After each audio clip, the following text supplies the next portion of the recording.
Chapter 294. Building an arcane garden required a large number of magic crystals.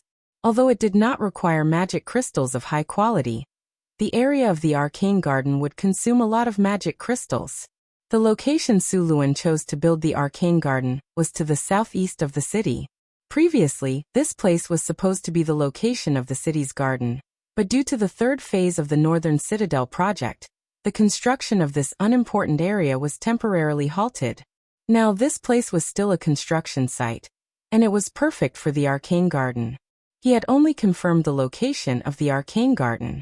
As for the construction of the Northern Citadel, it would have to wait until the construction of the Northern Citadel's walls or houses were completed. Although he did not lack the basic materials, the core material of the arcane garden was the legendary elemental core. Suluan did not have it yet. With the legendary elemental core, the arcane garden could create an elemental harmonious environment. It could be adjusted according to the needs of various magical plants. Suluan did not have a legendary elemental core now. Elemental cores were usually produced in elemental creatures. In nature, they would only occasionally be produced in places with rich elemental energy. Elemental cores had many uses and were expensive. As for legendary elemental cores, they could only be obtained in the elemental plane. Of course, if you killed a legendary elemental creature, you would also obtain a legendary elemental core. However, elemental creatures of this level were not easy to deal with. According to the habits of elemental creatures, there would always be some weaker elemental creatures around a 4 great elemental elder.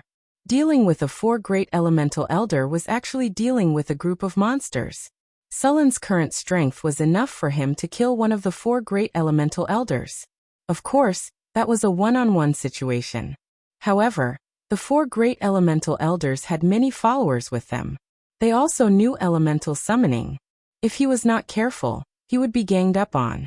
Elemental creatures like the fire elemental elder basically lived in the fire elemental plane. That was their home ground.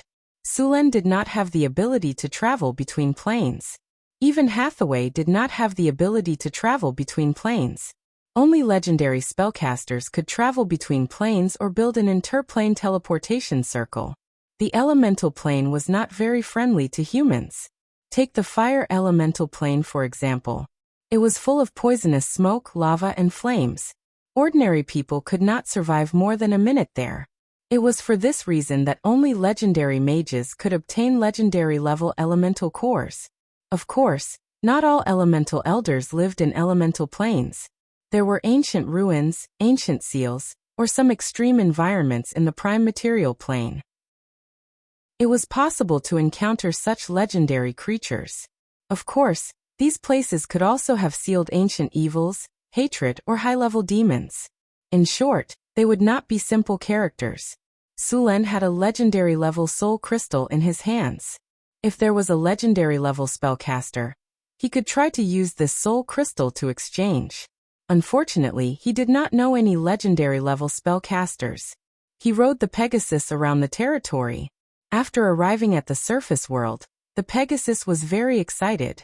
It seemed that it did not like the environment of the underground world. To be honest, Suluan did not like it either.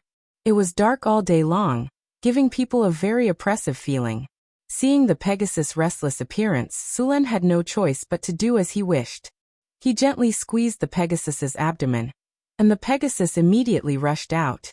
As it ran, a strange elemental force enveloped the Pegasus. As it ran, clouds appeared on its 4 hooves. Then the Pegasus directly soared into the air and ran quickly into the distance. Look, that horse is flying. At the construction site of North Town City, a worker was tired from work. He was about to raise his head to wipe his sweat and rest for a moment. However, as soon as he raised his head, he saw a handsome horse soar into the air. Old Grim, are you dizzy from all the work? How can a horse fly? I heard that there is bacon tonight. If you don't have enough work points, then you won't be able to eat it. A middle-aged man next to him was digging the earth with his bare arms. The skin on his back was tanned and shiny. I'm not seeing things. What I said is true. If you don't believe me, look up. It's right there. Grim pointed to the sky and shouted. The surrounding workers also heard it. Many people took this as a joke, and were ready to laugh at him after seeing it. However, as soon as they took a glance, they were instantly stunned. What do you think? Is that another horse flying? Grim looked at the stunned expressions of the people around him with a complacent look. That's a Pegasus. The Pegasus is God's mount. There's someone on the back of the horse. Seeing that there was really a Pegasus, the construction site directly exploded. More and more people noticed the Pegasus in the air. At the same time, many people saw Sulen on the back of the horse. That seems to be the Lord. It's the Lord on the back of the Pegasus. How can the Lord have God's mount? That must be a gift from God. The Lord is the God's messenger. Soon this statement was accepted by the group of workers, serfs, and refugees below. Even the grassroots officials of the northern town accepted this statement. Then this group of people stopped working. They kneeled on the ground and loudly cheered, "Long live the God's messenger! Long live the Lord!" and so on. Don't think that the knowledge of the commoners in this era was high. Although this world had extraordinary powers, these commoners did not understand these powers. Moreover, even in his previous life, in the 21st century with advanced technology and civilization, as a superpower, there were still many people who did not believe that the earth was round. They still stubbornly believed that the earth was flat. Sulen also heard the cheers below. This made him suddenly feel a sense of accomplishment. At this moment, a system prompt suddenly sounded in his ears. "Congratulations, host. Because you rode the Pegasus across the sky, your subjects worship you. The popular sentiment of the northern town has increased by 20 points. Damn, just riding the Pegasus in the sky can increase the popular sentiment by 20 points. This is too exaggerated." At this moment, a few black spots flew from a distance. They were the Cryopterus domesticated in the northern town. After these Cryopterus saw the Pegasus, they flew over curiously. The leader was Sulen's Ice Quetzalcoatlus. After seeing Sulen riding the Pegasus, it flew over directly and looked at the Pegasus curiously. However, the Pegasus did not care about these Euron at all. According to the bloodline level, it was one level higher than those Euron. The Pegasus' arrogance seemed to have angered the Cryopterus. The Cryopterus kept chirping at it, and quickly flew over here. Then, they flew back again with a provocative look. Seeing this scene, Sulen did not stop them. He also wanted to see the Pegasus' flying speed, and the training of these Quetzalcoatlus. After realizing that the Pegasus did not respond, these Quetzalcoatlus began to become more aggressive. One by one, they flew back and forth arrogantly around the Pegasus. Neigh, a horse's neigh that resounded through the sky, came from the Pegasus' mouth. Then the Pegasus' forehooves suddenly jumped, and its speed increased again. The Pegasus rushed forward quickly like a meteor.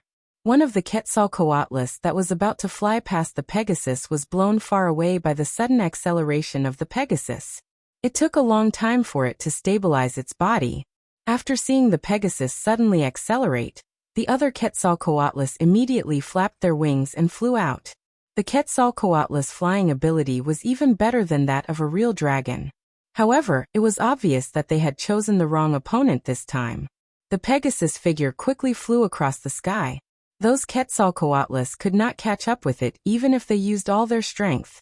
They could only watch the Pegasus figure get farther and farther away. Sulen's vision blurred. Then he saw the scenery on the ground quickly retreating.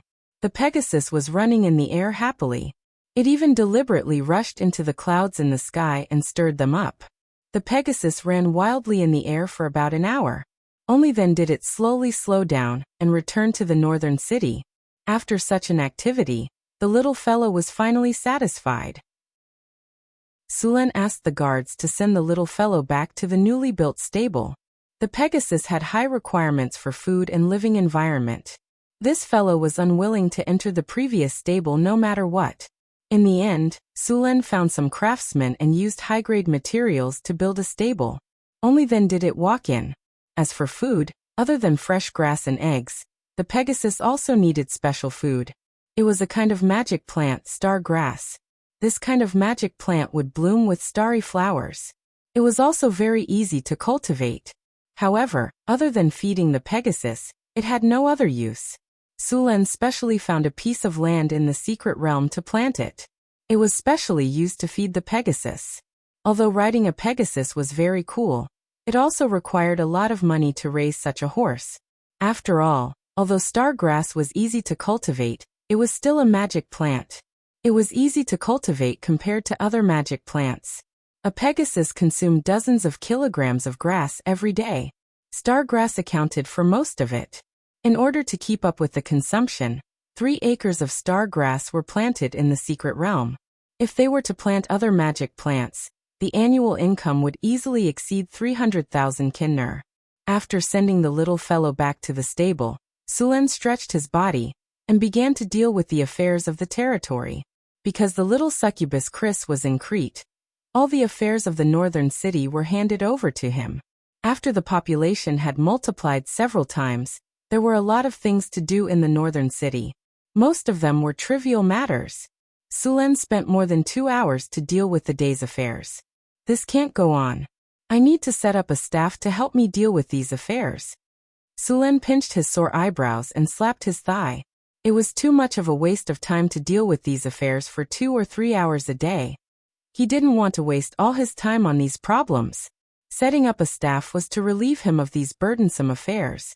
The general affairs of the territory would be handled by them. He only needed to see the results. Only the important matters would be handed over to them. Chapter 295. Normally, all nobles would have their own team of advisors. Many of them would serve the noble for life, and some would even serve the noble family for generations. Most of these staffs were trained by the nobles themselves and were highly loyal. Only the nobles had the financial resources and strength to do so. Some other nobles would also form their own staffs, such as the ministers of the king and so on.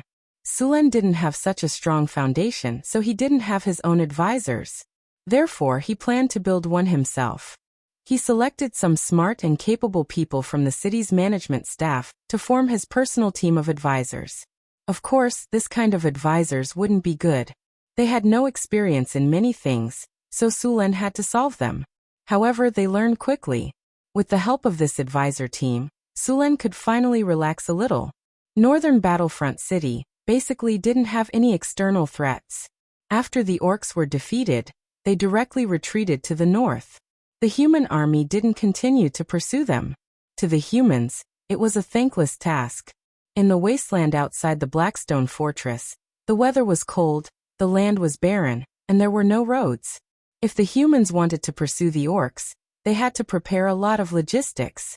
Moreover, when they reached the wasteland, the humans had to constantly be on guard against the attacks of other races. The logistics team needed a lot of manpower to protect, and there were no roads in the wasteland. It wasn't easy to catch up with the orcs. If they chased too fast, they would have to worry about falling into a trap. Even after entering the wasteland, it was easy to be ambushed. Once the supply line was cut off, the army at the front would collapse in a few days. In history, the human kingdoms had entered the wasteland several times to completely solve the orc problem. Unfortunately, none of them succeeded. Most of the time, the orcs led the human army to run around. At this time, the human army was cut off from their supplies, exhausted, and without logistical support, the strength of the entire army fell. Then, they were besieged by the orcs, and naturally suffered heavy losses. After a few such lessons, very few people would do it now. Moreover, the humans had suffered heavy losses in this war. The orcs had invaded at this time, and many cities' food had been plundered. There were also some places that had been plundered, and those that hadn't been plundered in time had been burned to ashes. Now they still needed help from the kingdoms, so they naturally didn't want to waste food and continue chasing. Right now, many territories were organizing large-scale farming. They wanted to harvest a season's worth of autumn food before winter. They didn't want a large number of civilians to freeze or starve to death. Although the nobles didn't care about the casualties of the commoners, once a large number of commoners died, it would definitely affect their rule. After all, a large part of their taxes came from taxes. If all the civilians died, who would they look for to collect taxes? In order to resume production, many nobles had already purchased grain seeds and farming tools from Northern Town City. There was plenty of grain in Northern Town City. As long as the money was in place, All kinds of supplies would be delivered quickly. Because of the arrival of these caravans, Northern Town City had become even more prosperous. After the orc army left, the human side also started to make a post-war summary.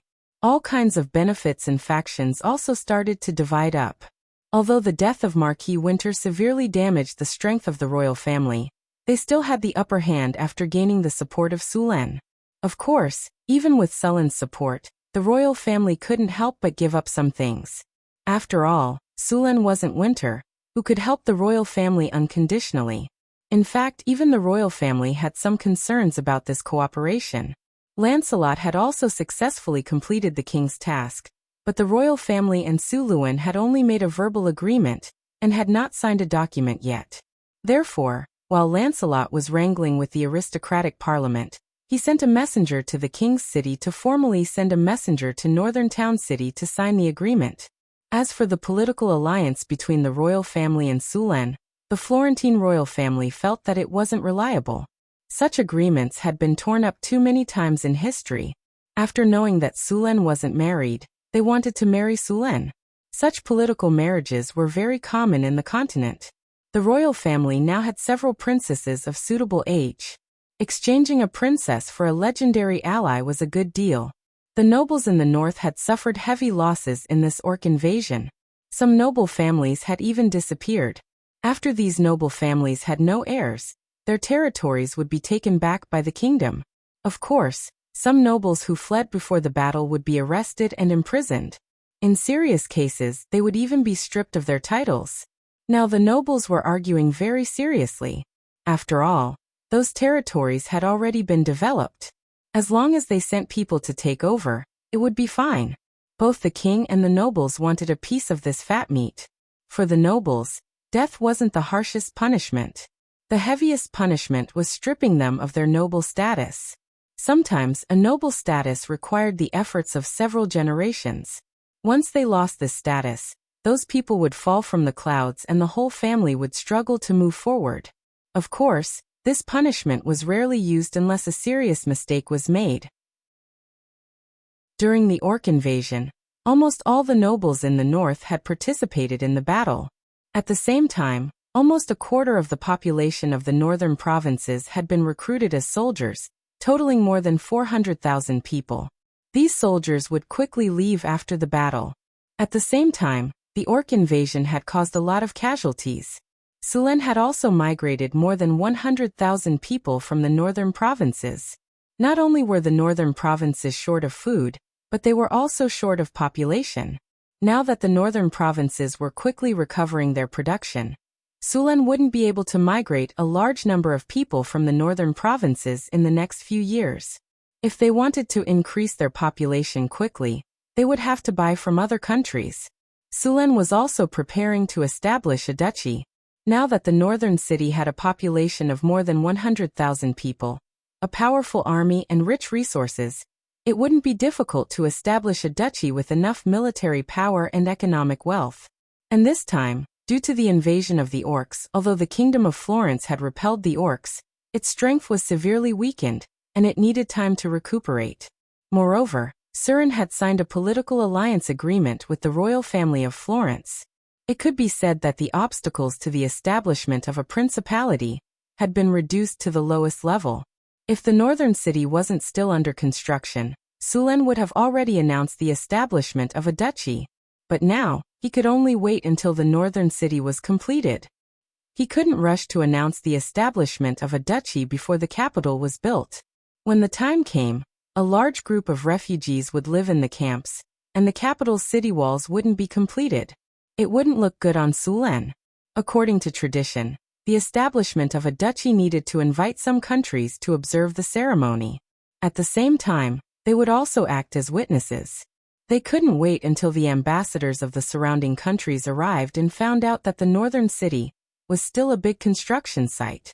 Sulen couldn't afford to lose face, so the establishment of a duchy could only wait until the third phase of the northern city was almost completed.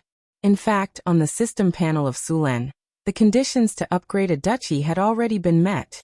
The population of the northern city was more than 100,000 people. After the city's upgrade was completed, Sulen could announce the establishment of a duchy. Several countries that had trade relations with the northern city, such as Florence, the Southern States Alliance, the Desert Kingdom, and the Kingdom of Lorenza, had all expressed that they would send ambassadors to observe the ceremony. After the establishment of a duchy, Sulen could be considered as one of the forces on the continent, although it was only the lowest duchy among the many countries on the continent. Hathaway was very busy now. In addition to repairing the secret realm every day, she had to plant all kinds of magical plants. At the same time, she had to take care of the Wizard Tower's construction. Fortunately, she had Karina, Grace, and Alex to help her. Karina and Grace now had level 3 access to the secret realm. Sulen still thought it was funny how Karina and Grace were stunned when they saw the secret realm for the first time. They used to be the leaders of the Drows and Half-Elves, respectively. They had always been calm in front of Sulen. That time, they had seriously lost their composure. Karina and Grace were pleasantly surprised when they found out that Northtown City had such a huge secret dimension. As 4th-level spellcasters, they were very clear about the function of a secret dimension. Such a huge secret dimension could easily supply the needs of a wizard organization. Sulen divided an area from the secret realm and gave it to the two of them. The land could be used to plant magical plants and also be used for breeding.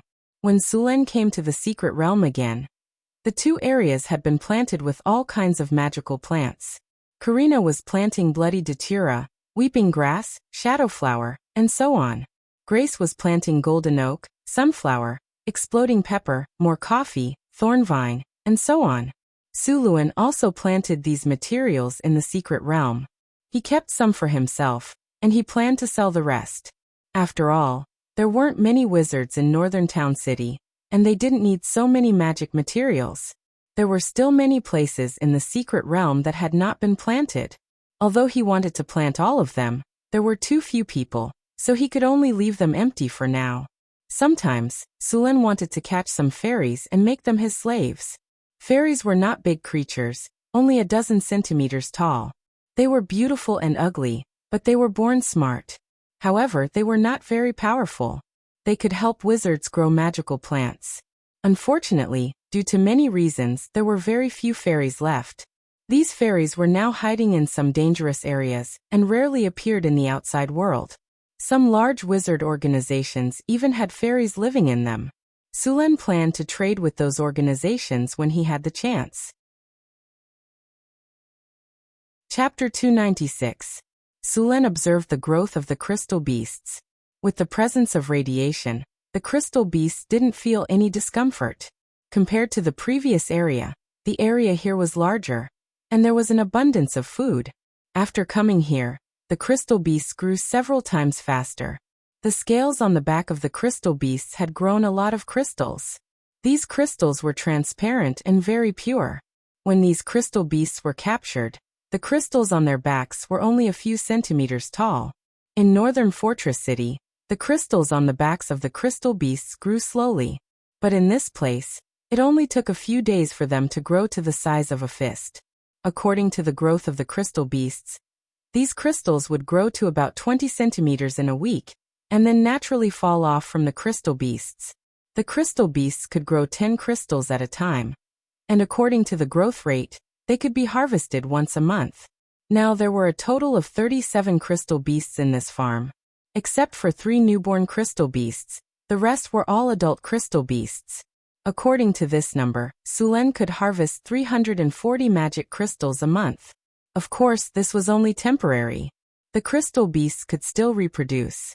According to Hathaway's research, a crystal beast took about 3 months from birth to adulthood.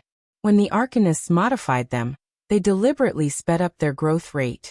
However, the increased growth rate also caused the life of these crystal beasts to be somewhat short. These crystal beasts had a lifespan of 5 to 7 years. In fact, in the 4th year, these crystal beasts would gradually age, and the growth rate of crystals on their backs would also decrease. In the last 6 months of their lives, the crystals on their backs would completely stop growing. Of course, these crystals weren't defective products. On the contrary, these crystals had become black crystals because they were contaminated with death energy. Black crystals could store all kinds of negative energy. The Shadow School and the School of Necromancy often used these crystals for experiments. According to the notebook Sulen obtained from the necromancer, these crystals were also one of the materials to make skeletal golems. Skeletal golems were known as the most cost-effective golems. The main material of skeletal golems was white bones. They didn't cost anything at all, and their strength was quite good. They were about the same as rock golems, but the cost was only a fraction of the rock golems. Moreover, the strength of a skeletal golem was directly proportional to the bone material and other raw materials used. If you were to use the bones of a dragon to make a skeletal golem, although it would not be at the legendary level, it would still be at the upper level 4 standard. However, very few people would do such a thing. Wouldn't it be better to have the skeleton of a dragon transform into an ancient dragon or a dracolic? Apart from making magic golems, the black crystal could also be used as a spellcasting material. I'll just give the black crystals to Karina. She's the only one in Northern Town City who uses shadow energy anyway. Every year, the crystal beast would go into estrus. During the estrus period, no crystals would grow. The estrus period lasted for about a week. After the mother beast was pregnant, no crystals would grow. About 2 months later, the crystal beast would give birth. A crystal beast would usually give birth to 2 to 4 babies. If everything went well, the number of crystal beasts in the northern town could exceed 100 next year, which was good news for Suluan. Moreover, as time went by, there would be no natural enemies and sufficient food, so the number of crystal beasts here would increase rapidly. He ran into Hathaway on his way back from the secret realm. Sulen, I have something to talk to you about. Hathaway's eyes lit up when she saw Sulen. She quickly walked up to him. The loose wizard robe on her body outlined her amazing curves. What is it? Sulen stared at a certain part of her body and said, I'm going to recruit some wizard apprentices. The construction of the wizard tower has already begun. Once it's finished, we'll need a lot of people, so I'm going to start training them now. Hathaway raised her right hand and brushed her hair behind her ear, revealing her delicate ear. Sulen nodded and said, You're right. It's time to recruit some wizard apprentices. You're already a grand wizard. It won't make sense if you don't have any apprentices. Besides, we're going to build a wizard academy here in the future. We'll need more people by then. Then I'll ask someone to count the number of children between the ages of 8 and 12 in my territory. Gather them together and test them, Hathaway said with a smile. I'll sign an order right now. Gather all the children of the right age in my territory to the central square of the city. Sulen was quick and decisive. He immediately got to work. Don't rush. The crystal ball to test if they have the potential to become a wizard is not finished yet. Hathaway quickly stopped Sulen. Okay. You can give the order when you're done. 2 days later, the mayor's office issued a strange order. All the children between the ages of 8 and 12 were asked to gather at the central square of the city, regardless of gender. Everyone was a little confused about this order, but some rumors began to spread like wildfire in the northern town city. Did you hear? His lordship wants all children between the ages of 8 and 12 to gather. A young man with a thin body like a bamboo pole said. Nonsense. This news has been passed down by the officials since this morning. It is said that this is the servant chosen by the Lord. This is a great opportunity. Once you're chosen, you'll have a meteoric rise. Another man beside him said excitedly. Mike, why are you so excited? You're already 20. You don't have a chance. Another man who was not tall but had a strong body mocked. I don't have a chance, but my sister Amy is 11 years old. She's just within the range. If she's lucky enough to be chosen, I'll be rich as her brother, Mike said with a proud face. If she's lucky enough to be chosen by the Lord, it'll be even better. Stop dreaming. This time it's not a servant. I heard from my brother that it's the Lord Wizard's idea. The Lord Wizard wants to recruit apprentices. At this moment, a man wearing the uniform of a low-level official in the northern town city walked over and said, It's not easy to become an apprentice wizard. That's a high and mighty wizard. They can cast magical spells. Wizard. Hearing this official's words, the surrounding instantly quieted down. Then in the next second, an even louder noise erupted. My sister has a chance to become a wizard. Mike did not even think about it. He turned around and ran home. What are you doing? It's time to go to work. The workmate next to him shouted. I'm going to ask my sister to hurry up and register. Mike quickly ran away without looking back. Sir Sulen, we're also looking for apprentices. Early in the morning, Sulen had just finished his breakfast when he saw Karina and Grace coming over together.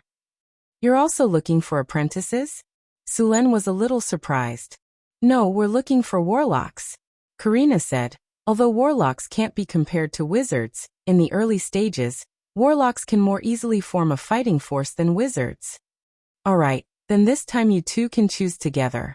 I'll leave those who have the potential to become a warlock to you, and those who have the potential to become a wizard to Hathaway. Sulen thought for a moment and directly agreed. Sir Sulen, there's one more question. I'd like to ask you to expand the scope of the test to 18 years old, Grace said from the side. Why? Sulen frowned. If the age limit was expanded to 18 years old, then the population would be several times more than before. Grace nodded and said, warlocks awaken from puberty. Most warlocks awaken around the age of 14, and the latest is 18. After that, the probability of awakening is very low. Warlocks and wizards were different. Their awakening relied on the power of their bloodline. Warlocks usually awaken during puberty, a period when they started to gradually mature physically and mentally. During this period, because of the rapid growth of the body, some of the power hidden in the bloodline could easily trigger the awakening of a warlock's talent. Under normal circumstances, it was easier for teenagers to awaken their talent without going through complicated sexual activities. To put it bluntly, they were virgins and virgins.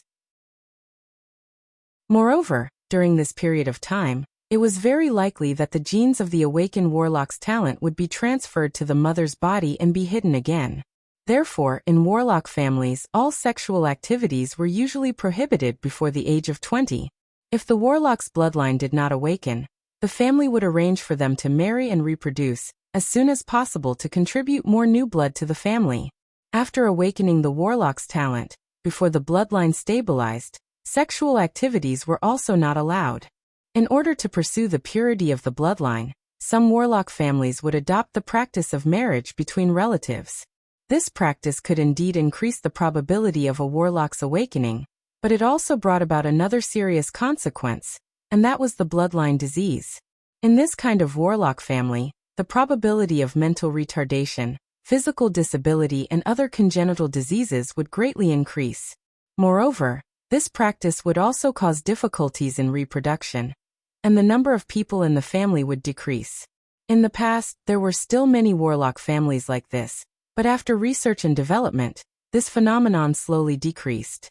The awakening period of a warlock would continue until the age of 30, but generally, it would stabilize at the age of 20. After the body's development gradually stabilized, the probability of triggering a bloodline awakening would rapidly decrease. There were very few warlocks who awakened after the age of 25. In this case, it was very likely that the awakening was due to external reasons, such as taking some potions with bloodline effects, or coming into contact with some objects that stimulated the bloodline in the body, causing the bloodline to become unstable. The awakening of a warlock was suitable for most races, but it needed to be calculated according to the puberty of each race. Of course, there would be some differences. Generally, the probability of a warlock awakening was higher among the aristocrats. Many aristocrats' bloodline source came from ancient human heroes. Sulen now suspected that those ancient human heroes were the descendants of the warlocks created by the Arcanists during the Arcane Empire. Chapter 297. Although Sulen didn't know whether this speculation was reliable or not, the number of awakened sorcerers was indeed most among the nobles, and the number of awakened sorcerers was very few among the commoners. Because most of the sorcerers were born in the nobles, some busybodies called sorcerers tall, rich, and handsome. Indeed, the appearance of sorcerers was basically on the standard line. And in the early stage, sorcerers were much more comfortable than wizards. Their spells came from their blood, and they didn't need to learn as hard as wizards. This kind of treatment was naturally hated. Sorcerers had the advantage in the early stage. Not only could they use spells, but they were also not weak in close combat. Most sorcerers had excellent swordsmanship. After all, they didn't know many spells in the early stage. But in the later stage, the positions between sorcerers and wizards were reversed. Sorcerers only knew the spells in their blood, while wizards only needed to learn. The spells they knew were several times more powerful than sorcerers, and the spells they knew were also much more powerful. In comparison, sorcerers were much worse, especially when one knew the sorcerer's blood. The spells they knew could be completely deduced. Others could totally target them based on these spells, so there was no future for sorcerers alone. After figuring out the problem of sorcerers, Sulen issued a new order, extending the age range to 18 years old. After the order was issued, the northern town was once again in an uproar. The news of the sorcerer apprentice recruitment had already spread throughout the town. Many people over the age of 12 were heartbroken. Now that there was suddenly news that the age limit could be extended to 18, countless people cheered. Sulen's territory had a population of more than 100,000, and the North Town alone had a population of more than 100,000. Excluding the older and younger ones, there were more than 20,000 people. More than 20,000 children between the ages of 8 and 18 were all selected. With so many people, naturally, they wouldn't be tested together. Otherwise, even if 3 people didn't eat and sleep, they wouldn't be able to complete this task in a short period of time. Therefore, there was no aptitude test today. All the children who came were divided into groups according to their age. Then, according to the groups, the children of each age group were divided into groups. Then, according to the groups, the basic officials of the entire North Town were called to carry out this task. After spending an entire day, everyone was given their number plates. Next, the testing time for their number plates was announced. In the next few days, the children who participated in the wizard aptitude test would be tested in batches according to their ages. These children were all between 8 and 12 years old. After the wizard aptitude test, they still needed to participate in the sorcerer aptitude test. The children participating in the warlock test were also tested in order of age. The first to be tested was when they were 18 years old.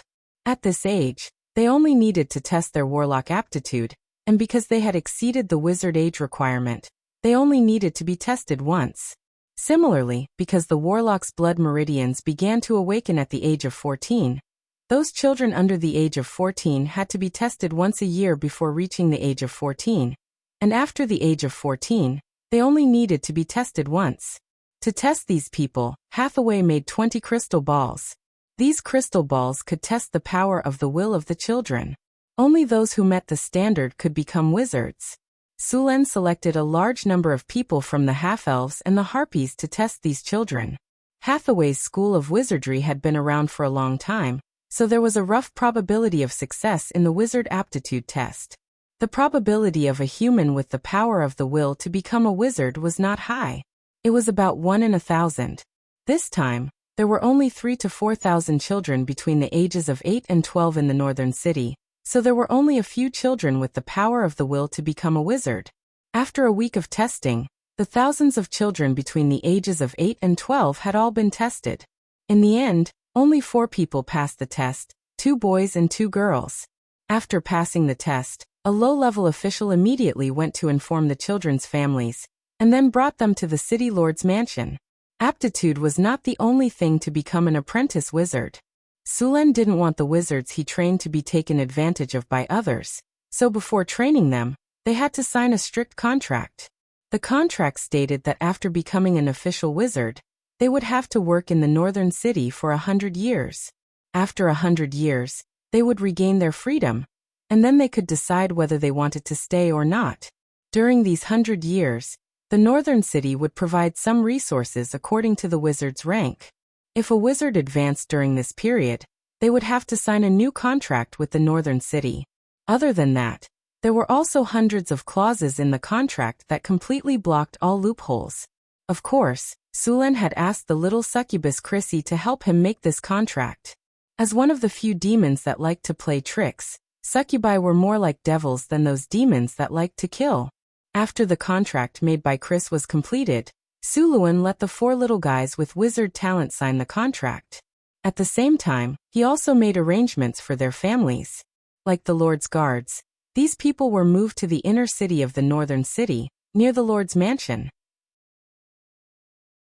At the same time, the sorcerer test was also going on. In comparison, the sorcerer test was simpler than the wizard test. The people who took the test were very honest. Karina and Grace found some drows and half-elves to do the test. The probability of awakening a sorcerer's bloodline was not much higher than those who had the aptitude to become a wizard. Of course, if the sorcerer test was done for nobles, the probability would be about 1 in 200. Although it was still very low, it was already 5 times higher than the sorcerer test. However, if the test was done for commoners, the probability of awakening a sorcerer's bloodline was only 1 in 2,000, or even lower. The sorcerer test took 2 whole weeks. This time, they found a total of 8 children who had awakened a sorcerer's bloodline. The oldest was already 16 years old, and the youngest was only 12 years old. There were no other nobles in the northern city, so Sulen was very happy to find 12 sorcerers among the commoners. At the same time, Sulen took out the contract made by Chris and asked all the children to sign it. The 16 sorcerer apprentices were all asked to go to Hathaway's lab to study. They would receive all kinds of basic education in the first year. After all, they were not nobles and had no money to learn, so they would first take a year of cultural classes. During this year, not only did they have to learn the human language, but they also had to learn the sorcerer language. They also had to learn all sorts of problems that could arise when casting spells. After a year of learning, they would have to teach sorcerer spells in the second year. At the same time, they also began to learn meditation. Sorcerers and wizards were different. Not all sorcerers could take on the role of a wizard. Only those who had the same talent of the spirit could do so. Of course, once you reached the 4th grade, you could try to learn meditation. Of course, in this case, sorcerers could only learn spells that were similar to their bloodline. As for spells that were not compatible with their bloodline, they would not be able to learn them. For example, if a sorcerer awakened fire spells, he would not be able to learn water spells in his lifetime. He would only be able to learn fire spells. The first batch of sorcerers and sorcerers' apprentices in the northern city were very lucky. After all, their mentors included a level 4 wizard and 2 level 4 sorcerers. Other wizard organizations did not have such good treatment. Under normal circumstances, low-level wizards like level 1 wizards were responsible for teaching sorcerers' apprentices. However, the northern city's conditions were a little special. Hathaway was the only wizard in the entire northern city, so Hathaway, Karina, and Grace had to teach them personally. Sulen went to the underground world every day. With the teleportation circle, it was much more convenient to go there. Crete was under construction. During this time, Chris had plundered a large number of slaves from the surrounding areas. With the addition of many slaves, the construction of Crete was very fast. Due to the location of the city, Crete was not very big. Now all the gray dwarfs had gone to the nearby mines to excavate. Every day, large amounts of obsidian were sent to the northern city. The obsidian was then used in the construction of the wizard tower. Chris was becoming more and more like a dungeon lord. She was a succubus, a minotaur slave, a gray dwarf slave, a kobold goblin, and a cave dweller. In addition, she had a city under construction. She was the perfect candidate for a dungeon lord. In addition to Crete, Sulen also went to Orlando, another gray dwarf city.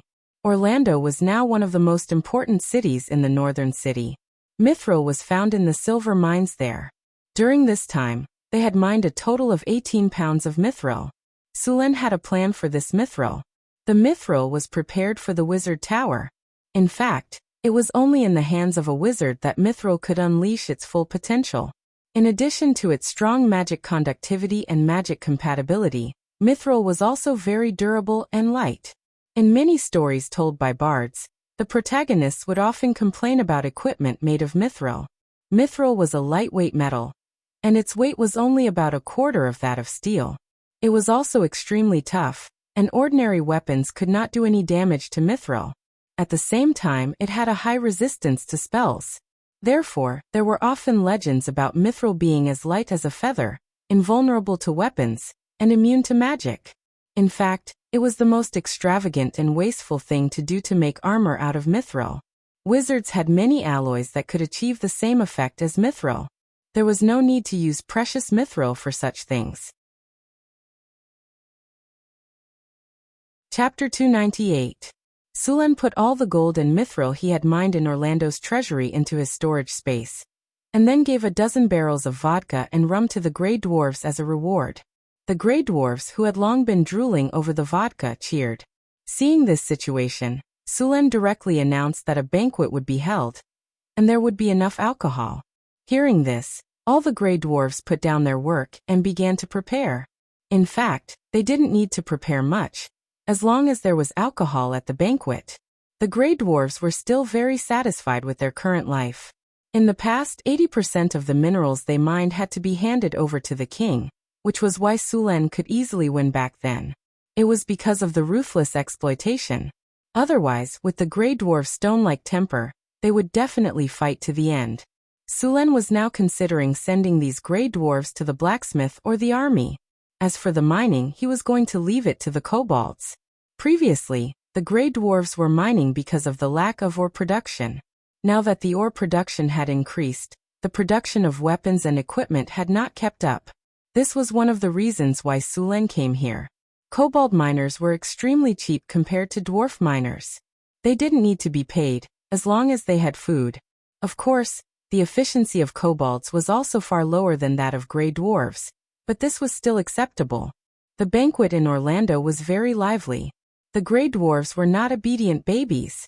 After drinking, these guys made a lot of noise and almost tore down the banquet hall. Fortunately, the vodka was very strong. After messing around for a while, the alcohol kicked in and all of them passed out. What a bunch of careless people. Sulen put down his glass and shook his head. He had already made up his mind that he would never let these Grey Dwarves keep watch at night, or take on any guard work in the future. It was just a banquet, yet these Duergars didn't even leave a single guard behind. They all ran over to drink, and they were all so drunk that they looked like ghosts. If they ran into an enemy, they would be easily dealt with. "Sir, the guards have been arranged." A drow came over and said. "Thank you for your hard work," Sulen said with a nod. These drows were specially called by Sulen when he returned to the northern city. After arranging the guards, Sulen left Orlando with the mithril and gold. When they returned to northern Battlefront City, a few dark clouds floated in the sky. Northern Battlefront City was located in the north, so the rain was not as plentiful as in the south. It rarely rained here. However, looking at the range of the dark clouds, it seemed like it was going to rain heavily. As soon as this thought popped up in his mind, bean-sized raindrops fell. Then, the sky was like a leaky pot, with heavy rain pouring down. Faced with this kind of weather, they naturally couldn't continue with the construction. All the construction sites stopped to rest. The rain had delayed the construction period, but there was also another problem. Many of the houses where the refugee serfs lived had some slight leaks. This was something that couldn't be helped. The technological level of this era was limited. Back then, those camps were built in a hurry, and they didn't plan to live there for long periods of time. It was normal for rain to leak. Fortunately, they didn't use a thatched roof. Otherwise, it would be raining heavily outside and drizzling inside. It was fine in the city. When Sulen was building, he had already requested that all the houses use tiles. Although the cost was high, there wouldn't be any leaks. The whole world seemed to be hung with a curtain of water, and water soon appeared on the ground. Fortunately, the drainage system of northern Battlefront City was very good. The rainwater flowed out of the city through the drainage system, and the roads in the city didn't have any major problems. Part of the roads in northern Battlefront City were paved with stones, and the other part was paved with stone slabs. Although the surface of the stones wasn't as good as stone slabs, after repeated compaction, the stones wouldn't create a muddy hole. When he was in the southern city of Kalen, Sulen hated rain the most. This was because Kalen was just like other cities in this era. There were very few drainage canals in the city, and most of the roads were made of mud. When it rained, the whole city became a swamp. Moreover, the sewage in the city flowed freely. Some dead rats, or what looked like excrement, floated on the water surface from time to time. The best business in Kalen City was selling cloaks and boots. Northern Battlefront City didn't have such a situation now, but it was still a little troublesome. More than 50,000 people lived in the camp, and the living conditions were not good. Now that it was raining, these people might get sick. These people were brought here by Sulen all the way from the northern provinces. If they got sick, it would be troublesome. Those who were strong could probably survive, but those who were weak couldn't. All the basic officials in northern Battlefront City were dispatched to arrange food and hot water for these people. The weather in the northern wastelands was bad. Fortunately, the harvest altar improved the weather a little. Otherwise, many people would get sick just from the climate. It was a little troublesome without a priest. A bolt of lightning flashed across the sky, and the whole world was lit up. It looked like the end of the world. The downpour lasted for a whole day. If a house was made of wood or straw, it would have become a funnel by now. Right now, the most popular place in the city was the tavern. Mercenaries from the caravans, soldiers from northern Battlefront City, and some people who had some spare cash all went to the tavern to drink. They didn't have to work in this kind of situation. Hathaway frowned as she looked at the rain outside. If the wizard tower is built, it can forcefully change the weather nearby with the help of the wizard tower and the magic circle. Sulen shook his head and hugged Hathaway in his arms. It's better not to use this kind of spell casually. The harvest altar is here. Although the rain is a little heavy, it won't cause a flood. With this rain, we don't need to irrigate the fields. Forcefully changing the weather is not a problem for now, but there will be side effects. Wizard spells sometimes depended on the right time and place. For example, right now if they cast a flood spell, it would not only consume a lot of energy, but it would also be very powerful. If they cast a fireball spell, its power would be greatly reduced, and it would be more difficult to cast. Most of the time, wizards would take advantage of the situation. Hathaway nodded and shifted her body to make herself more comfortable. By the way, how are you going to deal with the church? When you officially establish the country, this problem can no longer be avoided. The church will definitely notice this place, and at that time, they will definitely request to preach. The influence of the gods must be controlled within a certain range. Otherwise, the kingdom of St. Wilco is the best example. Sulen's expression became a little serious. I'll be careful. Sulen also knew that the kingdom of St. Wilco was a religious kingdom. The whole kingdom believed in the sun god. In this kingdom, the king had to believe in the sun god to be qualified to inherit the throne. Similarly, he had to go to the church in person to be crowned. Only with the approval of the church could he be the legitimate king. Even the citizens of this kingdom were required to believe in the sun god. It could be said that in this kingdom, the clergy had the highest status. The royals and nobles could only be ranked behind them. In this kingdom, other than paying all kinds of taxes, there was also a tithe, which was that everyone had to pay 10% of their income to the church. The kingdom of St. Wilco was not like this. When the kingdom was first established, the sun god's church provided help, so the kingdom of St. Wilco only allowed the sun god's church to preach. Although the church was strong in the beginning, the king still had the final say. However, after some things, the church took over the power and finally became the kingdom of St. Wilco. The actions of the sun god's church had also alerted the other kingdoms. Although they did not dare to completely offend the church, they began to restrict the church. At the same time, no kingdom would allow a church to preach anymore. This was also a way for the churches to restrict each other. The rainstorm lasted for a day before stopping. There was no serious waterlogging in the northern city, but some problems were exposed. Sulen had already sent people to fix it. There were even more problems in the third phase of the construction. After all, the drainage system in the outer city had not been built. After a day and a night, the soil was very soft and could not be used for construction. After the rain cleared up, Sulen mobilized people to repair and clean up the city. At the same time, he also repaired the damaged houses. After the rainstorm, the sky was clear. There would not be any more rainstorms in the northern wilderness for a while. The two rivers outside the city had become turbulent. Some of the hydraulic machines on the banks also had problems, which also needed to be repaired. Although there was the harvest altar and the northern city had good weather, there were still a lot of troublesome things. There were a lot of things to do in the city's construction. Fortunately, it was not like when there was nothing left. Because of the rainstorm, the northern city's construction was delayed for 4 days. In order to speed up the construction, Sulen also joined in. On a whim, he used spells on the workers and slaves to speed up the construction. For example, he cast group haste on everyone to increase the workers' working speed. He also cast army spirit on the workers to boost their morale and improve their strength and stamina. He also put the workers in a state of excitement to reduce their laziness and increase their work efficiency. After these spells were created, Sulen was the first to cast them on the workers and slaves to make them work faster. But so far, the effect was very good. The construction progress was increased by 1/3. Of course, there were side effects, which was that the consumption of food increased. After all, energy was conserved. The faster the work was done, the more food they would eat. Sulen did not care about the consumption of food.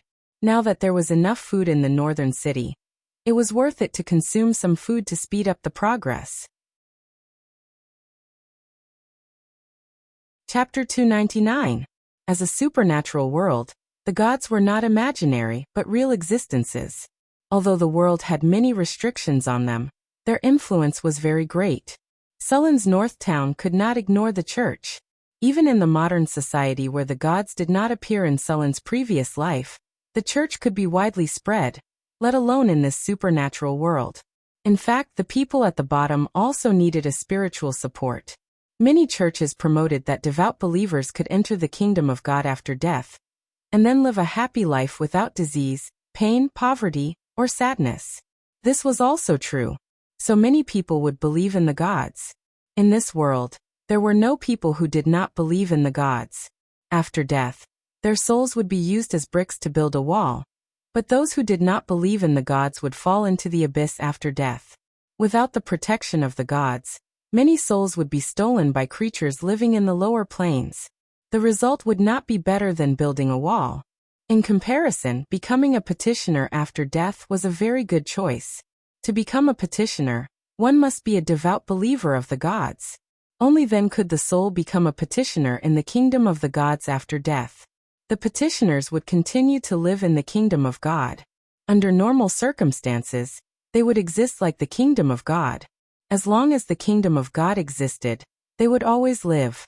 If the kingdom of God was destroyed, these petitioners would disappear completely. In this world, the gods were very troublesome. They had great power and almost eternal life. He did not have the strength to challenge the authority of the gods now. While the construction of North Town City was in full swing, there was a vast plain in the middle of the continent. It was also a place where the power of the gods was very complicated. Almost all the gods had built temples here. Of course, the evil gods were very secretive about it. For example, the goddess of wealth, the Lord of Dawn, the goddess of Gaia, the god of war, and many other churches had temples.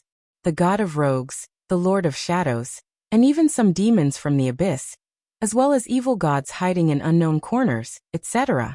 At this time, many churches had sent messengers to North Town. In addition to participating in the construction, Sulen now took time to train the Cryopteris. After more than half a year of growth, these Cryopteris needed formal training. Because Sulen was the master of all the Cryopteris, training with his help was twice the result with half the effort. Just as Suluan was preparing for training, an unexpected and yet expected visitor came here. A new caravan came to the city. It was a very special caravan. All the carriages in the caravan had the emblem of the God of Wisdom. At the same time, this caravan had a team of 12 temple knights. The temple knights were the private armed forces of the church, and one had to be at least at the level of a knight to join. Above them were the Knights of Divine Grace, the Knights of God, and so on. When Sulen heard that the caravan with the emblem of the God of Wisdom had come to the city, he immediately put down his work and rushed out of the city with his men. The God of Wisdom was an ancient and powerful God. It could be said that he was an ancient god that had been living since the age of the new gods. As one of the most powerful churches on the continent, the God of Wisdom, who had great divine power, was not someone that Sulen could offend now. The emblem of the god of wisdom was a kind old man. His churches were all over the continent, and he belonged to the neutral camp. When Sulen arrived at the city gate, many people had already gathered. The guards of North Town City were maintaining order. Because a pass was required to enter North Town City, the caravan was arranged to rest in the camp on the right side of the city gate. There were many humans who believed in the god of wisdom, including scholars, nobles, and even wizards. "My lord." When the guard saw Sulen arrive, he immediately stepped forward and bowed. Sulen nodded at him and let him continue with his work. Sulen was very satisfied with the guard. He did not let them go just because they were from a church. When they arrived at the camp, a tall woman with blonde curly hair wearing a silver-white robe without any embellishments came up. The god of wisdom did not like luxury, so his priests were usually very simple. This was the complete opposite of the priests of the goddess of wealth. The clothes of the priests of the goddess of wealth were absolutely luxurious. Embroidery of gold thread on the clothes was just a basic operation. Sulen once saw a priest of the goddess of wealth wearing 8 valuable gemstone rings on his hand, and he also had a lot of gold jewelry ornaments on his body. The whole person looked bejeweled, revealing the aura of a god. The priest of the god of wisdom came in front of Sulen and smiled at Sulen. She then bowed and said, "My lord, I bring the goodwill of the god of wisdom." Sulen nodded, but he did not let his guard down. He looked at the messenger in front of him and nodded slightly. Then he said, "Welcome to the northern wasteland. May I know why you are here this time?" The priest smiled. She was not dissatisfied with Sulen's attitude. The light of wisdom shrouds the entire world. "I am here to spread wisdom." Sulen nodded. As expected, she was here to spread the religion. Since he was already mentally prepared, Sulen did not dwell on it anymore. The tall woman looked around and sized up the city in front of her. She smiled and said, "My lord, you are really amazing. It only took you a year to build such a huge city in the northern wasteland. If I didn't see it with my own eyes, I wouldn't believe it." Speaking of this, she smiled and said, "Such a magnificent and prosperous city can even be ranked as the most prosperous place in the continent. You flatter me, priestess. This city was not built by me alone," Sulen said politely. "You are a guest from afar. Please follow me into the city, priestess." "My pleasure." The priest smiled and nodded. Then she rode on the horse that was brought over by a temple knight. Sulen waved his hand, and a servant came over with a Pegasus. Sulen jumped on the horse without hesitation. "This is a Pegasus?" Seeing Sulen's mount, a look of surprise flashed across the priest's eyes, and his gaze on Sulen became much more solemn. As a priest of the gods, she naturally knew the value of a Pegasus. She also knew how difficult it was to obtain a Pegasus as a mount. Even the leader of the temple knights did not have this qualification. However, this young noble lord in front of her actually had a Pegasus as a mount. She immediately put away her disdainful thoughts. No matter why this Pegasus became his mount, this lord's strength was completely worthy of her respect. "Please." Sulen made a gesture of invitation. Of course, he noticed the change in the expression of the senior priest of the god of wisdom. This was also the reason why he deliberately brought Pegasus here to show his strength. As a high-tiered cleric of the Wisdom Church, her strength had also reached Tier 4. Her status in many countries was quite high, so she naturally received a lot of respect. As long as it wasn't an enemy church, nobody would dare to offend a high-tiered cleric and the god behind her. The priest's smile became more sincere. She lightly knocked on the horse's belly and followed Sulen into the city. At the same time, she observed the surrounding environment. Behind him, there were a few low-level priests and 12 temple knights in fine armor. Almost all churches had considerable wealth. On one hand, it was the accumulation of wealth over a long period of time. On the other hand, it was the worship of the believers. Therefore, most of the temple knights had first-rate equipment. Some rich churches would even equip the temple knights with magic equipment. Sulen only took a glance and could tell that these equipment were all rare-grade equipment that had been enchanted. After entering the northern city, the speed of the group was not fast. The priest of the Church of Wisdom had been observing everything around her. None of the priests of the Church of Wisdom were idiots. On the contrary, all of them were extremely smart people. After all, as a church with wisdom in its name, this was their trademark. Just like the goddess of wealth's wealth, the god of war's strength, and so on. The Church of Wisdom had many clergies. The most important clergy was wisdom. Basically, all intelligent life needed wisdom.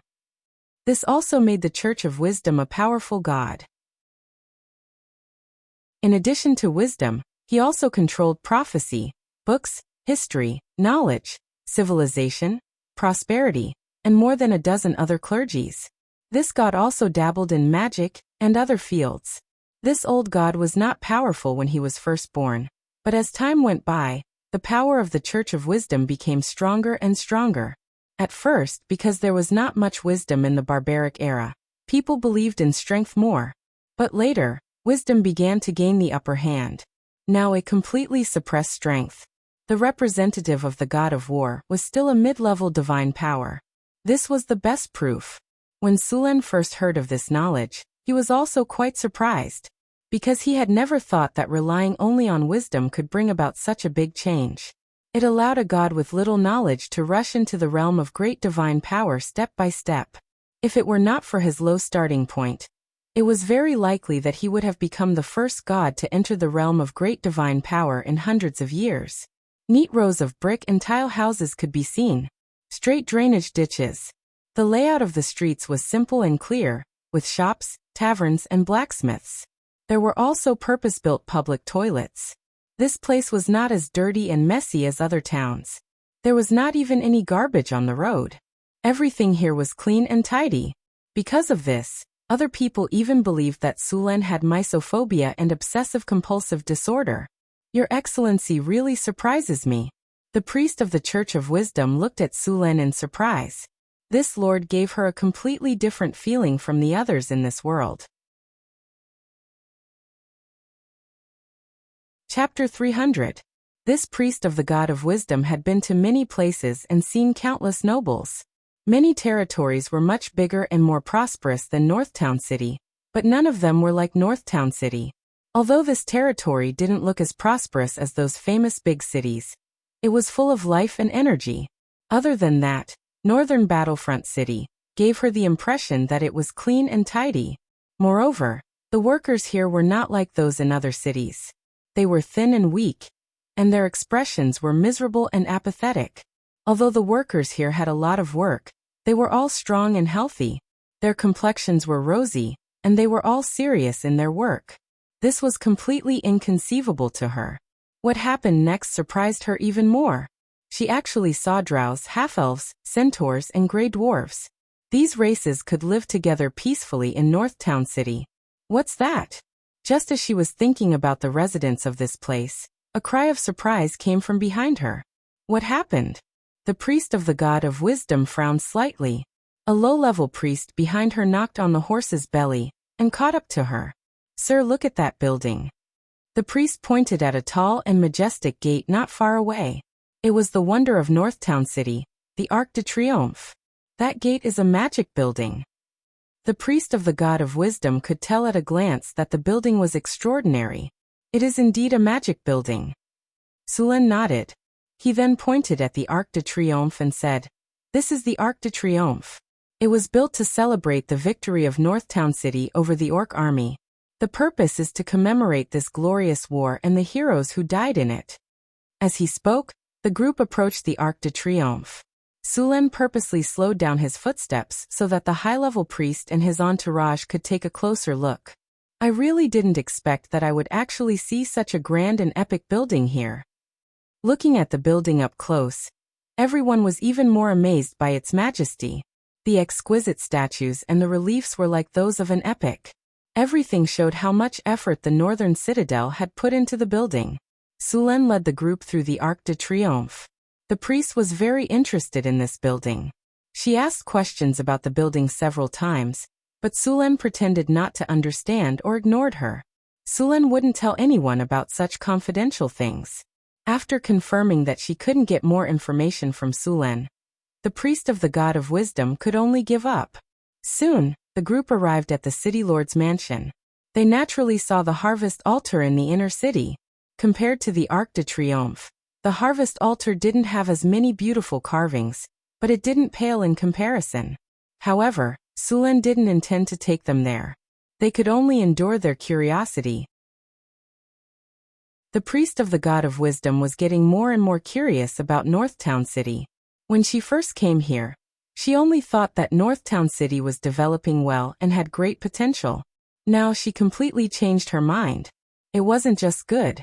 As long as things continued to develop like this, Northtown City would become a prosperous place. Please come in. Sulen jumped off his horse and made an inviting gesture. He led the group into the Lord's mansion.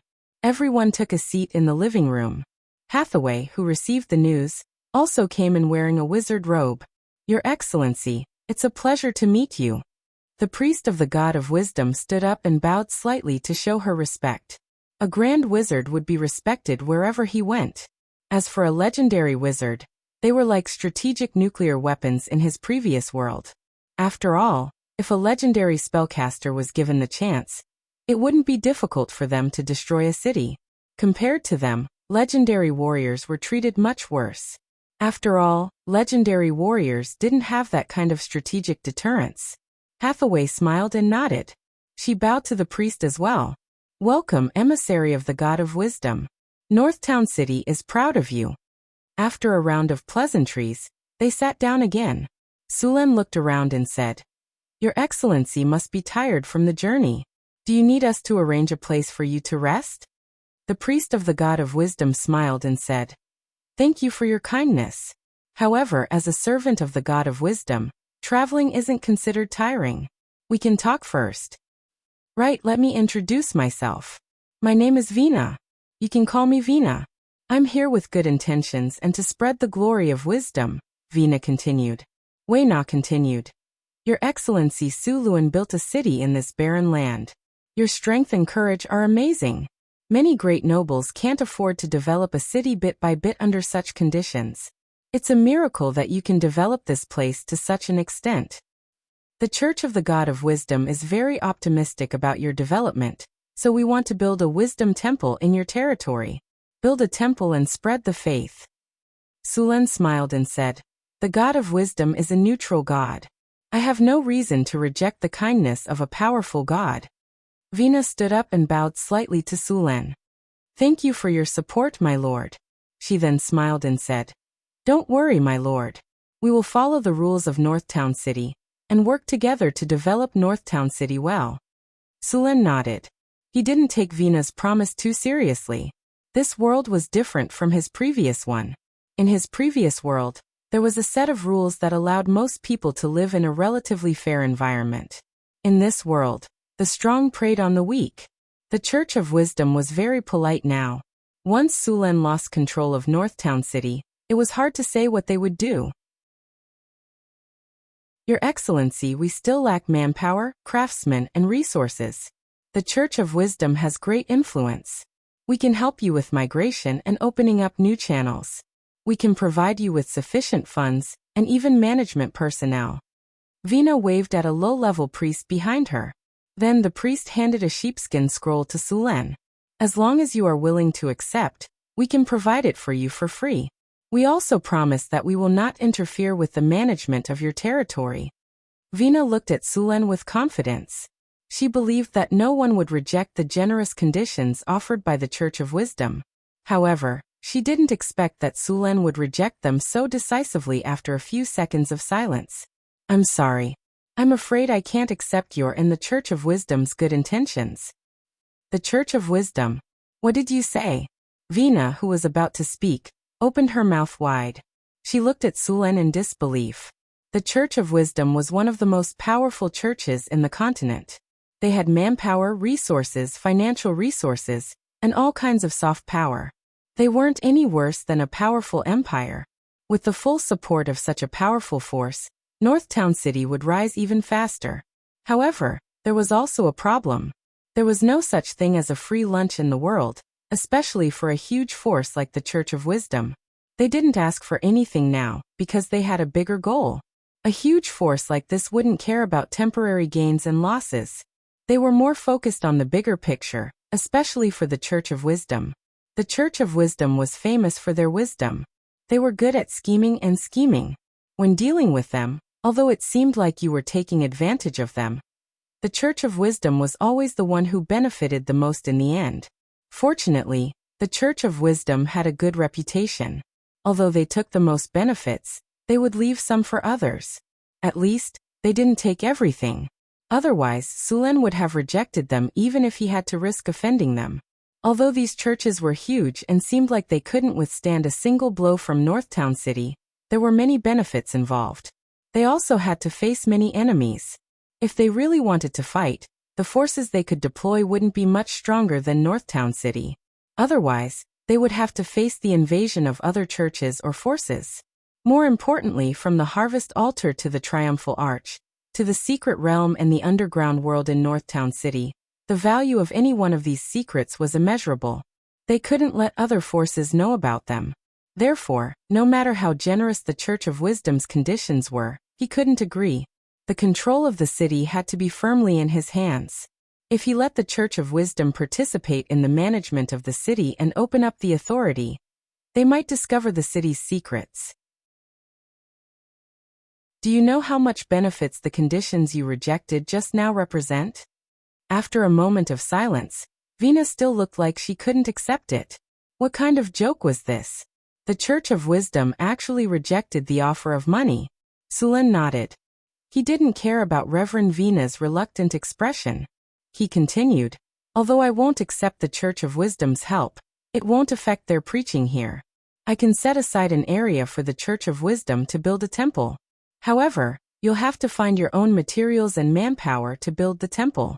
As you can see, there are still many places in Northtown City that are under construction. Vina frowned. This was completely different from what she had expected. In her opinion, Sulen, as the Lord, should be grateful for the Church of Wisdom's strong support. However, this script seemed to be completely different. If Excellency Vina is willing to accept, I can get someone to bring over the city's planning blueprint. There are many empty spaces on it for you to choose from, Sulen said with a smile. Then we'll have to trouble you, Excellency Sulen. However, you don't have to give us the land. We'll buy it ourselves, Vina said with a playful tone after taking a deep look at Sulen. Chapter 301. Soon, the servants brought over a sand table map of the entire northern battlefront city. That sand table had been made by Hathaway after precise calculations, and its precision was very high. There were all kinds of buildings scattered all over the sand table. The city was divided into countless squares by the markets. The entire city looked like a chessboard. This Lord Sulen really has some kind of obsessive-compulsive disorder. What kind of city would plan the layout of the entire city so neatly? It's like a chessboard? Wei Na thought to herself as she looked at the chessboard-like sand table in front of her. These empty spaces were all reserved in advance. Miss Wei Na, take a look and see which ones you like. You can choose the most straightforward one. Sulen came to the sand table and pointed at a few empty spaces on the sand table. The empty spaces on the sand table were all reserved by Sulen on purpose. They were all in the outer city of the third phase of construction. In other words, the construction around those areas had yet to begin. Sulen didn't plan to let the church build temples in the inner city. The power of a temple was almost equivalent to half of a wizard tower, and it was supported by the gods. Before the gods fell, the temple was equivalent to an impregnable fortress. Even someone as powerful as Su Luan would not feel at ease if such a powerful force was placed in the inner city. Sulen wouldn't allow the temple's power to enter the core area under his control. If possible, he would even refuse to let all the temples in. However, once he did that, he would become the target of public criticism. He wouldn't be able to handle the pressure that he would face. These places. Wei Na was slightly stunned when she saw the empty spaces on the sand table. All the empty spaces were actually in the outer city. This made her slightly stunned, but she didn't give up on the idea. This was because building the Wisdom Temple here was her mission. If she didn't complete the mission, her position in the church would drop. Are you not satisfied with these places? Sulen stepped forward and asked. In fact, these lands are very valuable investments. Although these lands are in the outer city, There are a lot of people in the surrounding areas. Moreover, these locations are all located in the bustling areas. Here, here, and here. These few pieces of land are around a few places. The people who live here are natural believers. Wei Na looked at the few pieces of land that Sulen had pointed out. She had to admit that Sulen was right. Those few pieces of land were indeed very good. There were also many residents living in the surroundings. It was indeed a very good place to preach. Therefore, even though it was the land of the outer city, Wei Na still agreed after some consideration. Moreover, Wei Na discovered that the commoners in northern Battlefront City weren't ordinary commoners. Many commoners owned farmland. This showed that the commoners still had hope of raising their social status. Of course, what Wei Na didn't know was that the citizens of northern Garrison City were loyal to their lord before they had faith. After looking around for a while, Wei Na chose a piece of land that hadn't been developed yet. Sulen asked someone to stick a triangular flag in the empty space, indicating that this piece of land had already been occupied. Sulen hesitated for a moment before saying, "Miss Wei Na, there's something I need the Wisdom Shrine's help with." "Oh, what is it that can make you personally ask for it?" Wei Na looked at Sulen with interest. She was extremely pleased. Just a moment ago, this man had ruthlessly rejected all of her conditions, causing her to lose face. Now it was finally his turn to bow his head to her. That feeling was indescribably satisfying. There are too many illiterate people in my territory. Moreover, many of the basic officials are illiterate as well. This makes their work very difficult. They often make some low-level mistakes in their work. Therefore, I established a training school to train these basic officials. However, Northern Battlefront City is developing too quickly. There aren't enough teachers to train them. Therefore, I hope you can provide some scholars to teach them, Sulen explained. Of course, there's no need to teach them advanced knowledge. I just need them to learn how to read and write. If one were to ask which organization in this world had the highest literacy rate and the least illiterate people, then it would be the Wisdom Shrine and the Wizard Organization. These two organizations were very knowledgeable. The Wisdom Shrine wasn't too bad. They didn't have high requirements for ordinary people, but the knowledge of the wizards was astonishing. Even a beginner wizard had to master at least 4 languages, such as the Elven language, Byron language, Nesser language, and the Continent Common language. As for the more advanced ones, being proficient in more than 10 languages was only average. I see. I can promise you that. Wei Na agreed very quickly. Thank you for your generosity. Sulen bowed seriously. This time, he was sincerely grateful. After coming to this world, Sulen realized how strict the nobles of this world were when it came to knowledge. It was as difficult as ascending to the heavens for ordinary people to learn. Now that Wei Na agreed so easily, it could be said that she was giving Sulen a lot of face. Although Sulen didn't plan to let the Wisdom Shrine's people enter the city and become the city's administrators, it was still good to borrow their strength to nurture talents. Meanwhile, Wei Na was also scheming in her heart. Although she couldn't plant people in the city, it wasn't a bad idea to arrange people to impart knowledge to the grassroots officials. Most importantly, after imparting knowledge to these people, although they wouldn't have the status of master and disciple, there would still be some incense. This way, the grassroots officials would naturally have a good impression of the Wisdom Church. No need to thank me. From now on, we are also a member of the Northern City. It's only right for us to contribute to the Northern City. Wei Na quickly found her position. She didn't feel that she was superior just because of Sulen's request. Welcome to the Northern City. Sulen was stunned for a moment before he said with a smile. After a discussion with Sulen, Wei Na of the Wisdom Shrine led a group of people out of the Lord's Manor. They were arranged to stay in a courtyard in the southwest of the inner city. This courtyard was specially built by Sulen to receive VIPs. Even though there was a shortage of housing in the city, no one was allowed to stay here. Wei Na and the others were quickly arranged to stay. The Wisdom Shrine had brought over 40 people this time. Apart from the paladins and priests, there were also many servants. The food for these people was provided by the Northern City. Of course, these things were charged. After all, as the wealthy Wisdom Shrine, It would be a waste if they didn't make some money. Wei Na was still very surprised by North Guard City. Just a moment ago, she had seen a group of barbarian warriors pass by in a hurry. Their robust bodies, excellent weapons, and the countless scars on their bodies all indicated how powerful these barbarian warriors were. Even she felt a vague sense of threat when she approached those barbarian warriors. What powerful warriors! Wei Na watched the group of barbarian warriors leave, and couldn't help but sigh in admiration. There weren't many such powerful warriors even among the paladins of the paladins. Just a moment ago, she encountered an entire group of them. Moreover, when they entered the city, Lord Sulen had his army stand guard on both sides of the city's roads. Just from their equipment and discipline, these soldiers could all be considered elites. Even the trump card army of the kingdom's capital wasn't as powerful. With such a group of powerful warriors, it was no wonder that Sulen could establish such a prosperous city in the northern wastelands in just over a year. Sulen arranged for this group of people to stay in the southwest of the city. At the same time, he arranged for the drows to keep an eye on them. Sulen didn't let his guard down against the people of the Wisdom Shrine. There were many secrets in the northern city. He didn't want these people to run around and discover anything. In addition, Sulen also sent more people to the Triumphal Arch, the Harvest Altar, the Teleportation Circle, and other places. Without Sulen's permission, no one was allowed to approach these areas. The people of the Wisdom Shrine didn't try to secretly send people to these areas. After discussing with Sulen, she sent 6 scholars of the Wisdom Shrine to Sulen the next day to report. Sulen conducted a simple test on the knowledge of these scholars.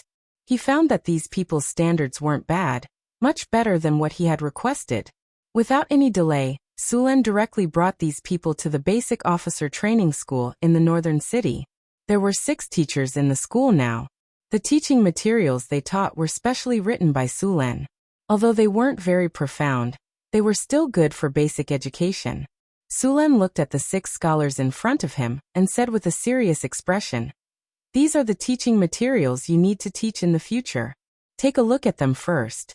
I hope you can teach the knowledge in the materials to the best of your ability.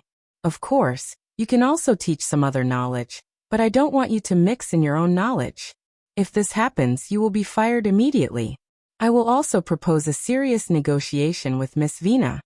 The scholars looked at each other. One of the leaders stepped forward and said, "Don't worry, Mr. Sulen. Miss Vina has already told us to listen to everything you say."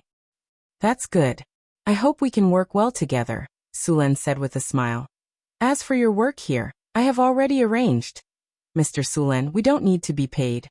Miss Vina has already told us," the leader said. "That won't do.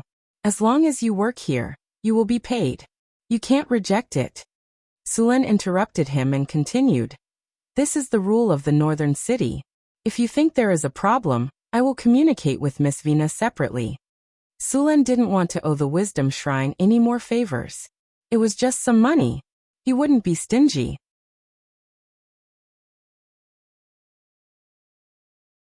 Chapter 302. No matter which world it was, a debt of gratitude was the hardest to repay. Fortunately, the debt with the Wisdom Church wasn't that big, so Sulen wasn't too worried. After the training school for grassroots officials was doubled in size, the number of students that could be taught directly doubled. These scholars who came here quickly adapted to the teaching methods here, and then began to train more grassroots officials.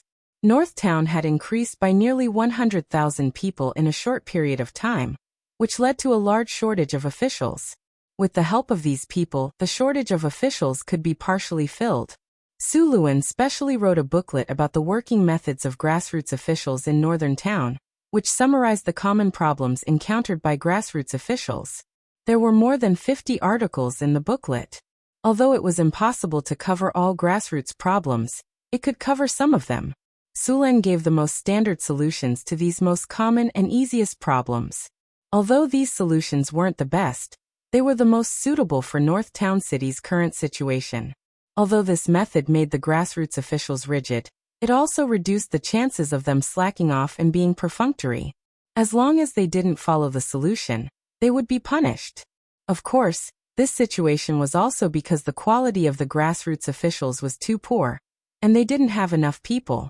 When the number and quality of the grassroots officials gradually increased, Su Luan would gradually change it. After seeing that the people from the Wisdom Church didn't do anything out of line, Su Luan gradually relaxed. However, he didn't relax his monitoring of them. Su Luan, after the Wisdom Church came, the other churches shouldn't be far away. Hathaway said. Indeed, I think it won't be long before the other churches send messengers. Su Luan nodded. Hathaway got up and poured a cup of black tea. Then she added a piece of rock sugar and stirred it. She continued. But this is also an opportunity. With the arrival of the Wisdom Church, the other churches will definitely come.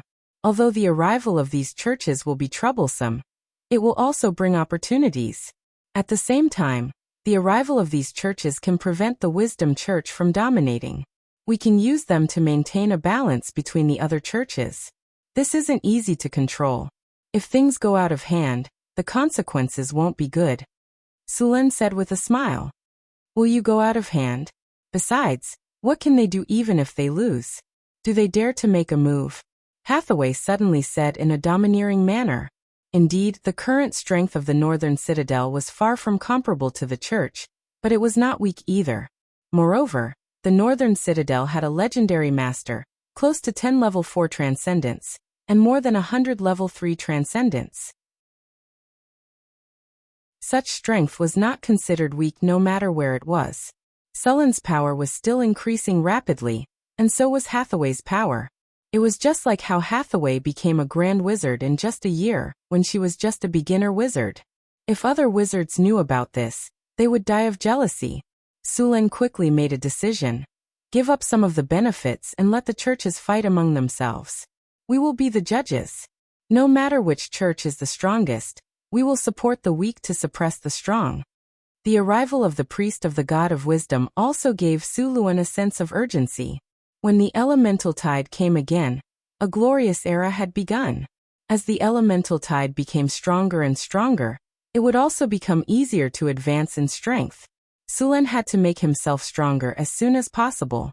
As the Northern Citadel grew stronger, it would attract the attention of many old powerful factions. There was nothing he could do about it. When the Northern Citadel was still weak, those factions would ignore him.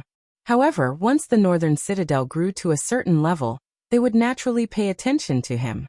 If Su Luan, Chris, Hathaway, and Alex all became legendary in the Northern Citadel, then he would not have to worry about the church's revenge even if he rejected them. For legendary contenders and 3 legendary level spellcasters, this was the top force on this continent. If Su Luan broke through to the advanced legendary level, he would not have to look at other people's faces at all. Just like the Red Dragon Queen in the south, everyone knew that she was an evil dragon, but who would dare to slay a dragon? Even the God of Light, who hated evil the most, had to accept it. Otherwise, what could he do? Send a god's avatar down? Not to mention that an avatar would not be able to defeat an ancient red dragon who was also a legendary wizard. Even a god's avatar might not be able to defeat such an existence. Although a god's avatar was powerful, once he died, he would really die. No god would leave his god's kingdom for such a thing. Although the gods were powerful in the state of saint, it did not mean that they were immortal. In this state, although the gods were still powerful, after killing the gods, they could directly snatch the godhead of the gods. It must be known that in history, such things had happened before. There were more than 1 or 2 masters who coveted the authority of a god. Although the risk was high, once they succeeded, they could reach the sky in 1 step. Therefore, if a god did not have to do this, under normal circumstances, a god's avatar would not descend. Once a god's avatar was discovered, not only those masters who wanted to become gods, but also the churches of the god's enemies would send a large number of people to encircle and annihilate them. The most common way for a god to descend was through possession or an avatar. Possession was a way to respond to a believer and descend on a special believer. However, this way, the believer would be equivalent to death. Descent of an avatar was a god using part of his divinity and divine power to create an avatar. The advantage of this was that even if the avatar died, only a part of the divinity and divine power would be lost. There was almost no damage to the original body. Bang! Once again he was hit by a stick. Sulen rubbed the place where he was hit. He was practicing combat spellcasting. This talent could be said to be one of the talents that wizards had to master. The method of standing spellcasting had been eliminated during the period of the Arcane Empire. In a fierce battle, the enemy would not give you a chance to cast spells. "Boss, why don't we take a break?" Johnson stopped attacking and said. In order to practice combat spellcasting, Sulen let Johnson, Boulder, and several warriors of the Formation Breaker attack him together. He was not allowed to counterattack, and could only passively defend. Under such circumstances, it was easy to imagine how difficult it was to successfully cast spells. "Continue." Sulen shook his head and said. "The training effect is not very good." Boulder said again and again, and the weapon in his hand suddenly launched an attack. Sulen quickly blocked with his shield. The others took a look and then gathered again. Although Sulen's strength was already at the legendary level, he could only let go, so the whole situation was restrained. Clang, clang, clang. With the sound of weapons colliding, Sulen once again blocked the wave of attacks. "Come on, where's your spell? Using spells to attack us? You're a dud." Boulder next to him attacked and constantly harassed Sulen with words, which made the veins on Sulen's forehead twitch a few times. However, he could only endure for now. This was what he asked for. Those spells that were learned through skill points did not need to be constantly learned to cast spells, and could be easily cast. However, those spells that were learned through him were different. He could only learn them bit by bit. After Sulen's subprofession as a wizard, he had mastered too many spells. If he used skill points to learn all of them, even if he reached level 100, he would not have enough skill points. It should be known that there were hundreds of spells that wizards commonly used. Including some rare and not commonly used spells, there were thousands of spells. If he used skill points to learn all of them, how long would it take him to learn all of them? As for the taunting and harassment of enemies during battle, it was a common thing. This was also because Sulen's previous opponents were very strong, so he did not use these tricks. In fact, as a warrior, taunting skills were very important. If he could taunt the enemy until they lost their mind in battle, it would be best. Of course, if the taunting level was too high, it would be easy to be killed. It was said that there were some taunting masters who could seduce people with just a few gestures. Boulder and Johnson, one on the left and one on the right, quickly waved their weapons and did not give Sulen any chance to breathe. They kept taunting him. As warriors who were closest to the legendary level, their attacks were not to be underestimated. Sulen could only keep dodging. "Come on. Do you only know how to dodge? A legendary warrior who only knows how to dodge? Oh, I'm dying of laughter. You are a disgrace to the legendary warriors." Sulen's face was pale. Although this was what he asked for, the feeling of being taunted and not being able to fight back was really too sullen. He forced himself to focus and quickly cast a spell.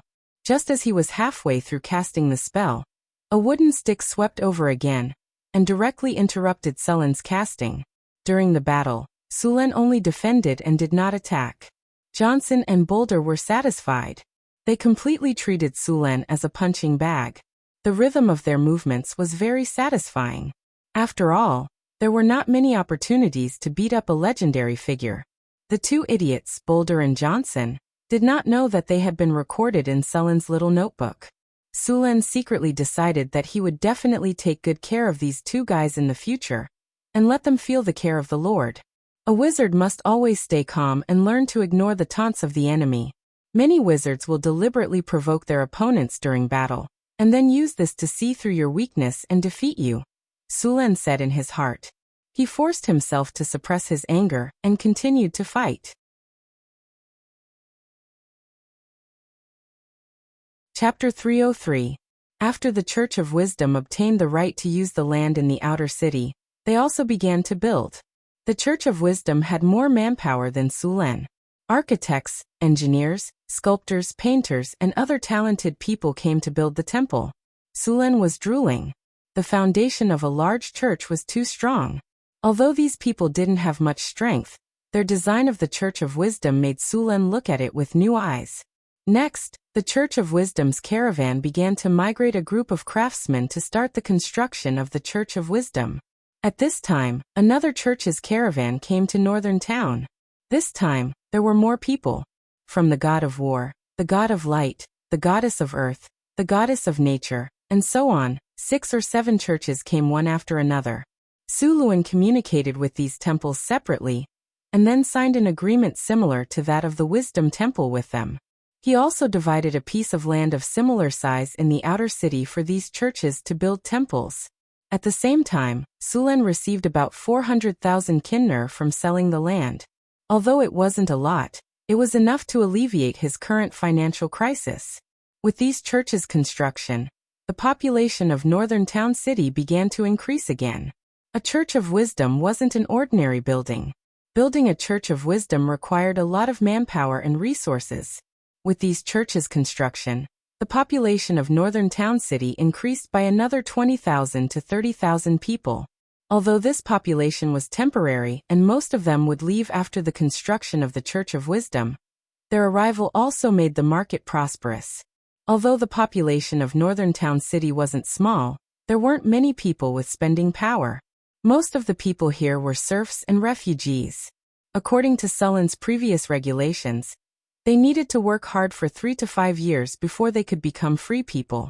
In the past, there were many caravans that came here, but because of the war between the surrounding countries and the orcs, the trade routes of the caravans had been blocked. Fortunately, the orcs that invaded Florence had been defeated, and the caravans of the southern countries in Florence had begun to slowly recover.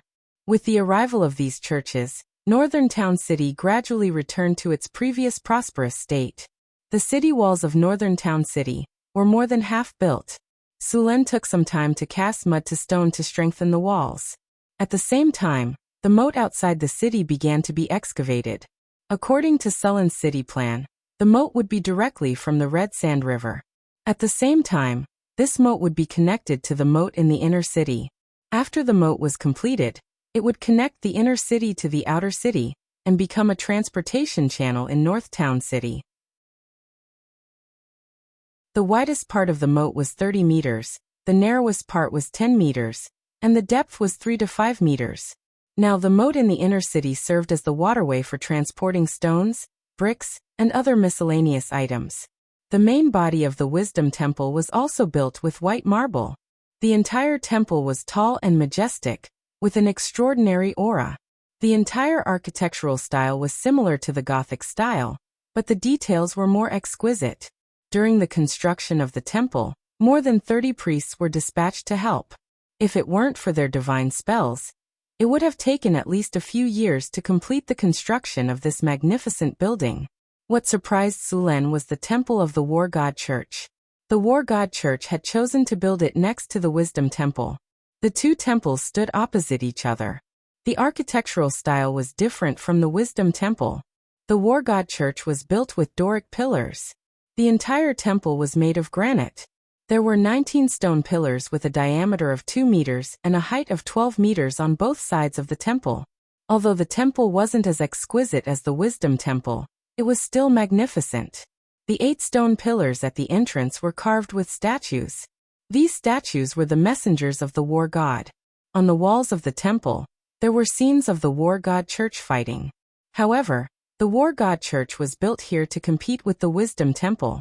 After all, these two churches were known to be at odds with each other. If the War God wanted to increase his divine power, the best way was through war. If the entire continent fell into chaos, he would be able to become a great divine power in a few years. As for the Wisdom God, because he had wisdom, civilization, and prosperity priesthood, he had to spread wisdom, develop civilization, and make the country prosperous. This was the complete opposite of the War God. Now that both temples were built here, there would definitely be a lot of trouble. Of course, it wasn't just the War God and Wisdom God who had conflicts. The other gods were the same. However, these churches were more restrained, so there weren't any unmanageable situations. While the temples were being built, Sulen returned to the Mystery Realm through the teleportation circle. After greeting Tower Spirit 1, Sulen went directly to the farm. When he arrived, there were already 2 harpies working here. After a month of growth, the magic crystals on the backs of the crystal beasts had begun to fall off. The sizes of the magic crystals that fell off the back of the crystal beasts weren't very different. This should have been designed by the ancient arcanists in advance. Sulen picked up a crystal. These magic crystals were very hard. They could be used to make energy channels after some simple polishing.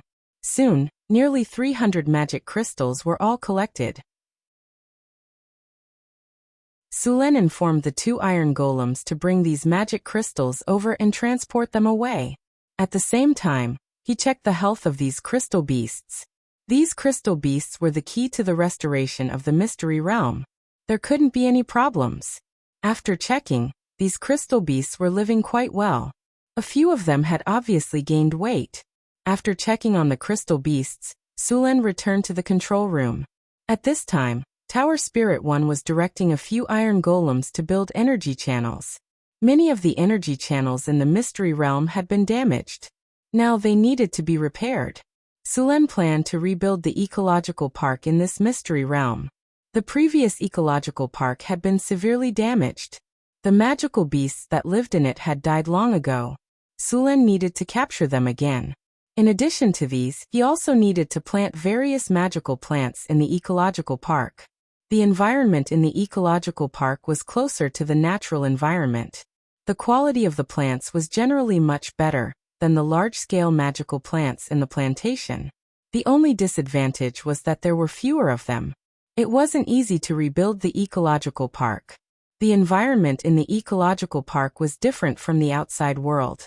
Therefore, an environmental regulator was needed. Originally, there was such a device in the mystery realm. However, because of the passage of time, this environmental regulator had rusted into a pile of scrap metal. This kind of device was in Tower Spirit 1's database. However, it wasn't easy to make. A large number of runes had to be engraved, so Hathaway was needed to help. In addition to this device, building the ecological park also required many runic matrices and energy channels to transmit energy. The cost of the entire ecological park was about 1.3 million kinner.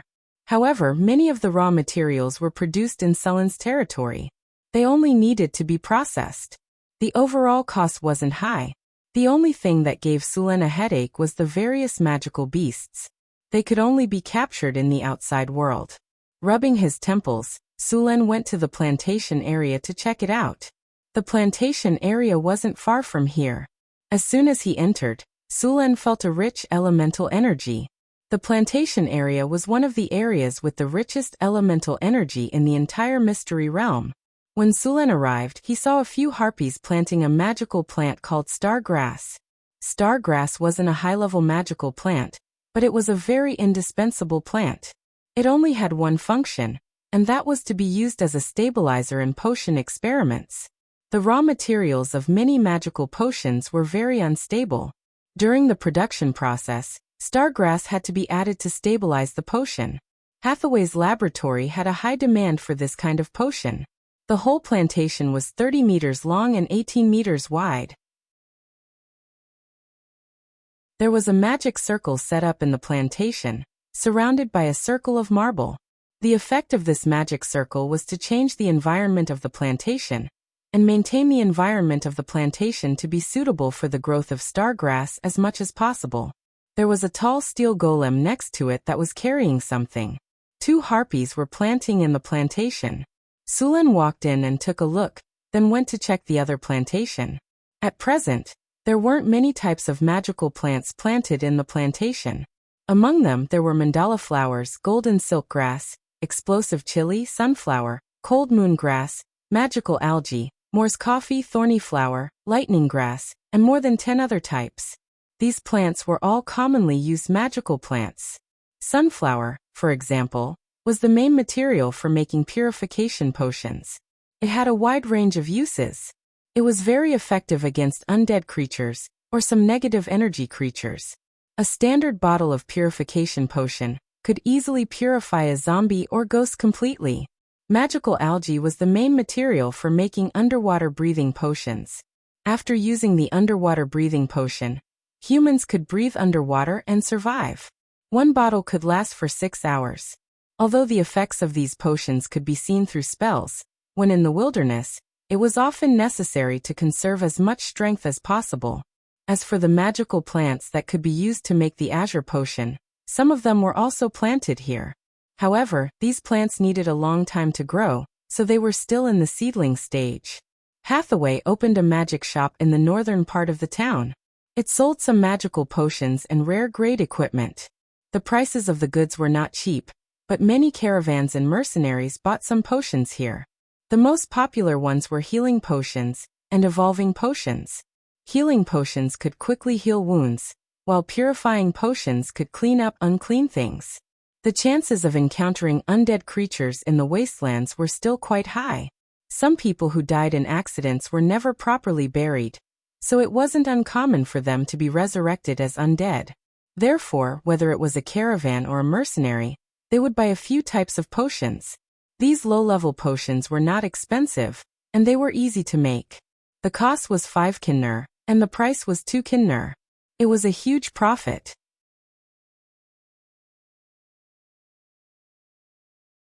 Chapter 304. Boom.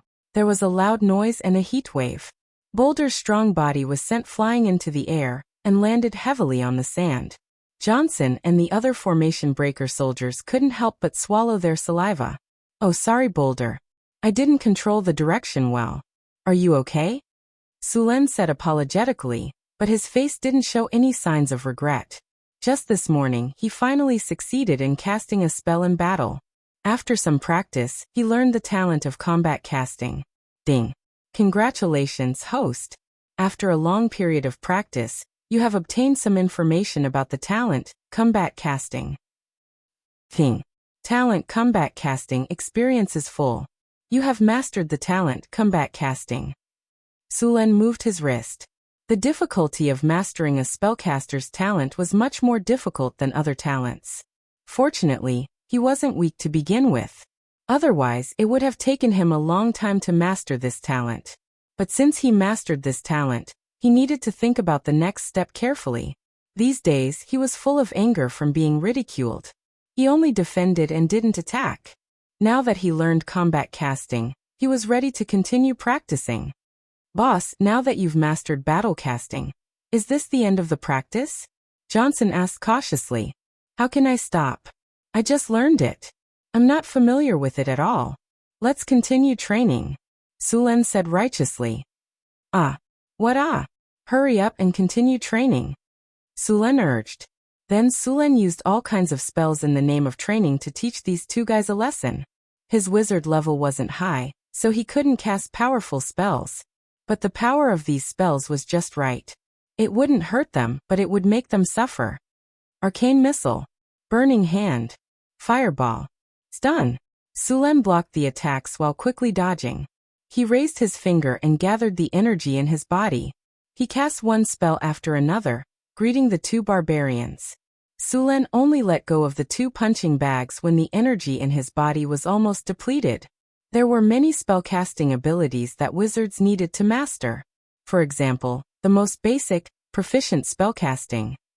Only by mastering this ability could one cast spells quickly and not be easily interrupted. Then they also needed to learn spellcasting exemption. Spellcasting exemption was also very important. For example, without this ability, casting Acid Arrow would require the Poison Arrow Frog's acid, casting Grease would require a small piece of magic grease, and casting Burning Hand would require magic powder. Low-level spells were still okay, as the prices of these things weren't too high. However, when it came to high-level spells, the price of many of the casting materials was very painful. Therefore, this specialty was basically a must-learn. Combat spellcasting was a specialty that wizards had to master in actual combat. Once they mastered this talent, they would be able to break away from the state of standing and casting spells. Other abilities like instant spellcasting, silent spellcasting, and spell delay were all required after learning combat spellcasting. A qualified wizard needed to master at least a dozen types of spellcasting abilities. There were also legendary spell silent spellcasting and legendary spell instant spellcasting. These were talents that even legendary wizards might not be able to master. In addition to these, there were a lot of spellcasting abilities like maximal spell, spell upgrade, spell specialization, spell penetration, natural spellcasting, empower spellcasting, and so on. To measure the strength of a wizard, other than looking at the knowledge and spells they mastered, they also looked at the spellcasting abilities they mastered. Sulen would need to slowly master these spellcasting abilities in the future. Just as he was training his spellcasting abilities, on the road not far from the northern town, a convoy was slowly approaching. There were more than 20 carriages in the convoy. There were more than 200 well-equipped knights in iron armor outside the convoy. There were also more than 200 elite soldiers in armor, and holding weapons behind the convoy.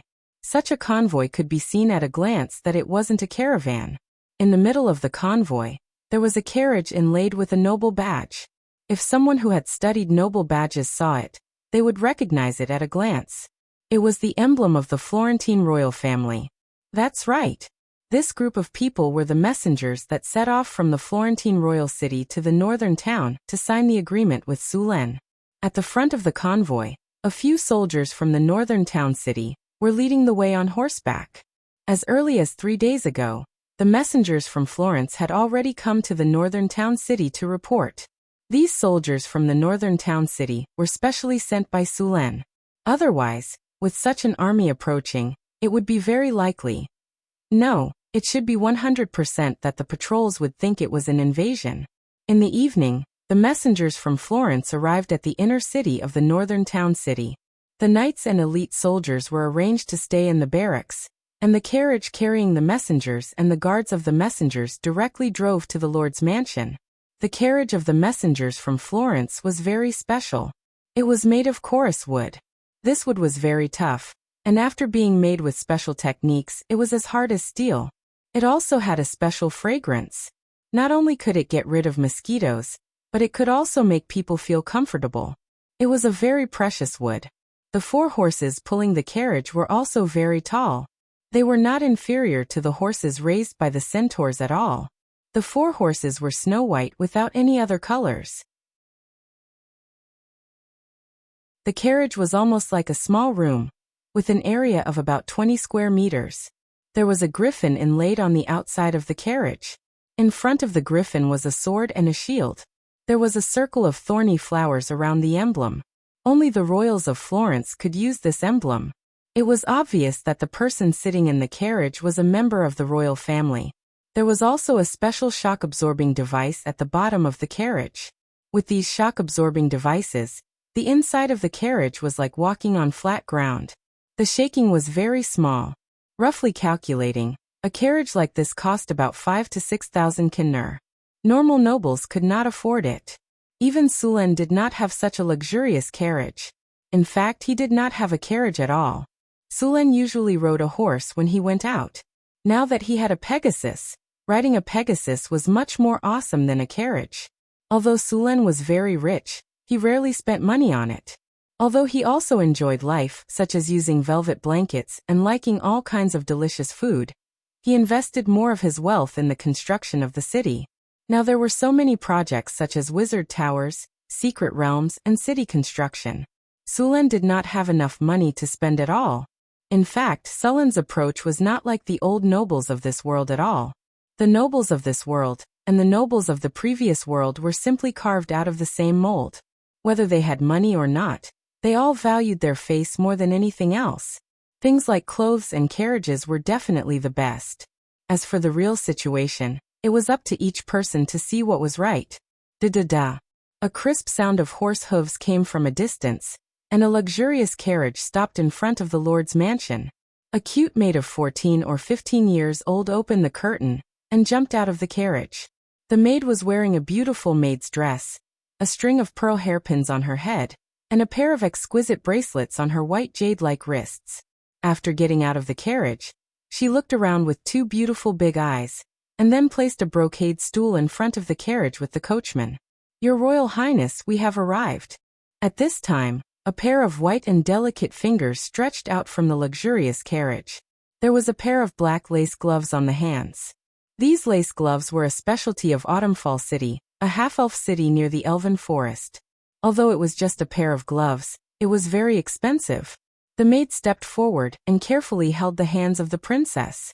The princess of the Kingdom of Florence stepped out of the carriage. When the curvaceous figure of the princess of the Kingdom of Florence appeared outside the carriage, the eyes of the people around her were involuntarily attracted by her noble and elegant temperament. Her long golden hair was very delicate, and her face was slightly powdered. Her face was like white jade, her eyes were like stars, and her eyebrows were picturesque.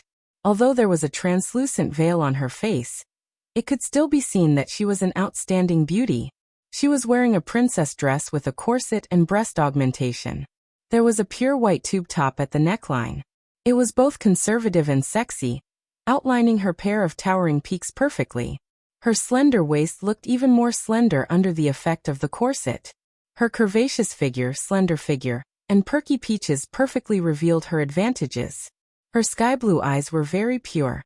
After getting out of the carriage, the princess looked around as if she was looking around. Soon, her eyes fell on Sulen, who came out to greet her. But soon, her eyes looked at Alex beside Sulen. As a high-level harpy, Alex's appearance was also top-notch. He was even better than the princess. As soon as the princess got out of the carriage, she felt the pressure. The momentum that she had maintained before also weakened a little in an instant. Fortunately, she adjusted quickly, smiled at everyone, and then recovered again. After receiving the news from the messenger, Sulen returned to the Lord's mansion and changed into a noble suit. This noble suit was made for him by Angie and Angela. His two half-elf maids were very capable now. The size of the sewn noble suit fit him perfectly, and it perfectly set off his temperament. After changing into the formal attire, Alex happened to arrive at the northern town.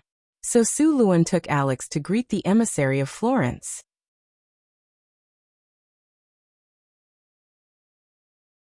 Chapter 305. Sulen moved his wrists in discomfort. Due to the fact that this form-fitting dress was tailored to fit the body, it was uncomfortable even though he looked dashing in it. Sulen was also dizzy from learning those troublesome aristocratic etiquette. Fortunately, he had gone through some training and could imitate it quite well. However, after seeing the starry eyes of the two half-elf maids, Sulen suddenly felt that this dress was not that unbearable after all. Sulen brought Alex to the door to welcome the messenger of the Florentine kingdom. However, when he saw the graceful figure of the messenger, he was indeed stunned for a moment. What surprised him even more was that the Florentine royal family actually sent a princess as a messenger. They must have prepared a sugar-coated bullet. Beautiful, dignified, noble, and charming. Such a style perfectly interpreted the grace and luxury of a princess. With a curvy figure, a slightly tender face, and the aristocratic etiquette that had been integrated into her bones, Sulen could not help but be amazed by the great aristocratic family that had been passed down for hundreds of years. If she were to be compared with Chris, Hathaway, Alex, and even Karina Grace, this princess would not have an advantage in terms of looks. However, her temperament and overall image were not inferior. Of course, this was due to her long-term aristocratic upbringing and etiquette. On the other hand, Chris and Hathaway rarely put in the effort to do these things. Putting everything else aside, Alex was the most beautiful one. Of course, this was only Sulen's subjective judgment.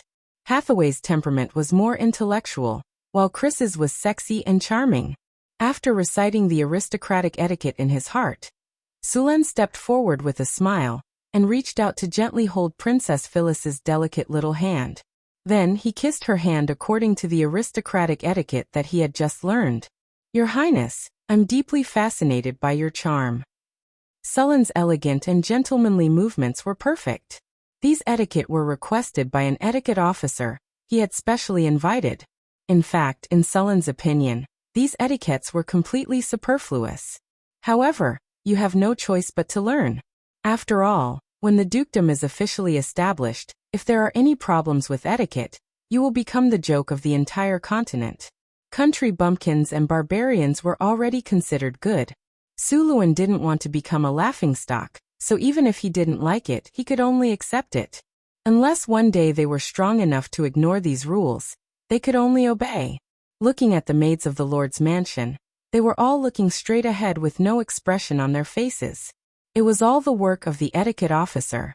Only Hathaway and a few other girls in Northern Town City were not restricted by this. After all, wizards were spellcasters, so they did not need to follow these rules.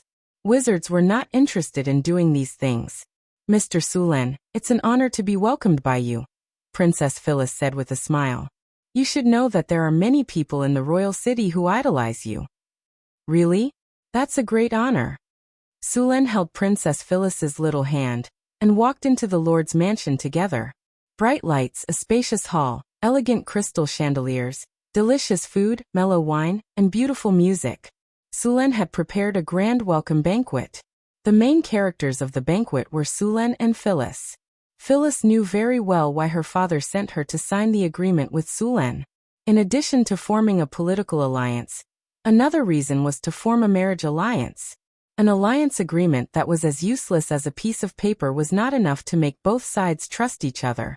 The best way to form an alliance, other than sharing common interests, was to form a marriage alliance. At first, Phyllis didn't have much expectations for this political marriage alliance. However, as a princess of the royal family, she had to protect the interests of the royal family. Therefore, although she was very unwilling, she had to obey the arrangement and come to Northtown. In her impression, this remote town in the northern wastelands should be the kind of place where the roads were muddy, there was a foul stench everywhere, the food was coarse and difficult to eat, and the behavior was rough. She could only spend her future in this kind of place. However, to her surprise after arriving here, she found that Northtown was completely different from what she had imagined. This place was even cleaner and tidier than the capital. Although it wasn't as prosperous as the capital, this place had only been built a year ago. It had only taken a year to develop to such an extent. If it was given a few more years, she felt that it might even surpass the capital. More importantly, her marriage partner was also unexpected. He wasn't the boorish barbarian she had imagined, but rather a handsome gentleman. This made Princess Phyllis, who had been worried that she would be banished, very happy. As a princess, although she could enjoy all kinds of luxurious life that ordinary people couldn't imagine, most of them were used for political marriages. They had no right to choose their own marriage partners. Even if the other party was an old man with one foot in the coffin, they couldn't refuse. Now that she saw Sulen, she felt that she was simply too lucky to have met such a powerful, handsome, and gentlemanly noble. As a princess, she knew her fate. Since she couldn't change it, she would fight for the best conditions. Obviously, she was lucky this time and made the right bet. Such a good resource, she must seize it. If she failed, she would be sent to another place for political marriages. She didn't know what kind of people she would meet. Next time, she wouldn't have such a good opportunity.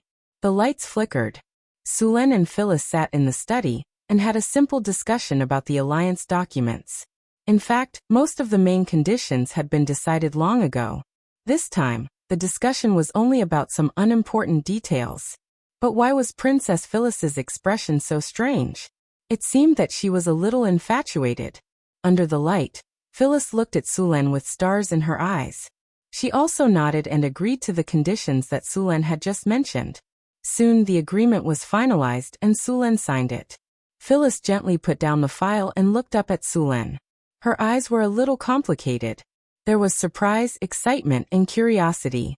On the way here, she had collected a lot of information about the northern wilderness. She had a preliminary estimate about this place. Not everyone could develop the northern wilderness to such an extent.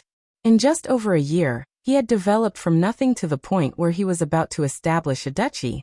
It was impossible to predict how far he would go in the future. The agreement is signed. Let's celebrate. While Phyllis was still thinking, Sulen stood up and took out a bottle of top-grade rum from the wine cabinet beside him. He poured it into 2 glasses. The amber liquid swirled back and forth in the glasses. Handing one of the glasses to Phyllis, Sulen raised his slender, white and calloused fingers. He picked up the glass and swirled it a few times under the dim magic light.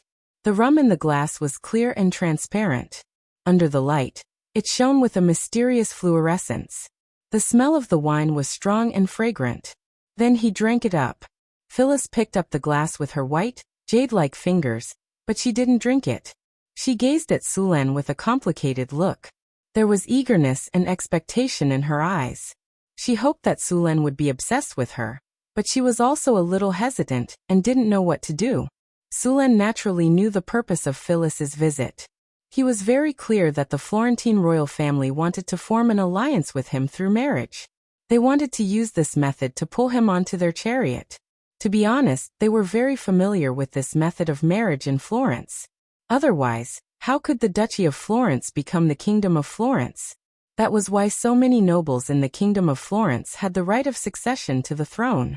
Although this right of succession might not be used for 100 years. Originally, he refused this marriage.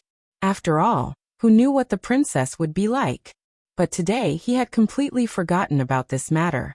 This marriage was really a good idea. What did you say? I'm lusting after her body. Bah, this is obviously love. Phyllis put down the glass and looked up at Sulen. It's really incredible. You've built a city here in only 1 year. I'm looking forward to seeing you continue to create miracles. It's nothing. I'm just lucky. Sulen smiled. I don't believe in luck. Phyllis turned around, got up from the stool, and suddenly got close to Suluan. Suluan could not help sniffing her tall and slender figure, and her outstanding advantages. When she suddenly got close to him, Suluan could not help but sniff a few times. Phyllis pretended that she didn't notice it. She was still close to Sulen. Although she was very tall, she was still much shorter than Sulen. From this position he could see her smooth shoulders, delicate collarbones and 2 mounds. You're mine. Phyllis suddenly put her arms around Sulen's neck. I should be the one saying that. Sulen didn't hesitate to put his arms around her slender waist. Then he turned around and pressed Phyllis against the desk. At the same time his other hand gently kneaded her smooth shoulders, and then moved down little by little. Phyllis's beautiful face flushed and became shy. Although as the princess of the marriage alliance, she had been taught in advance by her nanny. But this was the first time that she had used a real gun. Even her theoretical knowledge couldn't compare with Sulen's, who was a seasoned spear master.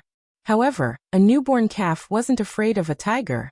Facing a spear master, she didn't want to be outdone and kept resisting. Facing this little white rabbit, Sulen didn't hit her vital points. Instead, he showed his exquisite skills. After seeing Phyllis's face turn red, he shot out his spear like a dragon, and went straight to the root of the problem.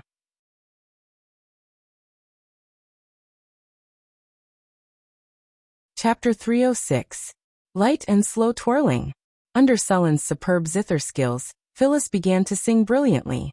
She had already changed out of her beautiful court dress, which was very troublesome when she was singing. Sulen's fair and slender hands played continuously like a brilliant zither player. He was also like an elf, performing a magnificent movement with Phyllis. In the end, Phyllis fell down like a swan with broken wings. It was completely over. The 2 maids guarding outside the door blushed. After a while, they quietly closed the door and walked out quickly. At the same time, they blocked the corridor. Sulen woke up early when the sky was just beginning to brighten. Looking at the messy bed, Sulen tiptoed out of bed and stretched. Sulen felt refreshed. Although he didn't do it, he didn't indulge too much, considering that Phyllis was just an ordinary person. However, Phyllis was different. She was a newborn calf who wanted to challenge the dignity of a tiger. In the end, Sulen whipped her with his spear skills that had already reached the master level. It would take at least 2 days for her to recover. She would just obediently rest on the bed today. As soon as Sulen got out of bed, the bedroom door was pushed open. 2 half-elf maids with dark circles under their eyes walked in resentfully. Angela glanced at Phyllis, who was sleeping soundly on the bed, and then glared at Sulen, looking like a wronged daughter-in-law. As for Anna, she also pouted and didn't say anything. Her expression was obviously saying that she was angry and couldn't be appeased. Looking at the 2 of them, Sulen smiled in his heart. He then reached out and carried the 2 of them. 2 little vixens, I'll deal with you tonight. Then he slapped their perky little buttocks and began to wash up and get dressed. After washing up and eating breakfast, Sulen asked the 2 maids to prepare breakfast for Phyllis and wait for her to wake up. Then he directly left the Lord's mansion. After patrolling around the city, Sulen came to Hathaway's lab. At this time, Hathaway's lab had changed a lot. The lab was several times bigger than before. A group of 11 to 12 years old children were learning theoretical knowledge in the lab. These children were the first batch of wizard apprentices trained in the North Town. Sulen was very concerned about these wizard apprentices. After all, only a few of them were selected out of the hundreds of thousands of people in the North Town. Even if these apprentices couldn't become wizards in the future, they could still make some low-level potions and make some money. Hathaway didn't teach these children how to meditate. If they wanted to meditate, they needed to learn a few meditation runes, which these children were now learning. Hathaway, have you deciphered the scroll from last time? Sulen came to Hathaway's side and asked. The scroll he was asking about was the one he found in the ruins of the secret realm. It was one of the few well-preserved things in the secret realm. One could imagine the value of this scroll if it was still intact after such a long time. Almost, but I already know the name of the spell recorded in this scroll. Hathaway shook her head. Wizards like to use their own secret language. No matter if they were arcanists or wizards, they were all very knowledgeable. Generally, after becoming a level 3 transcendent, both arcanists and wizards would have mastered at least a dozen languages. At this time, they liked to create their own secret language. Some words that looked like waves or staves were actually the secret language of wizards. It wasn't easy to decipher this secret language, but if you looked in the right direction, you could decipher it with some time. The scroll that Sulen and Hathaway got was recorded in a secret language. However, although they couldn't understand the secret language, they could still recognize the changes in the runes, which made it a lot easier to decipher. What's the name? That spell is so well preserved. It can't be a legendary spell, can it? Sulen asked. It's not legendary. This spell is only level 5. Hathaway shook her head. Sulen was greatly disappointed. It's only a 5th circle spell.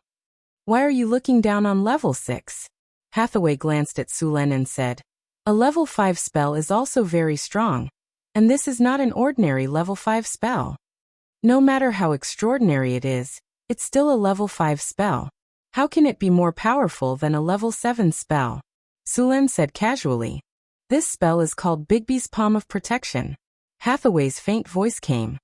Even if it's Bigby's Palm of Protection. What did you say? Say it again. Sulen suddenly reacted. The spell recorded on it is Bigby's Palm of Protection. Hathaway emphasized. I didn't expect it to be the Bigby series of spells. Sulen said in surprise.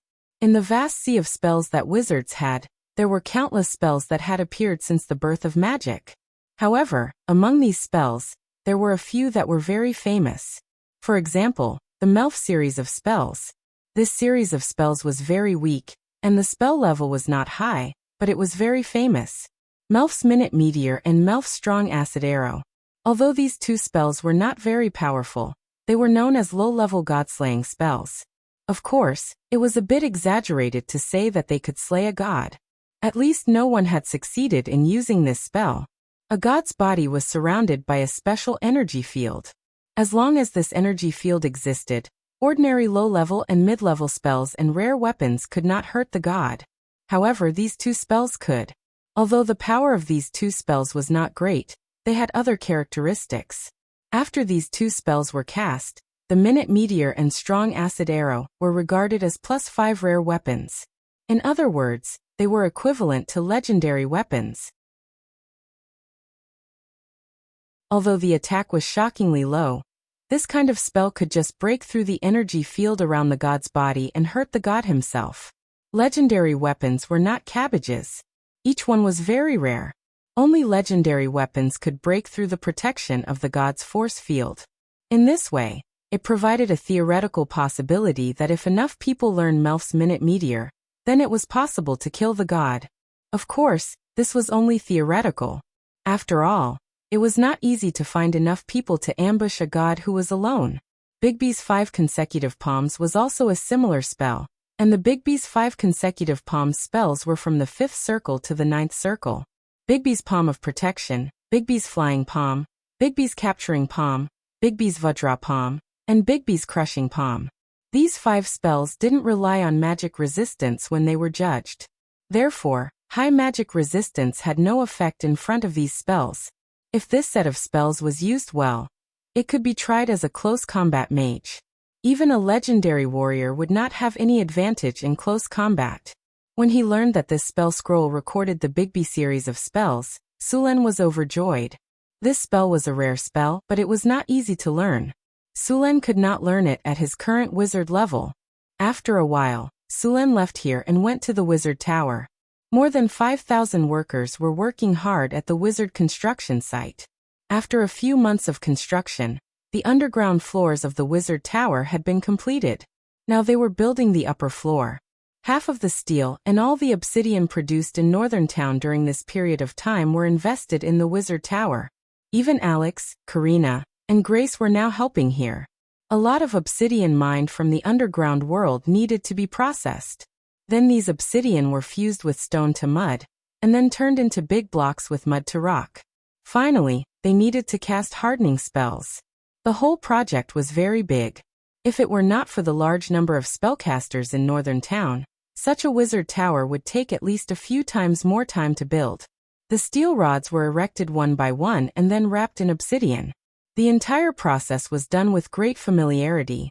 According to this progress, the main body of the wizard tower would be almost finished by the end of this year to the beginning of next year. However, only the main body was built. It was still far from the completion of the wizard tower. A lot of runes still needed to be engraved in various parts of the wizard tower, and at the same time, energy channels needed to be laid. The most important device of the wizard tower was also the core of the wizard tower, the elemental pool. The operation of the wizard tower was completely dependent on the elemental pool. Only a wizard tower with an elemental pool could be considered a real wizard tower. Those without an elemental pool could only be called a wizard tower at best. In addition to the elemental pool, a wizard tower also needed a tower spirit. Sulen had already prepared the legendary soul crystal to make a tower spirit, but Hathaway was only a rank 4 wizard. If she wanted to make a legendary tower spirit, only a legendary wizard could do it. Therefore, this soul crystal could only be stored for now. As for asking other legendary wizards to make a tower spirit, this was something very few people would do. This was because if the legendary wizard left a back door when making the tower spirit, he could control the tower spirit at any time. Once the tower spirit was used to control the wizard tower would become someone else's. Therefore, unless it was absolutely necessary, no one would ask others to make a tower spirit. The original owner of the tower spirit in Sullen's secret realm had died thousands of years ago. Even if he left a backdoor program, it would be useless. The tower spirit recorded the soul waves. Everyone's soul waves were different and had a unique frequency. Once a person entered the river Styx or the capital of the death god, their soul would be broken down, and only the core of their soul would be left. The soul that had been reassembled was completely different from the previous soul, so this backdoor was completely useless. Even if the original owner's soul was reincarnated, it would not be able to open this backdoor program.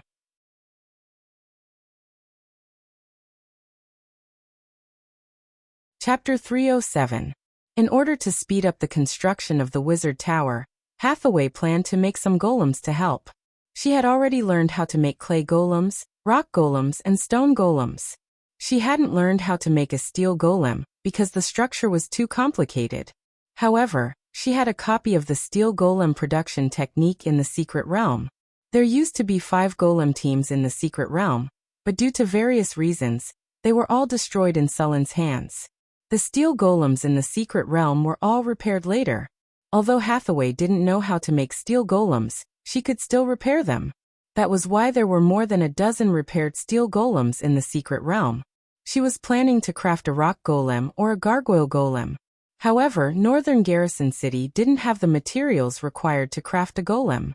Intermediate soul crystals were enough to craft a clay golem, but advanced soul crystals were required to craft a rock golem, obsidian golem, granite golem, and steel golem. Sulen got a lot of soul crystals from the necromancer he killed last time, but most of them were intermediate soul crystals. They could only be used to make clay golems. He had already used a few advanced soul crystals. If he wanted to get a lot of high-quality soul crystals, the best way was to go to the lower planes. Whether it was the bottomless abyss or the legendary undead world, they all produced high-quality soul crystals. However, they needed to be transported across planes, which Sulen didn't have the ability to do. If he wanted to get some advanced soul crystals, the best way was to try his luck at trade fairs. Wizards often held secret trade fairs. There were always a lot of good things in these trade fairs. Things that couldn't be sold in normal magic shops would appear in these trade fairs. Sulen had only heard about them from Hathaway before.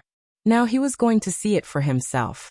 Northern Town City was located in the Northern Wasteland. This place used to be a gathering place for monsters, so there were no secret trade fairs here. The closest wizard gathering to Northern Town City was near Cult City. Hathaway used to be a wandering wizard. In order to trade for all kinds of magic materials, she had spent some time in these wizard gatherings. Naturally, she knew about these gatherings. Sulen and Hathaway were going to Cult City to participate in the wizard gathering. Northern Town City also needed to be prepared.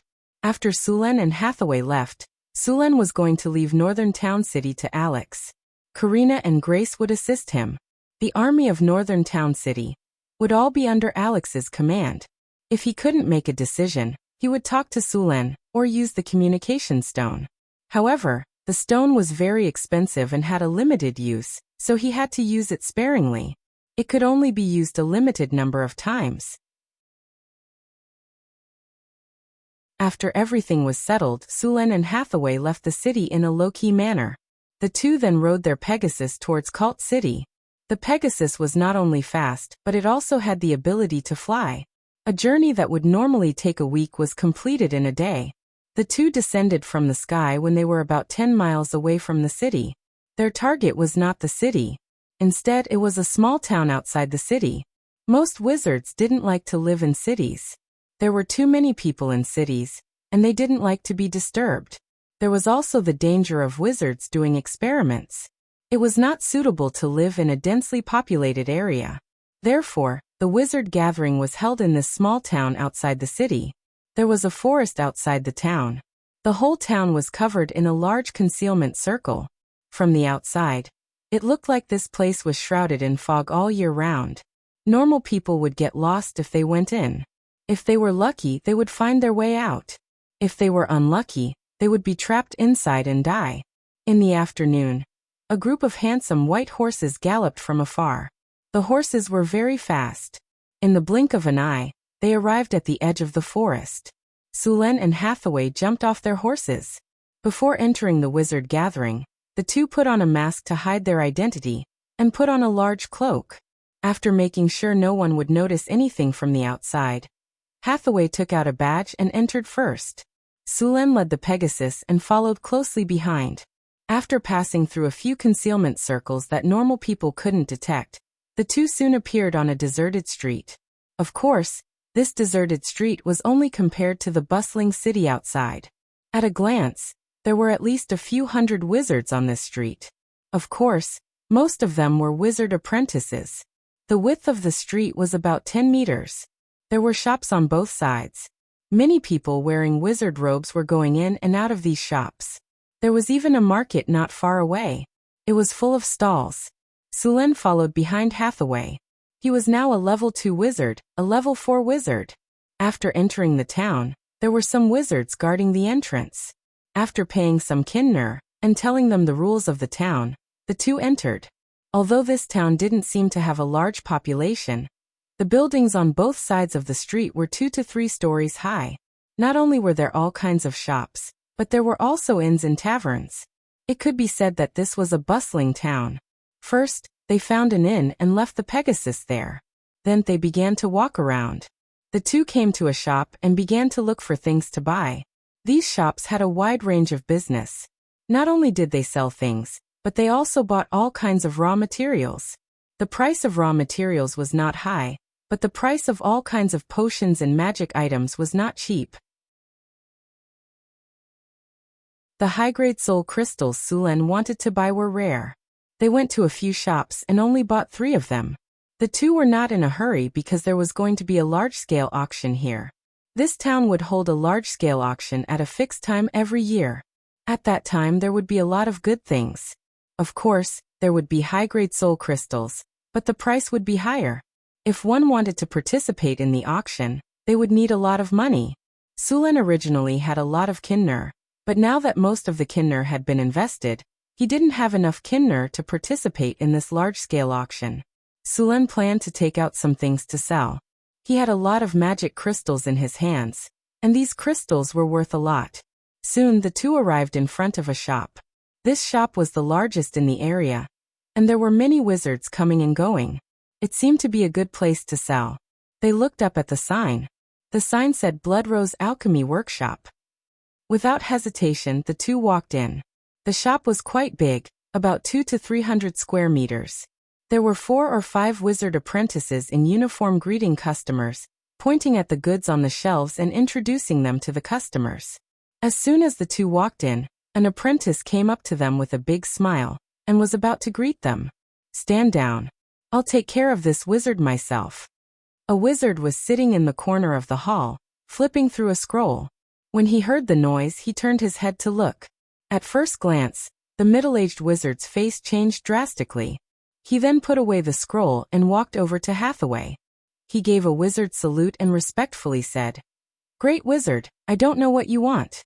Would you like to come to our 3rd floor for a detailed discussion?" "Okay." Hathaway nodded and said calmly. Then, under the guidance of the middle-aged wizard, the group quickly came to the 3rd floor. The 3rd floor of the alchemy workshop was divided into a few small rooms. The decorations inside were much more luxurious, but most of the wizards did not care about these luxuries. There was a young and beautiful female apprentice in each room.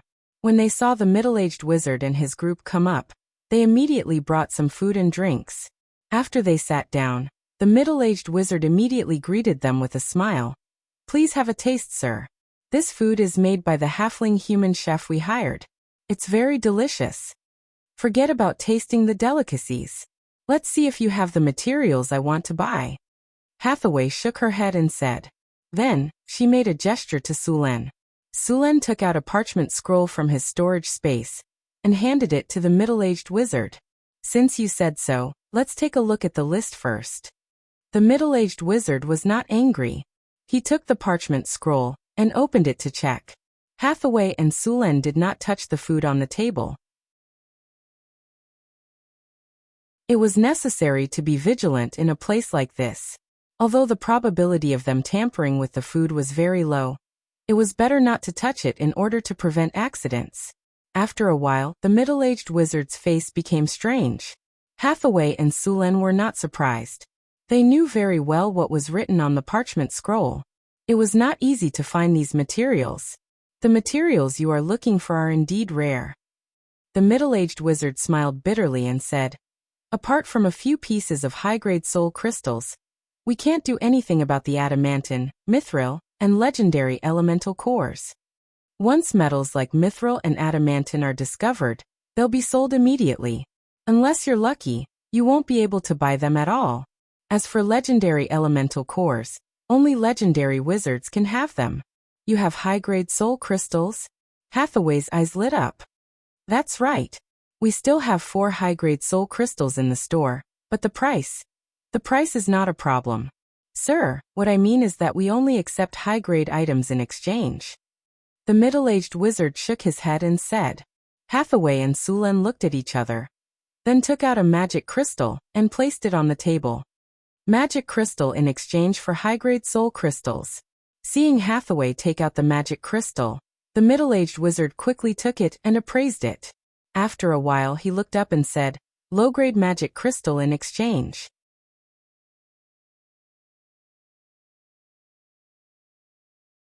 Chapter 308. Afterward, the middle-aged wizard put the crystal back and snapped his fingers. A flash of light appeared and disappeared. Moments later, someone knocked on the door of the room. Afterward, a wizard walked in and handed a brocade box to the middle-aged wizard. "Sir, this is the advanced soul crystal that we have in our store." The middle-aged wizard opened the brocade box and saw a purple crystal the size of an egg sitting quietly inside. Hathaway reached out and picked up the crystal. Afterward, she began to inspect it. Soon, Hathaway finished her inspection. This was indeed an advanced soul crystal. Since there was no problem with the goods, the next step was to discuss the price. Sir, if you want to use magic crystals to exchange for high-grade soul crystals, you will need at least 30 magic crystals of this size to exchange for one high-grade soul crystal. The middle-aged wizard pointed at the magic crystal on the side. Impossible. This price is too ridiculous. Sulen rejected without even thinking. Although a soul crystal is precious, its value is not as high as 30 magic crystals. Sir, you should be well aware of the preciousness of high-grade soul crystals. These low-grade magic energy crystals aren't bad, but they aren't too rare. If you want to exchange them for high-grade soul crystals, you'll have to raise the price. The middle-aged adept explained with a smile. Even so, this price is already more than double. We will not accept this price. Sulen shook his head. All right then. How many do you think are suitable? The middle-aged magus carefully observed the expressions on their faces, trying to figure out what was going on. Unfortunately, both of them were wearing masks and cloaks, so he couldn't see any abnormalities. This made the middle-aged magus feel a little disappointed, and he muttered to himself. Judging from their size, they should be a man and a woman. Judging from their voices, they should be quite young. It's just a little strange that there are not many great wizard-level witches, and there are only a few of them in the vicinity of the Kingdom of Florence. Besides, there are not many young ones. Could it be that they just advanced? I haven't heard of any wizard organization that has advanced recently. Could it be a wandering wizard or a traveler from somewhere else? The male sorcerer beside her is a grade 2 sorcerer. Could he be the sorcerer's boy toy? I'm so lucky to have a great adept as my mistress. Wouldn't it be easier for me to advance in the future?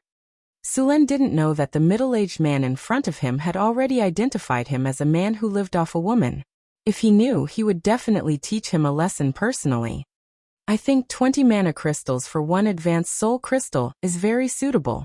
Sulen thought for a moment and said, according to this price, the soul crystals would be purchased at a premium of 1/3. I'm sorry, but we can't accept this price. The middle-aged magus shook his head.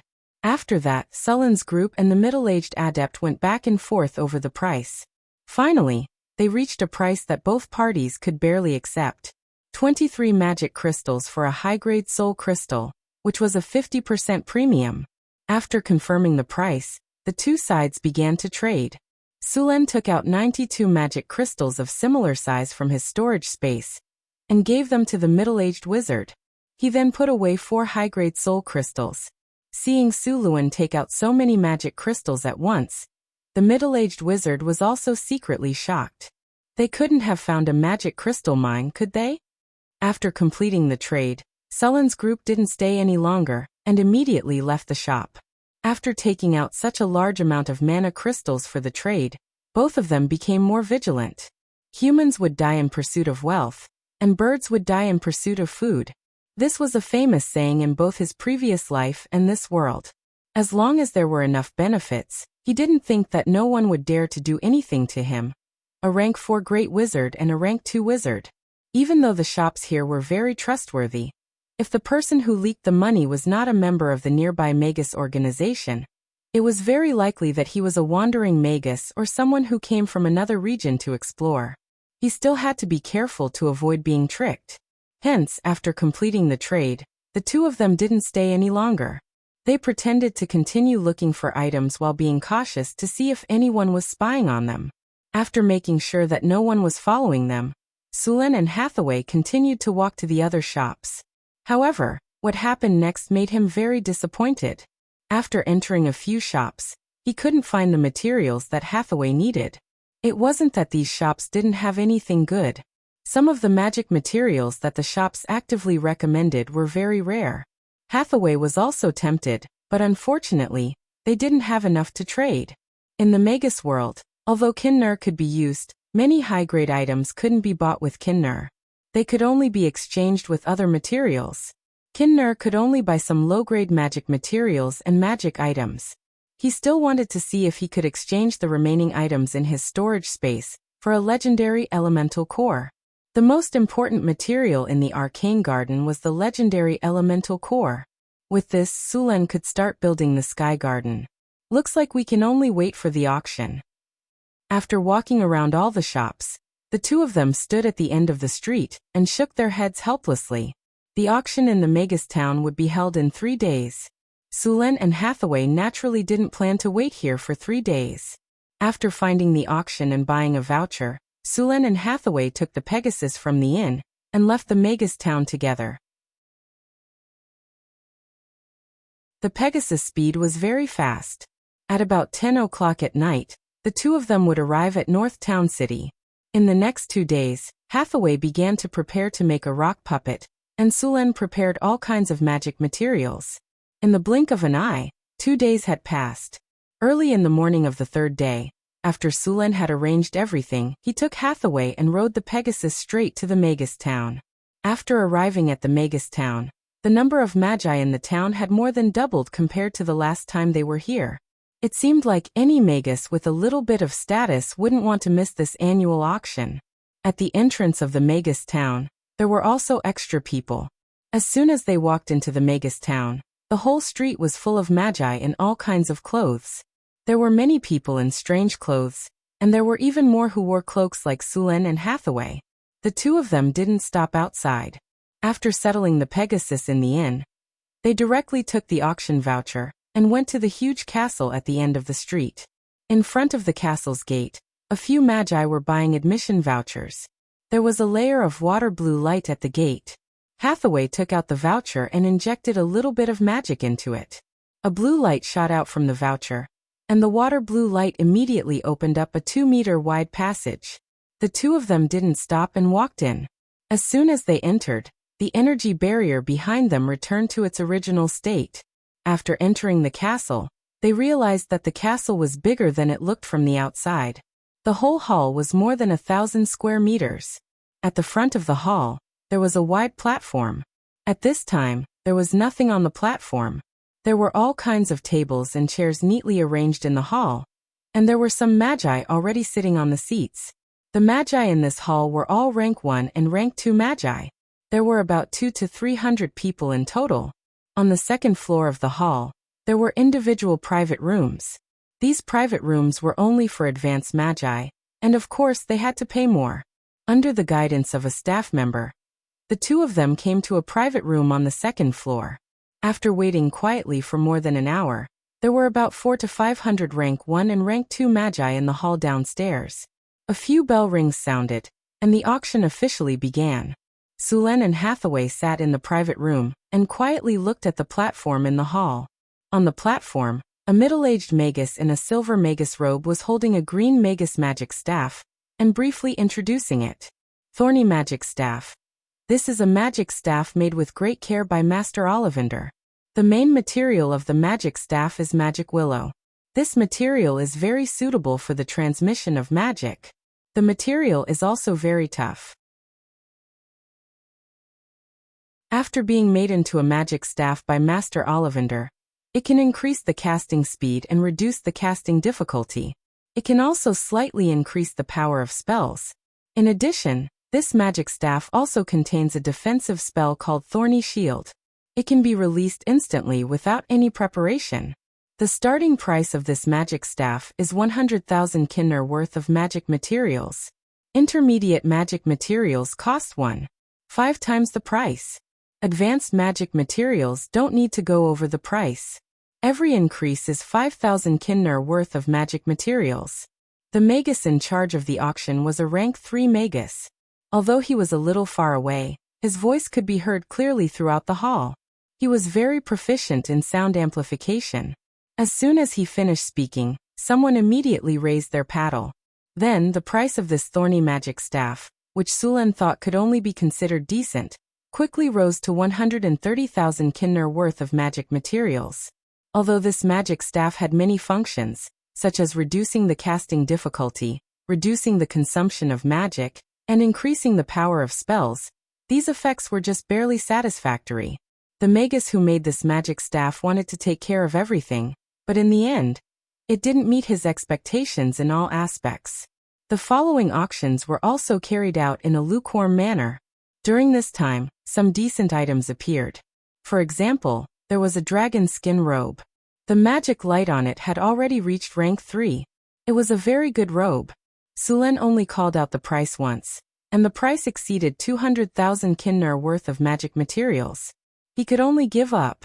In the end, this dragon skin robe was sold for 280,000 kinner worth of magic materials. This price had actually exceeded the value of the item itself. Of course, it was normal for the price to be higher in an auction. Other than these equipment, the most popular items in the auction were various potions. For example, the Azure Potion, which could increase the efficiency of meditation, was very popular. Every time it appeared, it would be highly sought after.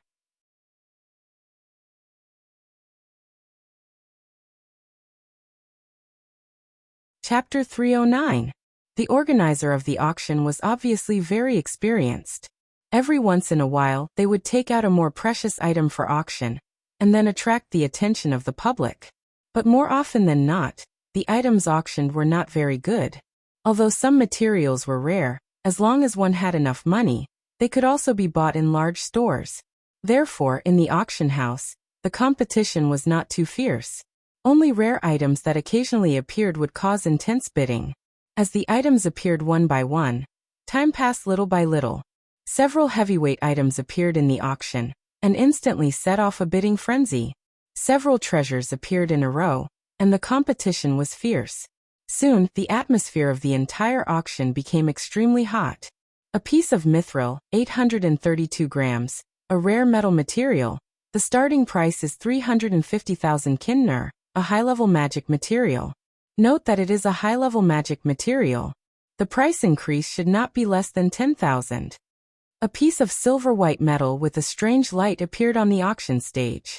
The metal was slightly bigger than a fist, but the surface was like a layer of scales. When he heard the words mithril, Sulen's body suddenly tightened, and his eyes stared at the piece of metal. Mithril, one of the most precious magic metals, was an important material for building a floating space city. It could be said that you could never have enough of it. He did not expect to see a piece of it here. 380,000. 400,000. 500,000. Mithril was really famous. Before Suluan could bid, many people had already bid one after another. Soon the price exceeded 500,000. Suluan hesitated several times and finally gave up bidding. He didn't have many things that could be exchanged. Once he bid for this piece of mithril, he wouldn't be able to get the legendary rank elemental crystal core. And this piece of mithril was not too big. It was not enough for a floating space tower, let alone a floating space city. Sulen also produced mithril in the silver mine in the underground world. Although the amount was not much, it was more than enough to build a floating space tower. After weighing the pros and cons in his heart, Sulen decided to give up. After a while, the price of this piece of mithril rose to 1,000,000, which made Sulen, who was still a little unwilling, give up completely. Since he had already decided, Sulen no longer hesitated and looked at those people fighting for it with a relaxed face. There are so many rich people. Sulen couldn't help but shake his head. At first, he thought that he was quite rich, but after coming here, he realized that there were many rich people among the wizards. In the end, the price of the mithril rose to 1.23 million kinner worth of high-grade magic material. The auction continued. Except for lunchtime, the auction continued. Finally, at around 4 p.m., the item that Sulen had been waiting for appeared. A legendary level Earth elemental crystal core in perfect condition. A high-grade magic item or magic material worth 350,000 kinner. Every bid must be increased by at least 10,000. As his voice fell, an earthy yellow elemental core that looked like a crystal ball appeared on the auction stage. 360,000. 380,000. As soon as the voice fell, the crowd couldn't wait to start bidding. This time, Sulen was not in a hurry to make a bid. He was determined to get this item, so he would let those people fight for it first. When the price was high enough, he would call out a bid. Soon, the price of this elemental crystal core had risen to 950,000. After reaching this price, The number of people participating in the bidding decreased a lot. Finally, when the price reached 1,060,000, several people who were originally following closely behind hesitated and chose to give up. 1,100,000. Sulen tapped lightly on the crystal mirror in front of him. The mirror flashed a few times, and a price was called. 1,120,000. That person seemed to need this item very much, and hesitated for a moment before bidding again. 1,150,000. Sulen immediately increased the price. 1,160,000. This time after a while that person called out a bid again. Sulen smiled slightly, and called out a bid of 1,170,000 again. On the auction stage, the middle-aged wizard who was hosting the auction called out the price twice as usual. When he was about to call out the price for the third time to confirm the success of the auction, suddenly, another cold voice called out. 1,200,000. Sulen was slightly stunned, and so was the middle-aged wizard who was hosting the auction. However, he immediately reacted and shouted excitedly. 1,200,000 going once. 1,200,000 going twice. 1,210,000. Sulen shouted without hesitation. 1,220,000. This person calmly raised the price again, as if money was nothing to him. This made Sulen's expression change. Once this happened, both parties would definitely fight to the death in the end. Both parties were in the VIP room on the second floor, which meant that the other party was at least a high-grade wizard. After hesitating for a moment, Sulen's expression changed. He made up his mind and directly called out a price that shocked all the wizards present. 1,500,000. As soon as this price was called out, the auction house was in an uproar. The other wizards all looked at the VIP room on the second floor with strange expressions. This price had actually far exceeded the price of a legendary elemental core. The auctioneer's face lit up with joy.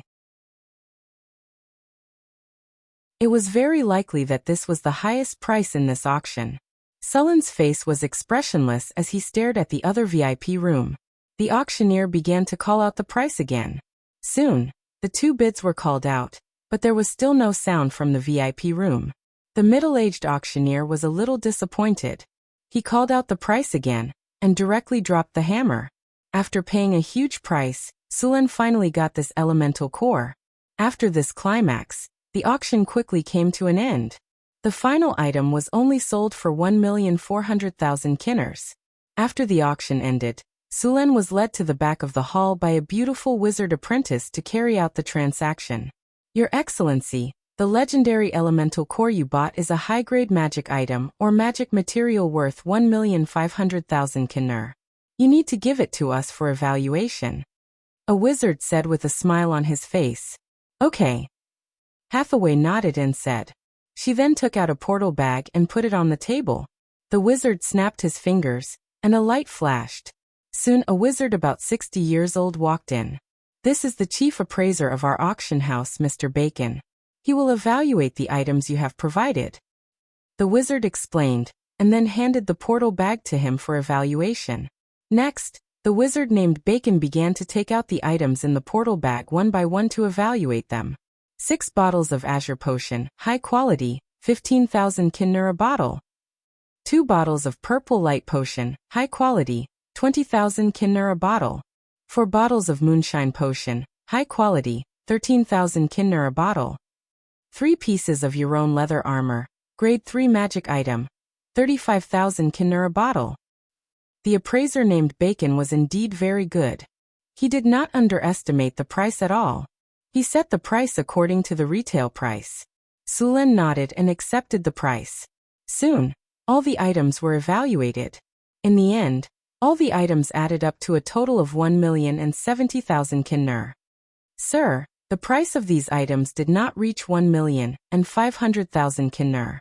After confirming the price of all the items, the wizard said with a gloomy face. It's not over yet. Sulen took a step forward and took out a white ring from his pocket. He then put it on the table and said, Add this. It was the bone control ring that Sulen got from the necromancer. This is a high-grade magic ring. The wizard's heart skipped a beat when he saw the items on the table.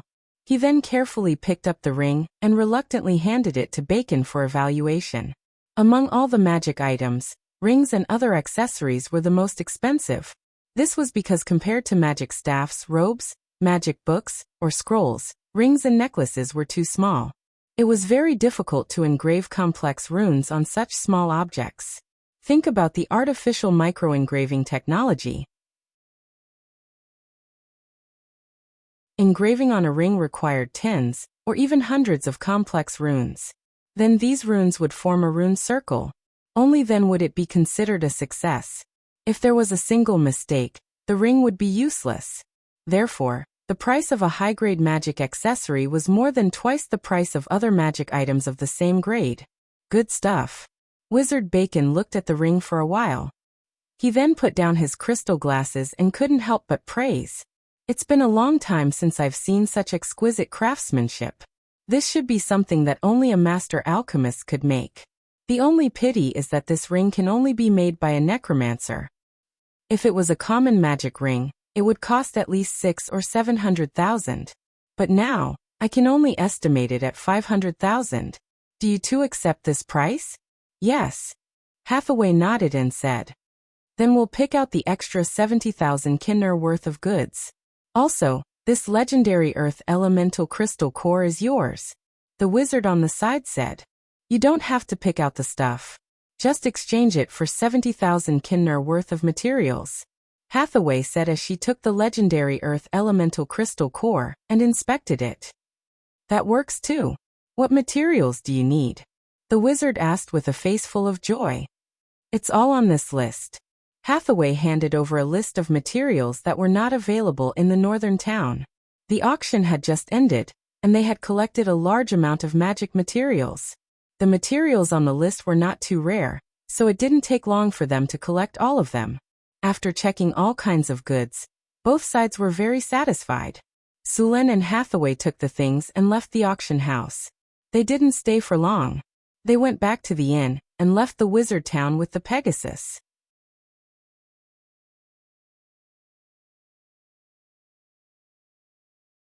Chapter 310. The two left the wizard town and stopped hiding. Sulen got on the horse and carried Hathaway in his arms. He rode the Pegasus and soared into the sky. The Pegasus neighed and galloped forward. Damn it, that's a Pegasus. Why do they have such a thing? Chase them. What's there to chase? Do you think you can catch up with a Pegasus?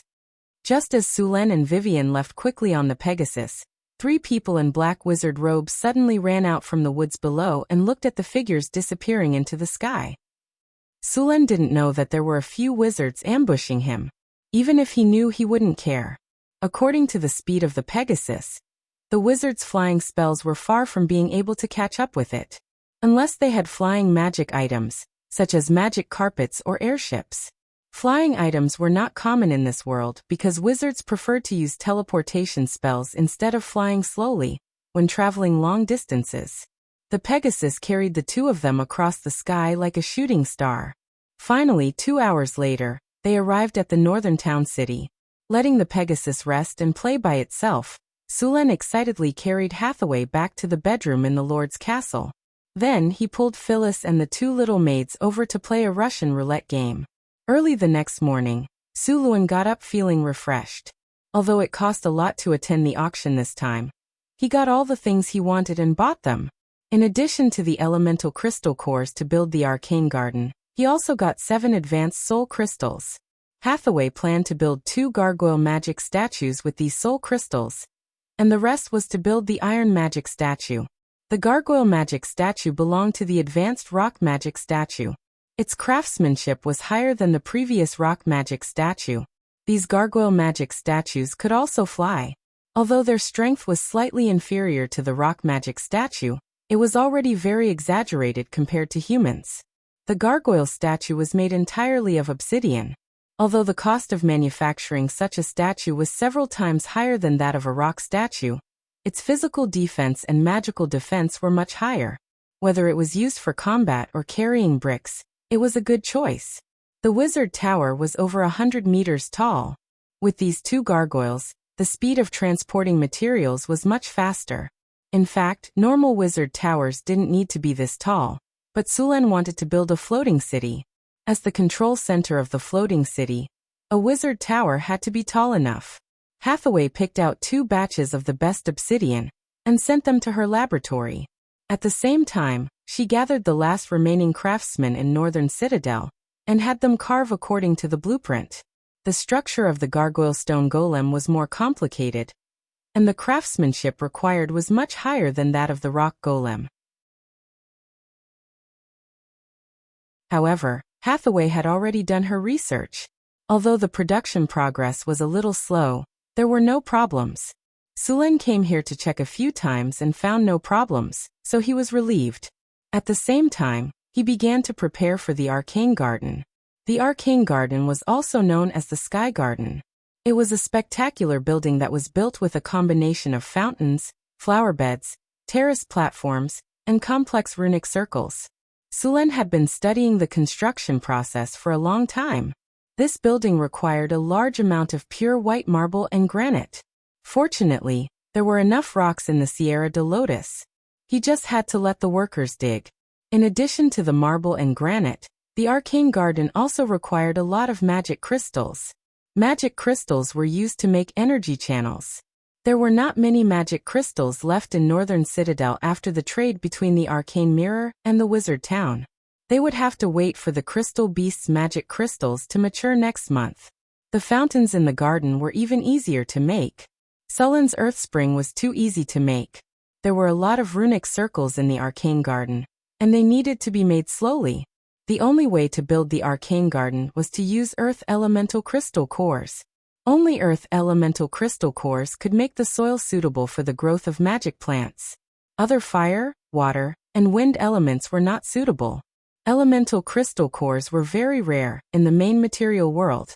They were only produced in large quantities in the elemental plane. Intermediate and low-level elemental crystal cores could be obtained by killing giant wind elementals. However, not every elemental creature could drop an elemental crystal core. In the 4 major elemental planes, the giant elemental creatures could only be regarded as small fish, and the elemental elders were the mini-bosses. The more powerful ones were the demigod-level elemental jinns like the wind jinn. The wishing spell in the sorcerers was to summon the elemental jinn, and then fulfill it. There were also 4 elemental gods living in the depths of the elemental plane. They were the real big bosses. Before the era of the Arcane Empire, the demons of the bottomless abyss wanted to conquer the multiverse. As a result, as soon as they came out of the abyss, they bumped into the oldest elemental gods. Then, these elemental gods brought a large number of elemental creatures and directly smashed the demon army. No one knew how many elemental creatures there were in the elemental plane. It was said that after elemental creatures died in other planes, they would be resurrected in the elemental plane. However, their past memories would certainly not be retained. Unless they were at the level of the elemental elders, they would not have any memories. Sulen took the Earth Elemental Crystal core and studied it. It was a piece of earthy yellow crystal. The core was not circular. Its surface had many flat surfaces, and the overall appearance was close to a circle. This thing had many uses. It could affect the size of the gravity within a range, and it could make the land in an area fertile. At the same time, the energy consumed in the Earth Elemental Crystal core would slowly be absorbed from the surrounding air. In theory, as long as the consumption was not excessive, the energy of this Earth Elemental Crystal core would not be exhausted. In the future, if he wanted to build a floating space city, he must use Earth Elemental Crystal cores above the legendary level to create gravity for the floating space city. This way, after the floating space city entered the astral plane, the things inside would not float up. In addition to gravity, the floating space city would face many other difficulties, such as air circulation, water circulation, and other basic problems. However, it was still early to study these. After all, even the problem of the floating space city's energy core had not been solved. Even if the other problems were solved, it would be useless. Sulen was not in a hurry to build the Arcane Garden. The 3rd phase of Northtown City's construction was not over yet, and he could not transfer too many people for the time being. Even if he wanted to build the arcane garden, he would have to wait until the third phase of the construction was completed. He could only ask people to prepare the materials in advance, while he led people to speed up the construction at the construction site. The third wall of Northtown City was a huge project. Sulen was now very envious of the strength of the temples. These churches that came to Northtown City each had more than 10 spellcasters. With so many spellcasters casting mud to rock, the construction speed could not be faster. In less than a month, these churches had finished building their respective shrines. All that was left was for the craftsmen to carve and decorate. These craftsmen's carving skills were basically at the master level. Although the shrines had different styles, they all revealed a lofty and dignified aura. As for asking the spellcasters of these churches to help build the city walls, Sulen did not have that much influence. Moreover, this method would easily make the priests angry. Building temples was to serve the gods. This was fine, but what was the point of building a city wall? Unless Sulen wanted to fall out with those churches, he could only give up on this idea. After staying in Northtown City for a few days, Sulen went to Mirror Lake City for an inspection. The construction of Mirror Lake City was also in progress, but the housing inside was already completed. The planning of Mirror Lake City was in fact a replica of Northtown City. The city was divided into markets, and these markets were for residential housing. Now there were more than 20,000 people living here. In addition to the housing, the market, business district, production district, city square, and City Hall of Mirror Lake City had not been built yet. The original order was to build the housing first to solve the housing problem. As for food, Mirror Lake City still needed Northtown City's support for food. Of course, meat was not needed. This place was close to Mirror Lake, so there was an abundance of fish. Occam, the city lord of Mirror Lake City, had done a good job. Next, Mirror Lake City would need to build roads, city hall, business district, production district, and other areas. At the same time, they would need to cultivate more land outside the city. Mirror Lake City needed to feed itself as soon as possible. Sulen did not develop Mirror Lake City to create a burden for himself. There were still many kobolds, gnomes, gnolls, and other monsters around Mirror Lake City, so the army would clear them out every day.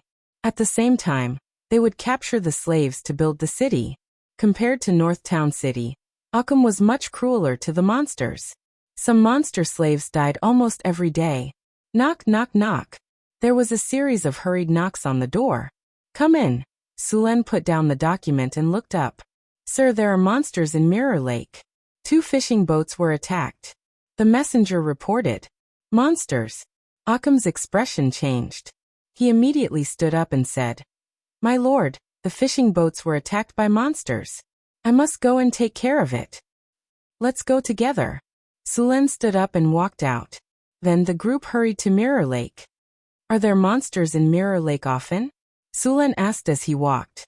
Occam said, Last month, we found a water monster, but when we wanted to surround and kill it, the water monster left again.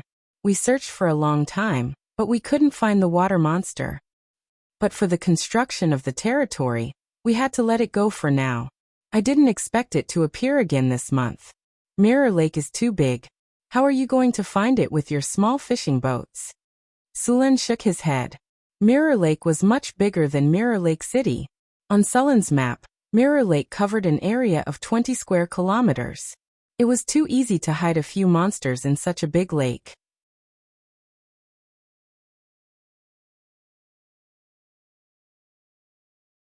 Chapter 311. Mirror Lake was located in the south of Mirror Lake City. The water was clear, and there were plenty of fish. It was one of the most important sources of food for Mirror Lake City. Sulen and Occam soon arrived at the dock. The dock wasn't big. The ground was wet. Many workers were moving the fish. The air was filled with the smell of fish. Seeing Sulen and Occam arrive, the manager of the dock immediately ran over. Your Excellency, Lord City Lord, welcome. The steward bowed respectfully. All right, let's not talk about the formalities. Let's talk about the water monster first, Sulen said, waving his hand. The steward stood up after saluting and said, Yesterday afternoon, We found that 2 fishing boats didn't return on time, so we sent people to search. Today, we found some ship fragments in the fishing area and some scales of water monsters. Then the manager handed over a palm-sized dark green scale. Sulen took it and examined it. The scale was very tough and slippery. It was very slippery. It was very similar to the water monster Sulen killed in the Red Sand River. Do you know where the water monster is? Sulen threw the scale to Occam and asked. Sorry, we only know the general area where the water monster is active. Sulen said. All right, arrange a boat for me. I'll take care of the water monster myself. Because the water monster lived in a special environment, it was very difficult to rely on a large number of people to besiege it. If there were too many people, it would directly dive into the water. Judging from the habits of this water monster and its preference for sneak attacks, it would definitely not come out if there were too many people. In the Mirror Lake City, only Suluan had the confidence to kill the water monster alone. My lord, it's too dangerous. Let me go. Occam stopped Sulen. Alright, it's just a water monster. It's not my match. I haven't been active for a while. Sulen patted his shoulder and said firmly, Then please let me go with you. Occam said after seeing that he couldn't stop Sulen. I agree. Hurry up and prepare the ship. Sulen waved his hand. Occam's strength was at the rank 3 transcendent realm. Even if he encountered a water monster on water, he would still have the strength to protect himself. Furthermore, he would need someone who could sail the boat to help him. Soon, the boat was ready. It was a small sailboat, 6 meters long and 3 meters wide. It only needed 3 to 5 people to operate. It was a fishing boat used by Mirror Lake City to catch and transport fish. After Sulen and Zhang Heng boarded the boat, Occam and the guide skillfully untied the ropes and raised the sails. Sulen snapped his fingers and summoned a breeze to blow the sailboat away from the port. Mirror Lake covered a large area, so it wasn't easy to find the water monster. Fortunately, Sulen had a strategic map with him, so he could mark out all the enemies around. With Sulen's wind elemental, the sailboat moved very quickly. The boat was like an arrow released from a bow, quickly sailing past the water surface. Soon, the boat arrived at the area where the water monster appeared. Sulen opened the strategic map and started looking for the location of the water monster. Soon, a large number of light spots that represented living creatures appeared on the map. However, most of these light spots were fish. The water monster didn't appear. It wasn't easy to find the water monster among so many light spots. My lord, this is the location where the water monster appears, the guide said. Let's cruise around here a few times and see if we can lure the water monster out, Occam said after glancing at Sulen. Under the control of the 2 people, the boat moved back and forth on the water surface. However, after a while, the water monster still didn't appear. Make some noise, Sulen said. Suluan said, and Occam nodded. Then he and the guide began to beat the water surface to make sounds. The fish in the lake quickly fled in all directions. Sulen's strategic map quickly reduced the number of light spots by more than half. As time passed, in a dark underwater cave, a figure the size of a small mountain was sleeping. At that moment, a pair of cold and evil eyes that looked like 2 lanterns suddenly opened in the dark cave. The body that looked like a small mountain moved slowly. The mud and sand under the water suddenly rolled and turned murky. A huge black shadow swam out of the cave. A few thick tentacles swayed gently. Then, the black shadow instantly accelerated and rushed forward. After a few times, the surrounding water was no longer dark. The huge black shadow also became clear. Sulen stood on the sailboat and carefully checked the strategic map. At that moment, he suddenly noticed that a light spot on the map was rapidly approaching. In just a few breaths, the black spot was less than 100 meters away from the boat. Sulen narrowed the strategic map to the upper left corner of his eye and shouted at Occam and the guide, "It's coming! You guys go back to the cabin! The water monster is coming!" When the guide heard that the water monster was coming, he was so scared that his face turned pale. He threw away his tools and rushed to the cabin to hide. Occam, on the other hand, took out his weapon and was eager to fight. "Don't attack on the boat. Don't let the water monster crash the boat. If that happens, we'll have to swim back," Sulen warned Occam. At the same time, Sulen circulated the energy in his body. Suddenly, an undercurrent appeared under the water surface. Then, the undercurrent suddenly exploded and pushed the water monster that couldn't dodge in time out of the water surface. A water monster that was more than 10 meters tall like a small mountain appeared on the surface of the water. The body of the water monster was similar to a human, and had 4 limbs like a human. However, the front of the limbs was something like a fish's fin. There were also 8 octopus-like tentacles on the back of the water monster. Its body was covered in a layer of dark green scales. Roar! A sharp roar was heard. Sulen suddenly felt a wave of soul fluctuation. A soul thorn formed completely by soul power rushed toward Sulen. The soul ring on Sulen's hand flashed with a white light, and an energy barrier appeared in front of him. After the soul thorn hit the barrier, circles of ripples appeared and then disappeared. Following the water monster's roar, a strange energy wave spread out. Sulen was suddenly frightened, but it disappeared very quickly. On the boat, Occam's face was a little pale. However, his eyes were still firm and fearless when he looked at the water monster. The guide, on the other hand, couldn't stand it. He fainted in the cabin. This is the aura of fear. Sulen frowned.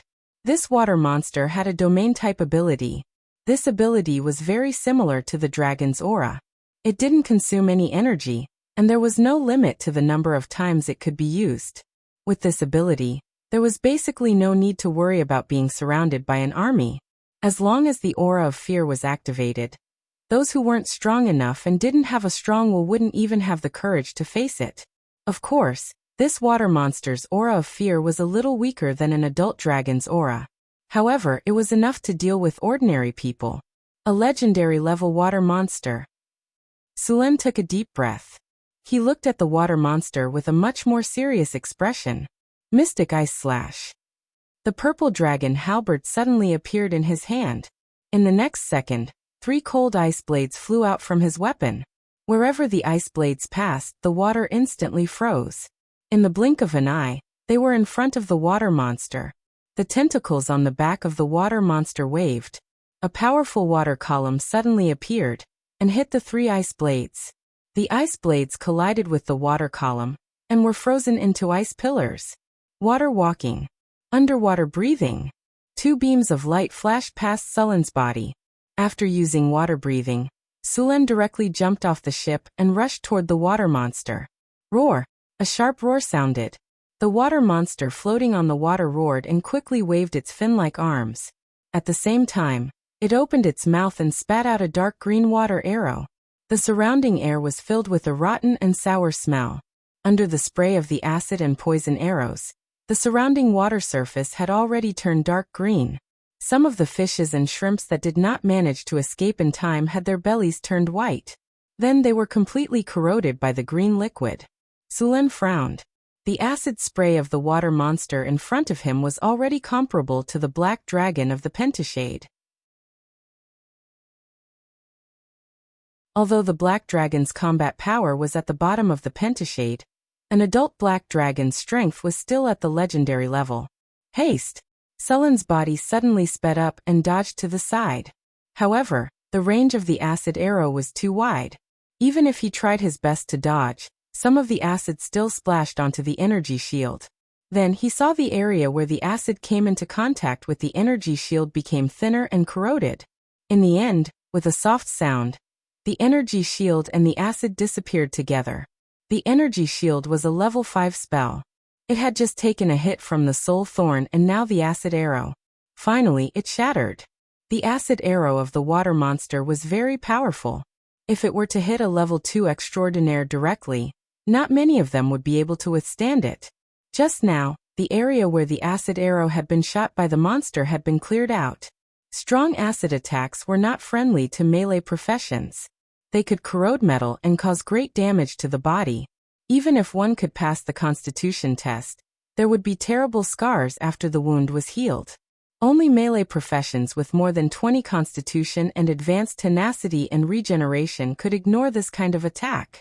Seeing that Sulen had dodged the acid arrow, the water monster turned its huge body and quickly rushed up. Although it was a little surprised by Sulen's escape, As the strongest overlord in the water, it didn't think that the little human would be a match for it. As a water monster, the lake was its home ground. It was like a fish in water here. Its fin-like arms waved gently, and the water monster rushed up quickly. At the same time, it spat out another acid arrow from its mouth. Summon wind elementals. The wind whistled on the surface of the water. 2 large wind elementals that were 5 or 6 meters tall appeared on the surface of the water. These wind elementals had electric arcs jumping on their bodies from time to time.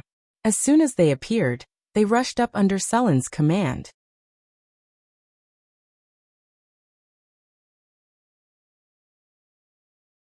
Chapter 3:12. The whirling wind blew the acid arrows away, scattering the dark green acid in all directions. Only a part of it landed on the 2 large wind elementals, sizzling and emitting white smoke. However, compared to the wind elemental's height of 5 to 6 meters, the consumption was not even worth mentioning. The 2 wind elementals stirred up a gust of wind and rushed towards the water monster. The huge tentacles on the back of the water monster waved quickly, whipping the wind elementals. The huge body of the wind elementals only lasted for a few seconds before they exploded into a cloud of smoke. Thunderstorm. A rolling thundercloud suddenly appeared, followed by a blue lightning bolt as thick as a water bucket, striking the water monster. The powerful electric current directly shocked the water monster, causing its body to convulse and its tentacles to sway disorderly. However, the damage was not as great as Sullen had imagined. More electric current was channeled into the surrounding lake water.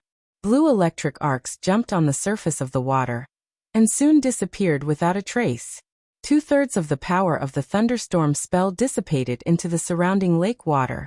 As a legendary creature, the water monster had high magic resistance, and the greatly reduced thunderstorm spell did not cause any serious damage to it.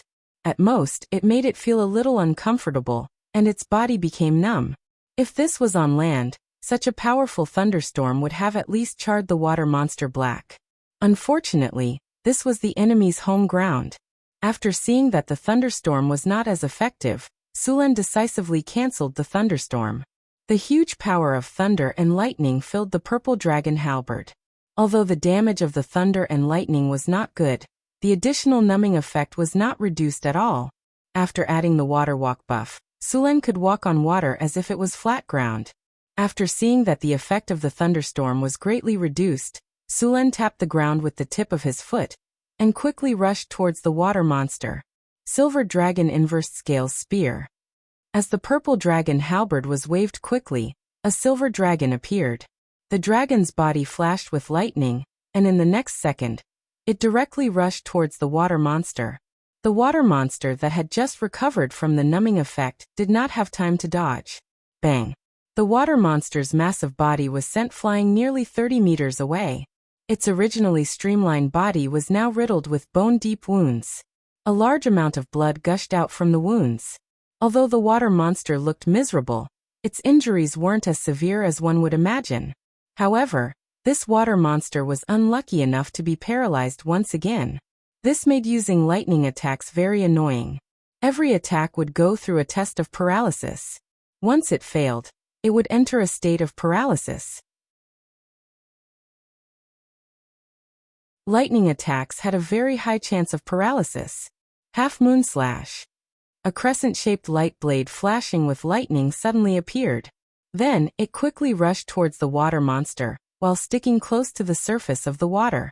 After recovering from its paralysis state, the water monster immediately summoned a huge water shield. The light blade slammed into the water shield, splitting it in half.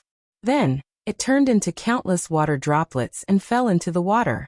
Although the light blade had broken through the water shield, it had consumed most of its energy. Then, it collided with one of the water monster's tentacles. After leaving a scar on the tentacle, the light blade completely dissipated. Sullen's body quickly glided across the water. In a breath's time, he had crossed a distance of 30 meters and arrived beside the water monster. In front of him, the water monster that looked like a mountain of flesh had just finished casting a spell. At this time, the water monster was in a state of exhaustion and had yet to recover its strength. Sullen's target was its chest and abdomen. From here, he could directly attack the water monster's internal organs. Although he didn't know where the water monster's heart was, and the water monster's body was too big, Sulen wasn't confident that he could hit its heart in one hit.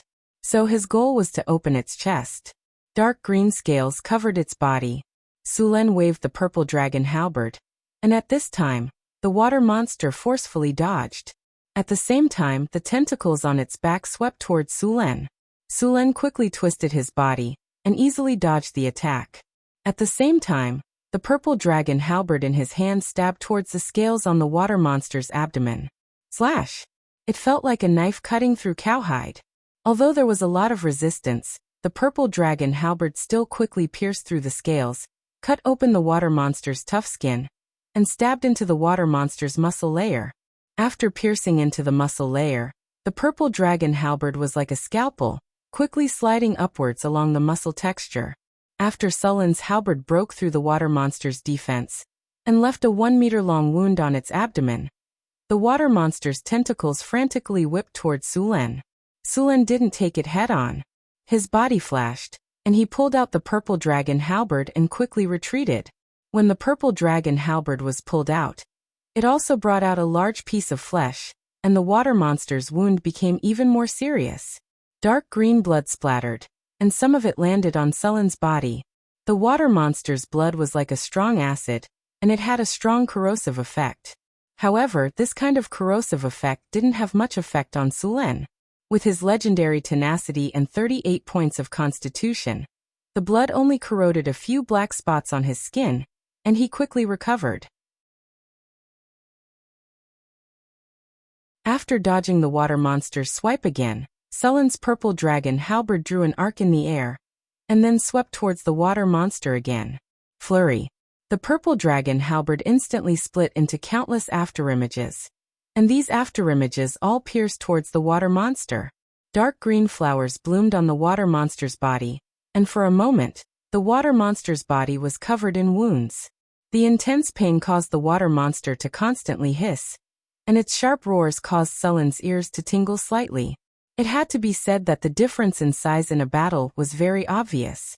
Sulen's attack on this water monster was like stabbing an adult with a needle.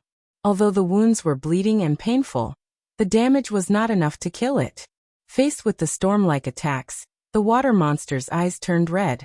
The intense pain made it even crazier, and the 8 tentacles behind it attacked wildly. Faced with the water monster's counterattack, Sulen's purple dragon halberd constantly blocked, and his body twisted to dodge, but he was still hit a few times. Fortunately, he reacted quickly, and was not caught by the water monster's tentacles. Faced with the water monster that seemed to have 8 arms, Sulen was also a little tired. Who told him to only have 2 arms? With so many arms attacking at once, this was cheating, ambushing, and not caring about martial arts ethics at all. Thunder Domain. Powerful thunder energy quickly surged out from Sulen's body, and his body was covered in a layer of jumping thunder and lightning. The purple dragon halberd was completely covered in thunder and lightning, as if it was a weapon made of countless thunder and lightning. After activating the thunder domain, a 30-meter area around Sulen was completely covered in thunder and lightning. Within this area, except for Sulen, all the enemies would be attacked by the thunder and lightning in the air every second. Every thunder and lightning attack would cause some damage, and they would also be paralyzed. However, above the water, a lot of the thunder and lightning energy was dispersed into the lake, so Sulen's energy consumption increased by several times. Although the power did not decrease, the duration was reduced by half. After noticing this situation, Sulen did not delay, and rushed toward the water monster again. The water monster, who was already in a rage, did not show any weakness. It roared, and the sharp cry shook the lake, causing ripples to appear everywhere. A powerful soul force appeared again, and then rushed toward Sulen fiercely. Roar! Sulen did not show any weakness. His eyes were red, and the energy in his body flowed, and then quickly gathered at his throat. In the next second, a loud roar came from his mouth, louder than the water monster's. The sound was like thunder, and it instantly exploded in his ears. The water around Sulen was splashed by the sound in an instant. War roar. as an ability carried by Sullen's divine power, was also very powerful, and it was even faster than Soul Thorn when it was used. The thunderous sound rang in the water monster's ears. At such a close distance, the water monster, who was not mentally prepared, was instantly stunned by the sound. It felt as if there were 500 bees flying in its ears, and its mind turned into a pile of paste at this moment. The soul thorn that it released was also affected, and its power was greatly reduced. Sulen easily took it. Seeing that the water monster was stunned, Sulen waved the purple dragon halberd and quickly rushed forward. Although it was stunned, the water monster's 8 tentacles were still waving in front of its body. Seeing this, Sulen's purple dragon halberd flashed up and down, and the purple dragon halberd flashed with lightning quickly across the tentacles. The sharp purple dragon halberd continuously slashed across the same spot on the tentacle. In just a few slashes, a tentacle that was 7 to 8 meters long and half a meter thick was cut in half by Sulen. Dark green blood spurted out. The intense pain caused the water monster to recover from the dizziness, and the remaining 7 tentacles swept over from all directions. Thunderstorm. Powerful lightning fell from the sky and fiercely struck the water monster. Although the damage was not high, the additional paralysis effect appeared again. Sulen did not care and madly attacked one of the tentacles. In the blink of an eye, the other tentacle of the water monster was cut in half by Sulen. After 2 tentacles were cut in half, the water monster's attack power was reduced by a level. Facing the attacks of the remaining 6 tentacles, Sulen was not exhausted. Acid spit.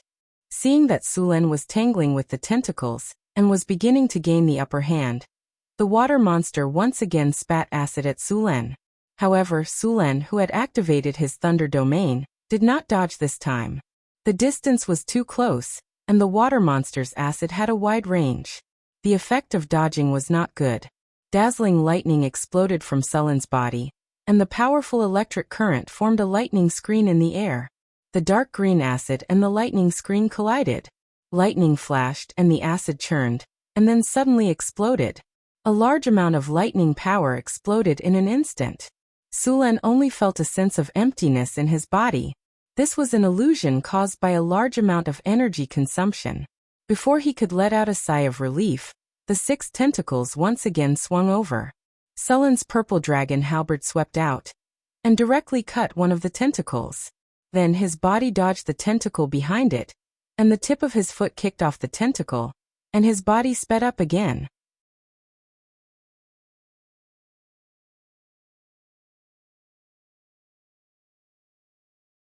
Chapter 313. Cold Poison Purgatory. A dark green liquid suddenly appeared in front of Sulen. In the blink of an eye, he was surrounded by the dark green liquid. The venom was highly corrosive and had an extremely low temperature.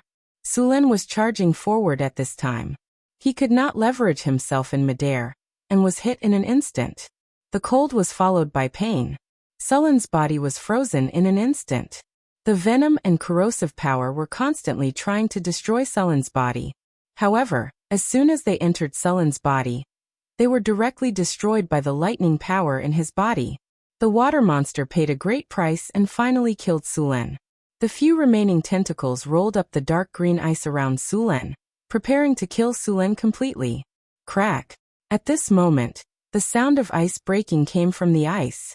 Before the water monster could react, a large number of ice cubes suddenly shattered. Sulen's body was wrapped in lightning. A terrifying lightning power gathered around him. Entanglement. 6 tentacles suddenly rushed over, wanting to completely strangle Sulen. However, as soon as they came within 3 meters of Sulen, the explosive lightning power paralyzed all the tentacles. Lightning flashed all over the sky. Sulen's figure flashed like a bolt of lightning, and instantly broke through the encirclement of the 6 tentacles. He crossed a distance of more than 10 meters, and appeared near the water monster's body. Then, the terrifying lightning power gathered on his weapon. With a splash of blood, Sulen's purple dragon halberd sank more than a foot into the water monster's chest. The water monster's huge body trembled. Then the arms and tentacles on its body swung wildly. Sulen was sure that he had pierced the water monster's chest. He might have even pierced its heart. However, the water monster did not die even after its heart was pierced. One could imagine how strong this water monster's body was. Sullen's face was a little pale. He did not expect the enemy's vitality to be so tenacious. Although the explosion just now was powerful, the aftereffects were also serious. In just a short period of time, Sullen had consumed more than half of his energy. The water monster's tentacles swung wildly. Sullen's arm exerted force and pulled out the purple dragon halberd. Then he slashed at the water monster's head fiercely. Slash. Blood splashed in all directions while lightning bolts boomed in the air. The purple dragon halberd's crescent edge deeply pierced into the water monster's head. A third of the water monster's head was cut open, and large streams of hot blood gushed out. This attack had severely injured the water monster once again. With such a serious injury, even if the water monster's body was strong, it was still made of flesh and blood. Its vitality was quickly fading. The tentacles that were wrapped around Sullen's body loosened weakly. A few tentacles began to twitch irregularly. Finally, with a bang, they fell into the lake. Blood dyed the lake dark green. Most of the lightning on Sullen's body had dissipated. His clothes had become tattered. Many parts of his body had become pitch black. A fishy smell wafted out. The water monster's counterattack before its death had caused him quite a lot of damage. If it were not for his strong vitality, legendary toughness, and intermediate regeneration, just the poison and acid alone would have been enough to make him suffer. After there were no more enemies, Sullen's body began to slowly recover. The black poison spots slowly faded away. The areas that had rotted into rotten flesh also began to scab. Although he looked very miserable, his aura was getting stronger and stronger. Just now, when the water monster had the home field advantage, Sullen still managed to kill it. Continuously killing experts of the same rank made his aura even stronger. Even a legendary expert would be affected by it. Congratulations to the host. You have successfully killed a legendary water monster. You have obtained an epic victory. Your name has spread far and wide in the northern wastelands. Prestige plus 10. You have completed the random mission Raging Water Monster. Your city Mirror Lake City's stability plus 20. Popular sentiment plus 15. Your citizens fear you more. You have obtained a gold treasure chest. Congratulations to the host. You have successfully killed a legendary water monster. You have obtained 45,800 experience points. You have obtained a silver treasure chest. You have obtained a legendary talent point. You have obtained the item Spring of Vitality, *1. Ding. The host has killed 3 legendary experts. Congratulations to the host for obtaining the title, Legendary Slaughterer. Legendary Slaughterer. Special title. Acquisition requirements. Automatically obtained after killing 3 or more legendary experts. Wearing this title can increase the host's deterrence. During transactions and negotiations, the host can obtain better conditions. Damage to legendary enemies plus 1. There is a chance of enraging the enemy. Ding. After arduous training, you have mastered Weak Poison Resistance. Weak Poison Resistance. During the battle with the legendary water monster, you have been eroded by poison multiple times. Moreover, with your strong physique and regenerative ability, your poison resistance has increased. From now on, you will be immune to poison damage up to 5 points. When receiving magic or physical attacks, any damage with poison effects will be reduced by 5 points. Ability requirements: 20 points of vitality or 15 points of vitality, and the ability to regenerate. Ding. After arduous battle, your ability, Intermediate Regeneration, has been upgraded. You have obtained the ability, Advanced Regeneration. Advanced Regeneration. You have fought in a harsh environment. While resisting the cold, poison, corrosion, and pain, your body has been further tempered. You have successfully passed through these extreme environments and defeated the enemy in the end. During this process, your body has undergone a further transformation. At any time, your recovery speed has increased by 15 points. Ability requirements: 25 points of vitality and the ability to regenerate. After the battle ended, they quickly returned to the water area. The huge body of the water monster floated on the water. Sulen first used ice magic to freeze the huge body of the water monster. Then he got 2 people to tie the water monster up with ropes and slowly drag it away on the fishing boat. The corpse of a legendary water monster could be said to be priceless. He did not intend to throw it away. After arranging all these, Sulen closed his eyes and sat in the cabin to check the rewards of this battle.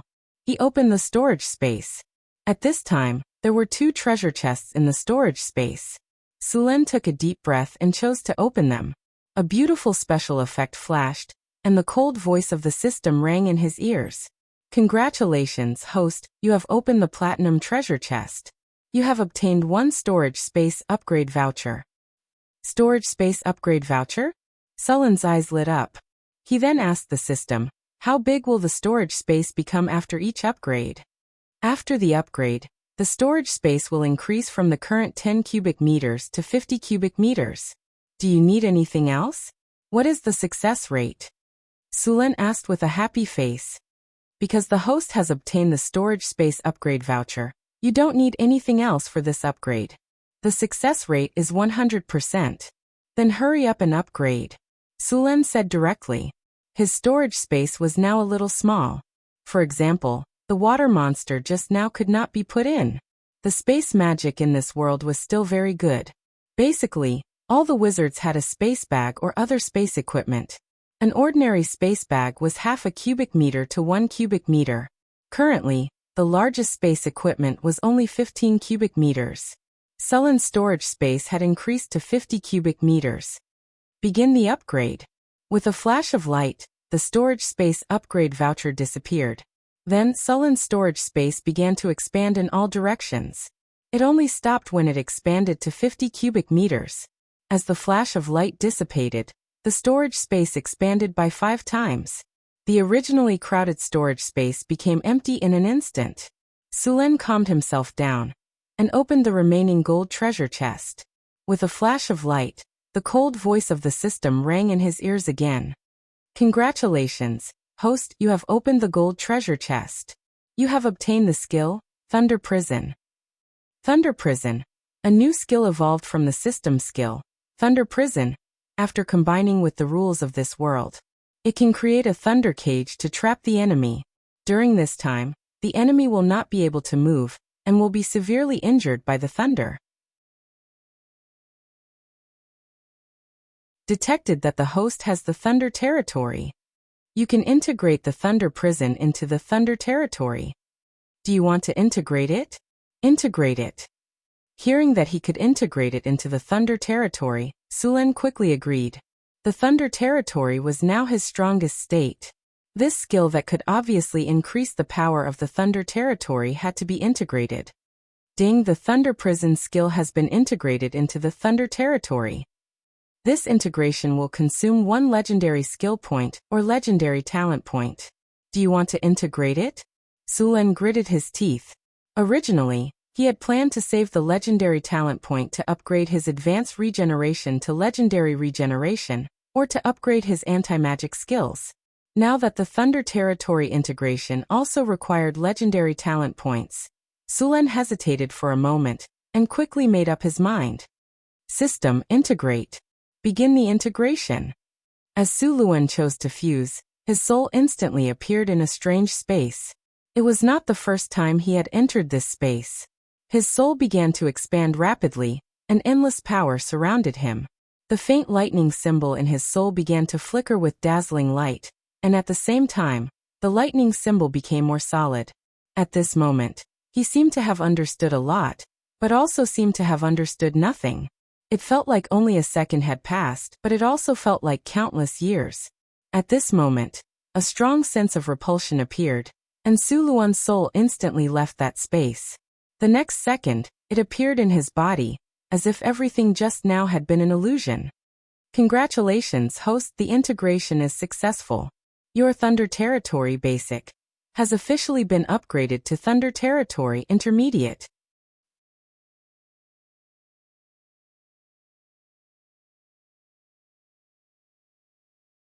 Chapter 314. Sulen slowly opened his eyes. After a tough battle, his empty body was once again filled with energy. Traces of lightning energy scattered from his body, and the wounds on his body had already healed. If it were not for the color of the wounds, it would be as if he had never been injured. Even the places on his body that had been corroded by acid and poison were quickly recovering. The poison had completely disappeared, and the black rotting areas were quickly scabbing, and then shedding. In less than 10 minutes, these areas had returned to their original state. The advanced regeneration talent was indeed very powerful. With this talent, not only would wounds heal quickly, but it would also grant some supernatural changes. For example, as long as a broken limb was reattached to the body's regeneration ability would regenerate the limb and the body. It was said that with the legendary regeneration talent, even if a broken limb was completely destroyed, the body would grow again after a period of time. In other words, he had the ability to regenerate broken limbs. Sulen had only seen this talent in slimes and trolls. Sulen gently opened his hand, and a ball of lightning energy appeared in his hand. The violent lightning energy formed a ball of lightning in his hand. Sulen held the ball of lightning and gently tossed it up, then caught it again. Then he continued to perform various actions. The ball of lightning did not change at all under Sulen's acrobatic actions. It did not look like a violent lightning element at all. In the past, Suluan couldn't do this. However, after fusing with Thunder Prison and upgrading his Thunder Domain, Suluan was able to do this easily. Thunder Territory. Intermediate, you have begun to control the power of lightning. When you use lightning energy again, it will be more powerful. You are immune to ordinary lightning damage. The consumption of all lightning energy skills will be reduced by 50%, and the power of all lightning skills will be increased by 50%. After the territory is activated, you can create a world of lightning within 30 meters of yourself. All people or monsters that enter this area will be damaged by lightning. In this territory, your skills, strength, constitution, agility, and magic resistance will be increased by 100%. Sulen's Thunder Territory had expanded. Of course, his energy consumption had increased as well. Apart from that, his control of thunder and lightning had also become easier.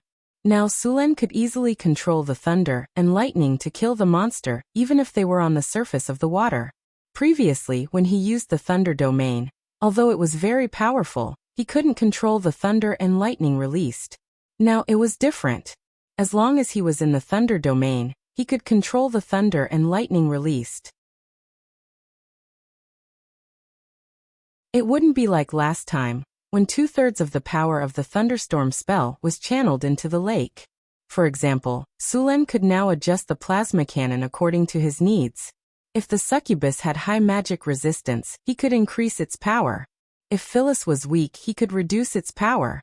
Although its power did not increase by much, Sulen's combat power had increased by several levels. Sir, we've arrived. Just as Sulen was thinking about how to train his lightning control, Occam's voice came from outside the cabin. Got it. Sulen took out a clean and intact set of clothes from the storage space and threw away the beggar's clothes. He found a mirror and simply tidied up his appearance before walking out of the cabin. As soon as he came out, he heard deafening cheers from the port. Sulen was very familiar with such scenes. After calming down these people easily, Sulen looked at the other spoils of war. The corpse of a legendary monster. The corpse of a legendary magical beast was rare. Of course, although the value of this monster was very high, it was still not comparable to that of a giant dragon of the same level. The value of a giant dragon's corpse was shockingly high. The dragon's scales could be used to make high-level enchanted armor. This armor's defensive power was close to that of a giant dragon. Not only did it have strong physical resistance, but it also had high magic resistance. The dragon's skin could be used to make dragon's leather armor or dragon's leather robes. The dragon's horn could be used to make magic wands. The dragon's teeth could be used to make machetes or daggers. The dragon's blood could be used to make dragon's blood potions or hold a dragon's blood baptism ceremony. The dragon's heart was even more precious magic material. The dragon's meat was a precious magic ingredient. Even the dragon's bones could be given to necromancers to make bone dragons. However, if these things were seen by a giant dragon, it would be a big problem. Moreover, it was not easy to hunt a giant dragon. It was not easy to be a dragon slayer. Although this monster was also a legendary magical beast, its value was far less than that of a giant dragon. In order to deal with the corpse as soon as possible, Sulen personally dissected it. At the same time, a few barbarian warriors helped. The monster's blood was all drained and stored in a special crystal container. Although the blood was very toxic and corrosive, it was still a good material. Of course, this blood was very suitable to be used as a casting material for strong acid arrows. As for the monster's meat, Sulen checked it. The meat was poisonous and inedible. He could only freeze it and give it to Hathaway to see what use it had.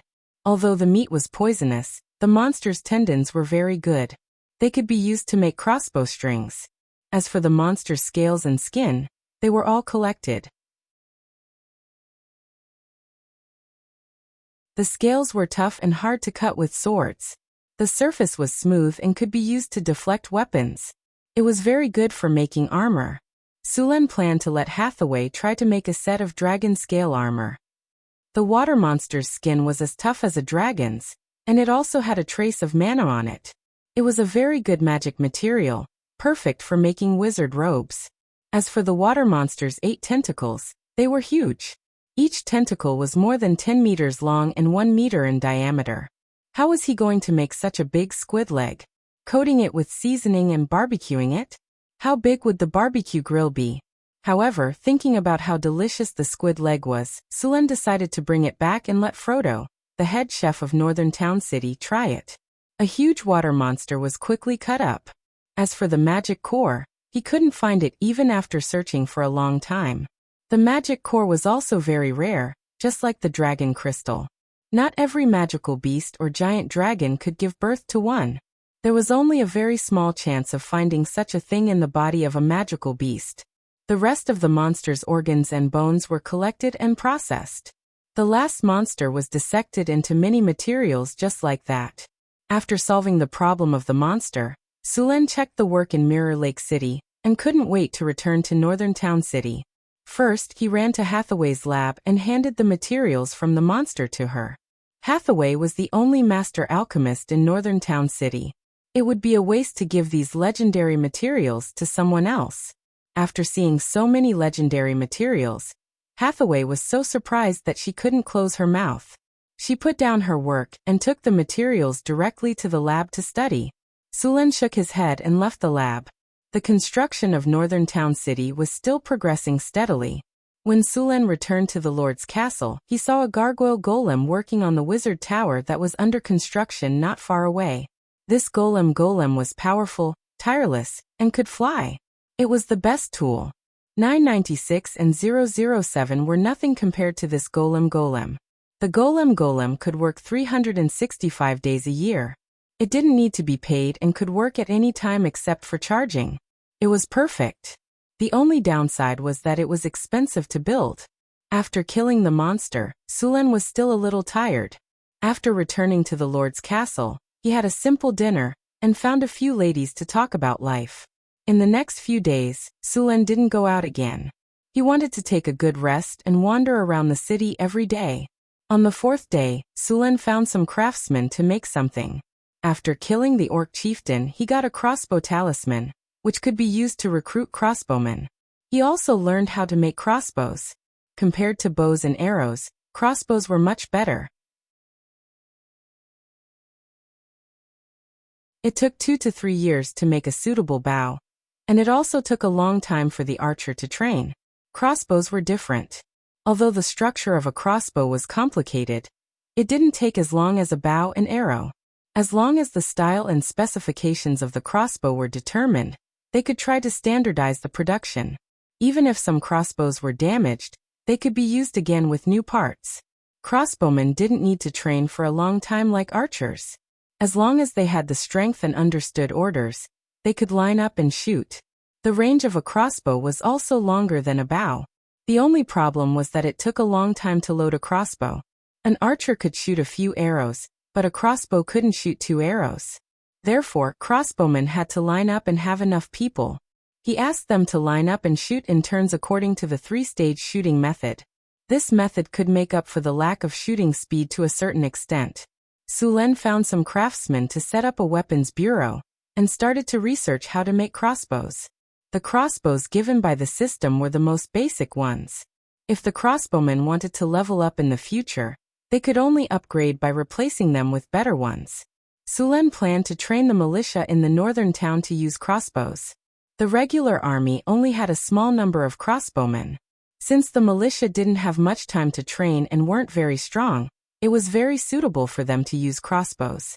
They only needed to train the commands and formations, and they would continue to work during the rest of the time. When there was a battle, they could immediately equip themselves with crossbows. When they formed a crossbow formation, they weren't any weaker than archers. It was very convenient for defense. The weapons bureau was also built in the inner town, near the Lord's castle. Sulen purposely divided an area for his factory. No one was allowed to get close to it. At the same time, he arranged a large number of people to protect it. Weapons like crossbows were also prohibited from being sold.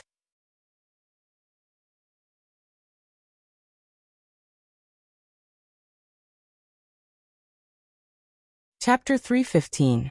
The Weapon Bureau only took 2 days to complete, and the attributes were quite good. Weapon Bureau. Department for Research, Development, Improvement and Production of Weapons. Research Speed +10, Strive for Perfection +8, Craftsman Spirit +10, Work Efficiency +10. Although the attributes were not much, the effects were quite good.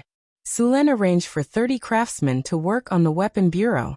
The first weapon they were researching was the crossbow. The crossbow Sulen had obtained was simple in structure, low in power, short in range and slow in loading. It had no advantages over the centaur longbows and elven longbows. It was similar to the birch bows used by human archers. This level of crossbow had no advantages at all, so Sulen planned to research and upgrade it before equipping it. Of course, even if they wanted to research and upgrade the crossbow, they still needed to make the basic crossbow first. Many countries had crossbows, but they preferred the powerful ballista. There wasn't much research on small crossbows, and the cost of making one wasn't a small sum.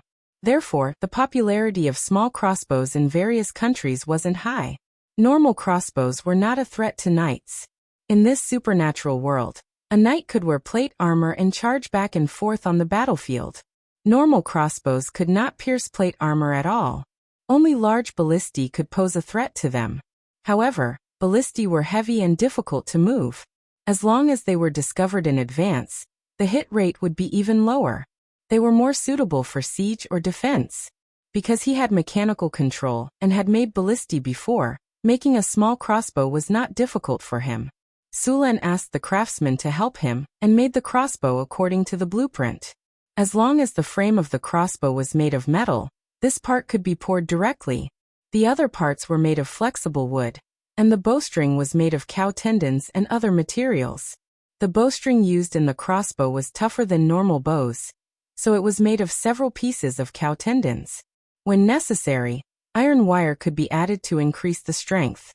With the completion of the last part, Sulen finally finished making all the parts of the crossbow.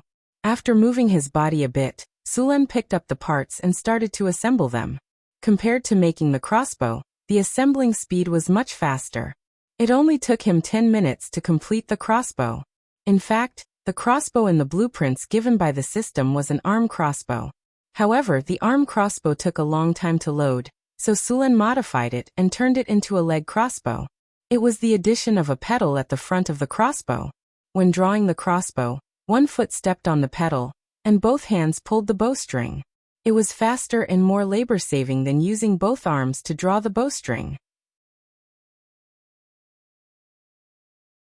Sulen tried to pull open the crossbow and put the special bolt into the crossbow machine. The bolt used by the crossbow machine was different from the bolt used by the bow. The bolt used by the crossbow machine had no feather and was shorter than the bolt used by the bow.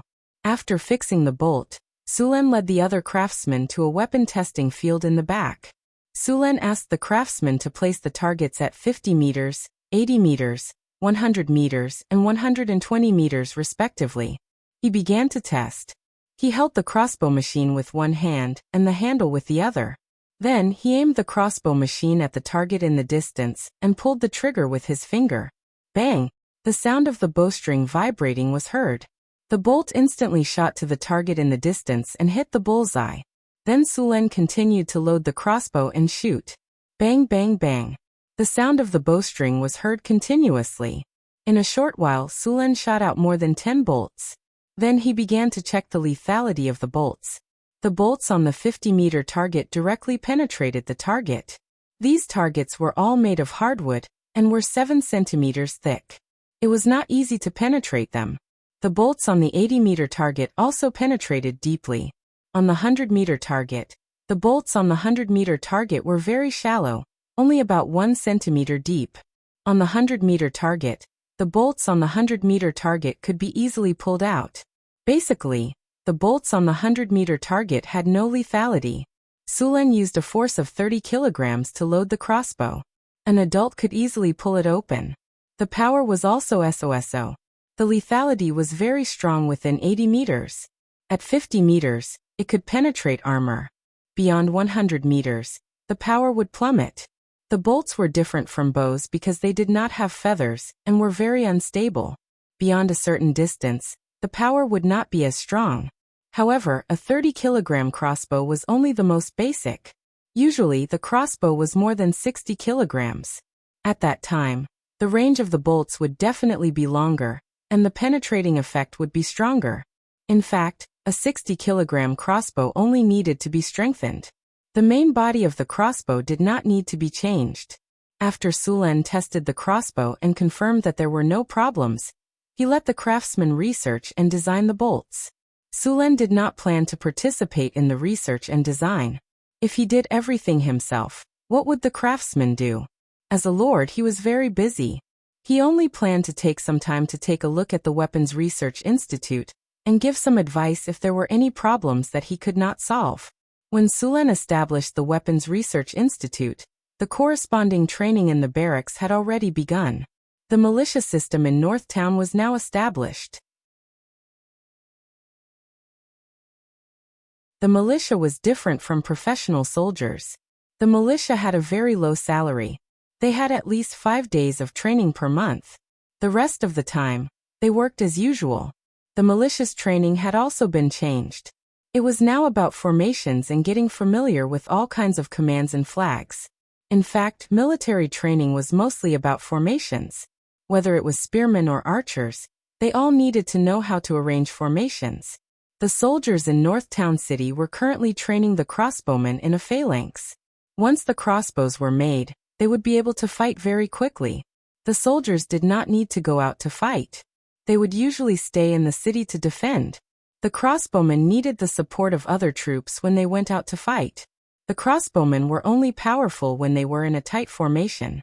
Without a formation, or if the formation was loose, the crossbowmen were like lambs waiting to be slaughtered. At the same time, the crossbowmen needed other troops to protect their flanks. Otherwise, they would be ambushed from the back. The current militia in Northtown City did not have the mental fortitude to do so. Northtown City now had the security force, the regular army, and the militia. The total number of soldiers was over 10,000. The total population of Sulen's territory was less than 150,000. Of course, this did not include the goblins, kobolds, and other slaves. This ratio was already very high compared to the surrounding countries. The salary of the Northtown City Army was also higher than that of the surrounding countries. The finances of Northtown City were a little tight. Originally, the income of Northtown City was enough to support so many soldiers, but there was too much work to do in Northtown City. The most expensive thing in Northtown City was all kinds of projects. Although many materials could be produced in Northtown City to reduce the cost, many magic materials could only be bought from merchant caravans. For example, the magic materials shipped from the Roland via City Alliance would cost at least twice as much here. Moreover, many magic experiments required the consumption of gold. Gold was a commonly used material in alchemy, and Hathaway was also a huge consumer of gold. According to the statistics of some wizards, a legendary wizard could consume several tons to a dozen tons of gold in their lifetime. For example, the magic gold that wizards made was a substitute for fine gold. It required a lot of gold to make. Thorium, which was used to replace mithril, was also made with silver. Building a wizard tower would cost at least a few million kinner. By now, most of the wealth in Sulan's treasury had been used up. Luckily, there were still gold and silver mines that were still being excavated. Every month, there would be a large amount of gold and silver coming into the treasury. The restoration of the secret realm had slowed down, so Sulan decided to build the wizard tower first. Since he was ready to establish a duchy, Sulan was also preparing to issue his own currency. The currency exchange in this world was very messy. There were more than 30 kinds of gold coins, and they all had different weight and weight. The most valuable gold coin was the wealth coin issued by the Church of Wealth. Because of the high quality of this gold coin, it was very popular throughout the continent. Merchants loved to collect this kind of wealth gold coin the most. On the front of the coin was the portrait of the Lady of Wealth, and on the back was the emblem of the Church of Wealth. It could be said that because of the pursuit of wealth, the Lady of Wealth had a large number of followers. Maybe it was because of the money, but most of these people were just ordinary followers. There were not many devout followers or fanatics. Those merchants were all speculators, and it was very difficult to make them believe in a god wholeheartedly. Sulan was going to make the coins with the wonders of his territory printed on them. As for why he did not put his own face on them, Sulan felt too ashamed. Also because of the technology, the face on the gold coins was not very clear. Of course, because the Church of Wealth was rich, they used divine spells to help. However, Sulan did not have that many wizards to help him make the coins. He was going to print the image of the Arc de Triomphe on the gold coins, and the face value of the gold coins on the front of the coins. At the same time, he was going to simplify the exchange rate of the gold coins. 1 gold coin for 18 silver coins, 1 gold coin for 36 silver coins. These stupid exchange rates would all be eliminated. He was going to exchange the coins at a rate of 1 to 10, but the weight of the gold coins had to be controlled. He could not lose money. Unifying the exchange rate would make it very convenient for ordinary people to trade. The Northern Citadel was definitely going to develop its business. Sulan would not purposely make things difficult for him. The Northern Citadel already had experience in making coins. Now they were just changing the coins of the Kingdom of Florence into the Northern Citadel's coins. In fact, gold coins were rarely made of pure gold. Pure gold was too soft and easily deformed. Therefore, some other metals were mixed in to increase the hardness. P.S. Sulan is going to establish a duchy. Asking for the name of the duchy. The Northern Citadel is too out of character.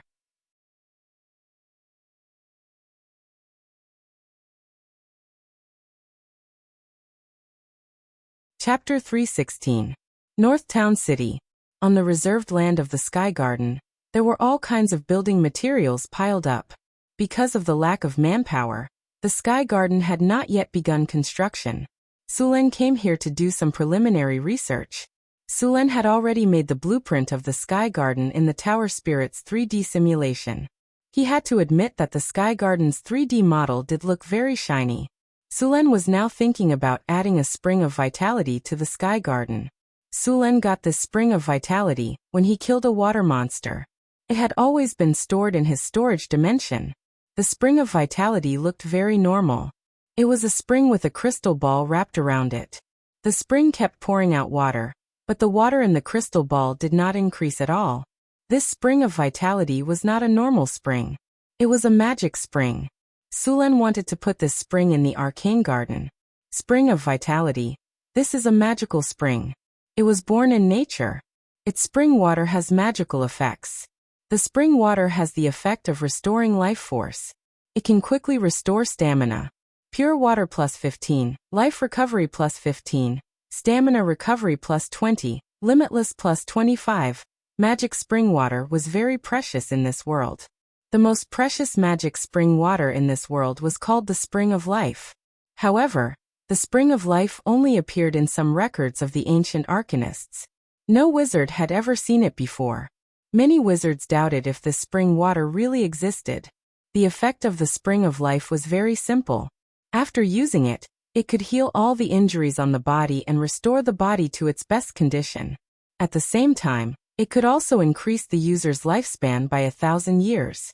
Of course, each person could only use it once. The Fountain of Youth was actually the initial stage of the Spring of Life. It could heal all the injuries on the body and increase the user's lifespan by 200 years. Again, each person could only use it once. There were a few records of the Fountain of Youth on the continent. The most famous one was the legendary pirate king, Bartholomew Roberts. This pirate king was born in a noble family. He was a baron. Once again, he was captured by pirates during a sea trade. He joined the pirates and quickly became the leader of the pirates. This pirate king liked to wear a gorgeous black suit and jewelry.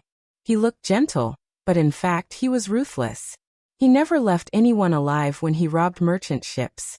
This pirate king rose quickly like a comet. It was said that he robbed hundreds of ships and defeated the navies of the coastal countries several times. He also established the pirate law and became a pirate king. It was said that this pirate king's wealth was tens of millions of kinnur. It was a pity that no one had discovered this wealth until now. This pirate king accidentally entered a sea after a robbery, and finally came to a strange island where he found the Fountain of Youth. Unfortunately, he did not live to be hundreds of years old. He met another more powerful opponent, the ancient Red Dragon, who is now the Red Dragon Queen. The Red Dragon Queen defeated Bartholomew Roberts and enslaved all the pirates under this pirate king. Then, in a few years, she established the Red Dragon Kingdom in the Southern Sea and completely monopolized the sea trade in the Southern Sea. However, she was different from Bartholomew Roberts. The Red Dragon Queen encouraged trade, and she collected taxes on every ship. As long as you paid the taxes, you could pass through the Southern Sea unimpeded.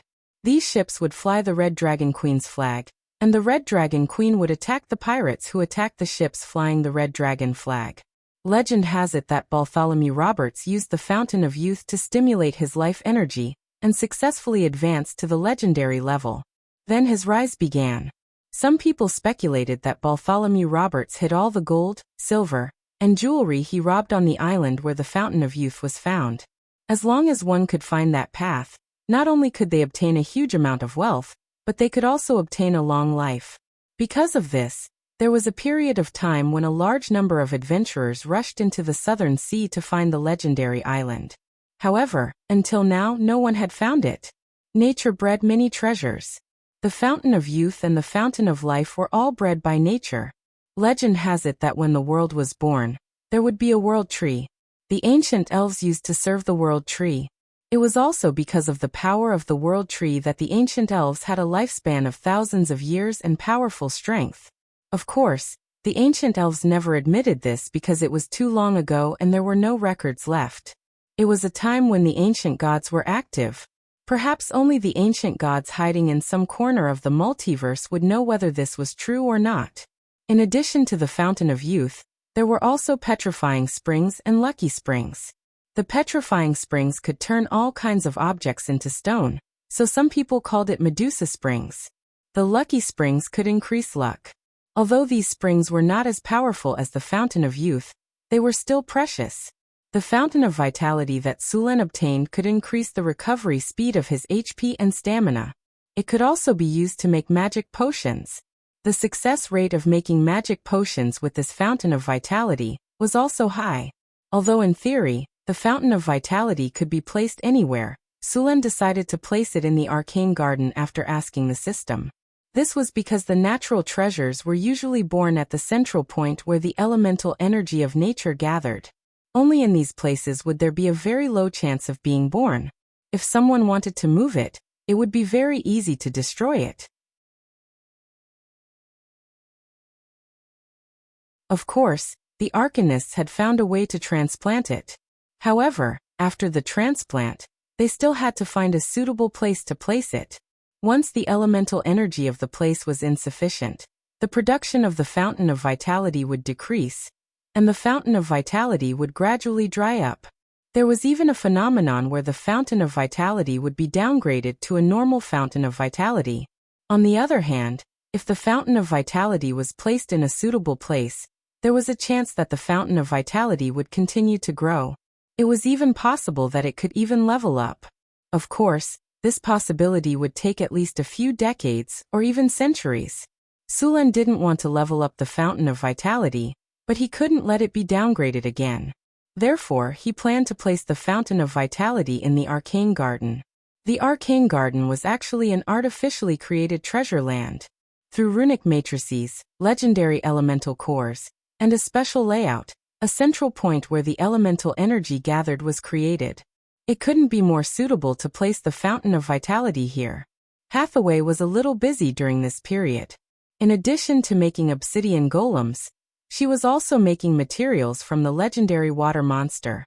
The scales on the water monster's body had been processed. These scales were originally excellent magic materials. After some simple processing, these scales were handed over to the Grey Dwarf blacksmith for processing. The Grey Dwarf blacksmith would use these scales to make a set of dragon scale armor. In fact, it should be called fish scale armor. After all, these scales came from the water monster, and not a dragon. The production of the dragon scale armor had already begun. The one who did it was the most skilled blacksmith master among the Grey Dwarves. After some research, Hathaway found that the meat cut off from the water monster was still edible. It also had some special effects. It could slightly increase attributes by about 1 or 2 points. Of course, this meat was not for ordinary people to eat. It was so poisonous that ordinary people would be poisoned to death in one bite. If the poison was removed, although the meat of the water monster could be eaten, the effect inside would disappear. Only Cryopteris could eat the meat of the water monster, so Sulen fed all the meat to Cryopteris. Cryopteris inherited part of the dragon's blood, and had a high resistance to poison. Although the toxins in the meat of the water monster were high, they didn't feel any discomfort eating it. The meat of the water monster was about 12 tons, and the one that ate the most was Sulen's Ice Quetzalcoatlus. After eating the water monster meat, the Cryopteris grew stronger, and their bodies grew a lot. The meat of the water monster also had the effect of accelerating growth.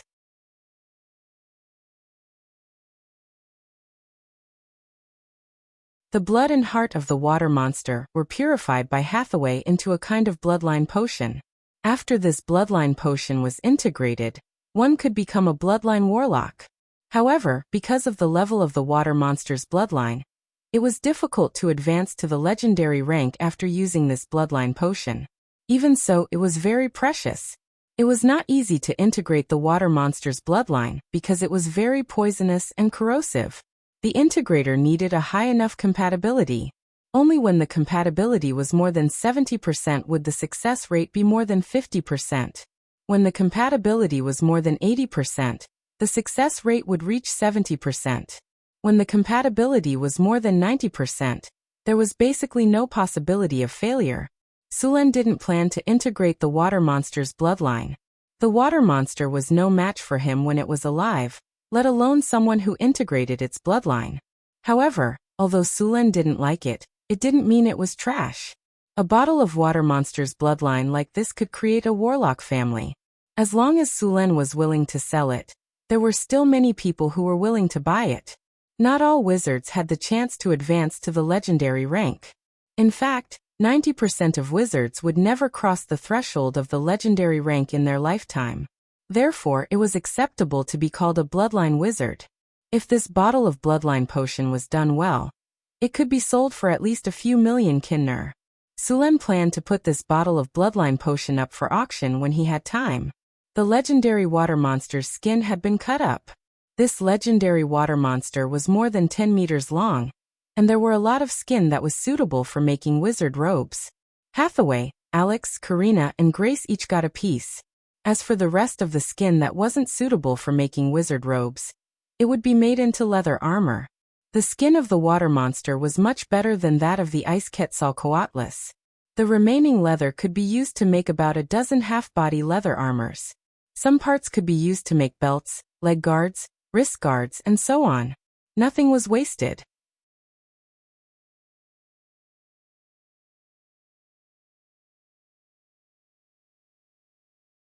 Chapter 317. Hathaway's alchemy shop was doing very well during this period of time. With the wizard apprentices as free labor, and the magic plants in the secret realm beginning to mature, the alchemy shop had a large number of low-level potions. Many merchants saw that the price of the potions was not too high, so they would buy a batch. After the orc invasion, several surrounding countries paid a heavy price and finally drove the orcs back to their hometown. The trade in the North City began to recover. However, in addition to these caravans, Sulen also found that many adventurer teams had also come to the North City. These adventurer teams were preparing to go to the northern wilderness through the city.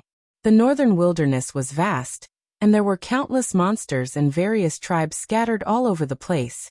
Although it was desolate, barren, and cold, there were still some precious magic plants and high-value magic beasts in many unknown corners. There were still many relics and buildings from the Witch King era, and even the Arcane Empire era left in the northern wilderness.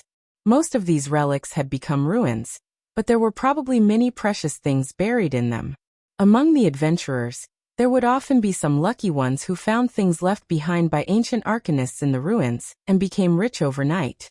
Of course, such things did happen, but most of them came up empty-handed. Every year, many adventurers died in the various traps in the ruins.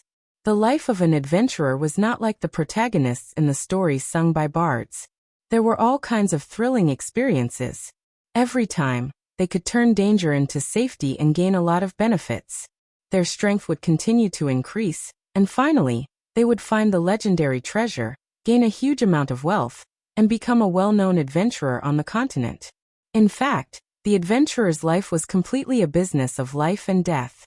Some down-and-out adventurers could not even afford to eat. Death was the most common thing among the adventurers. As for the treasure, many people had never experienced it in their lives. There were many adventurers in the North City, which made the city's security a little chaotic.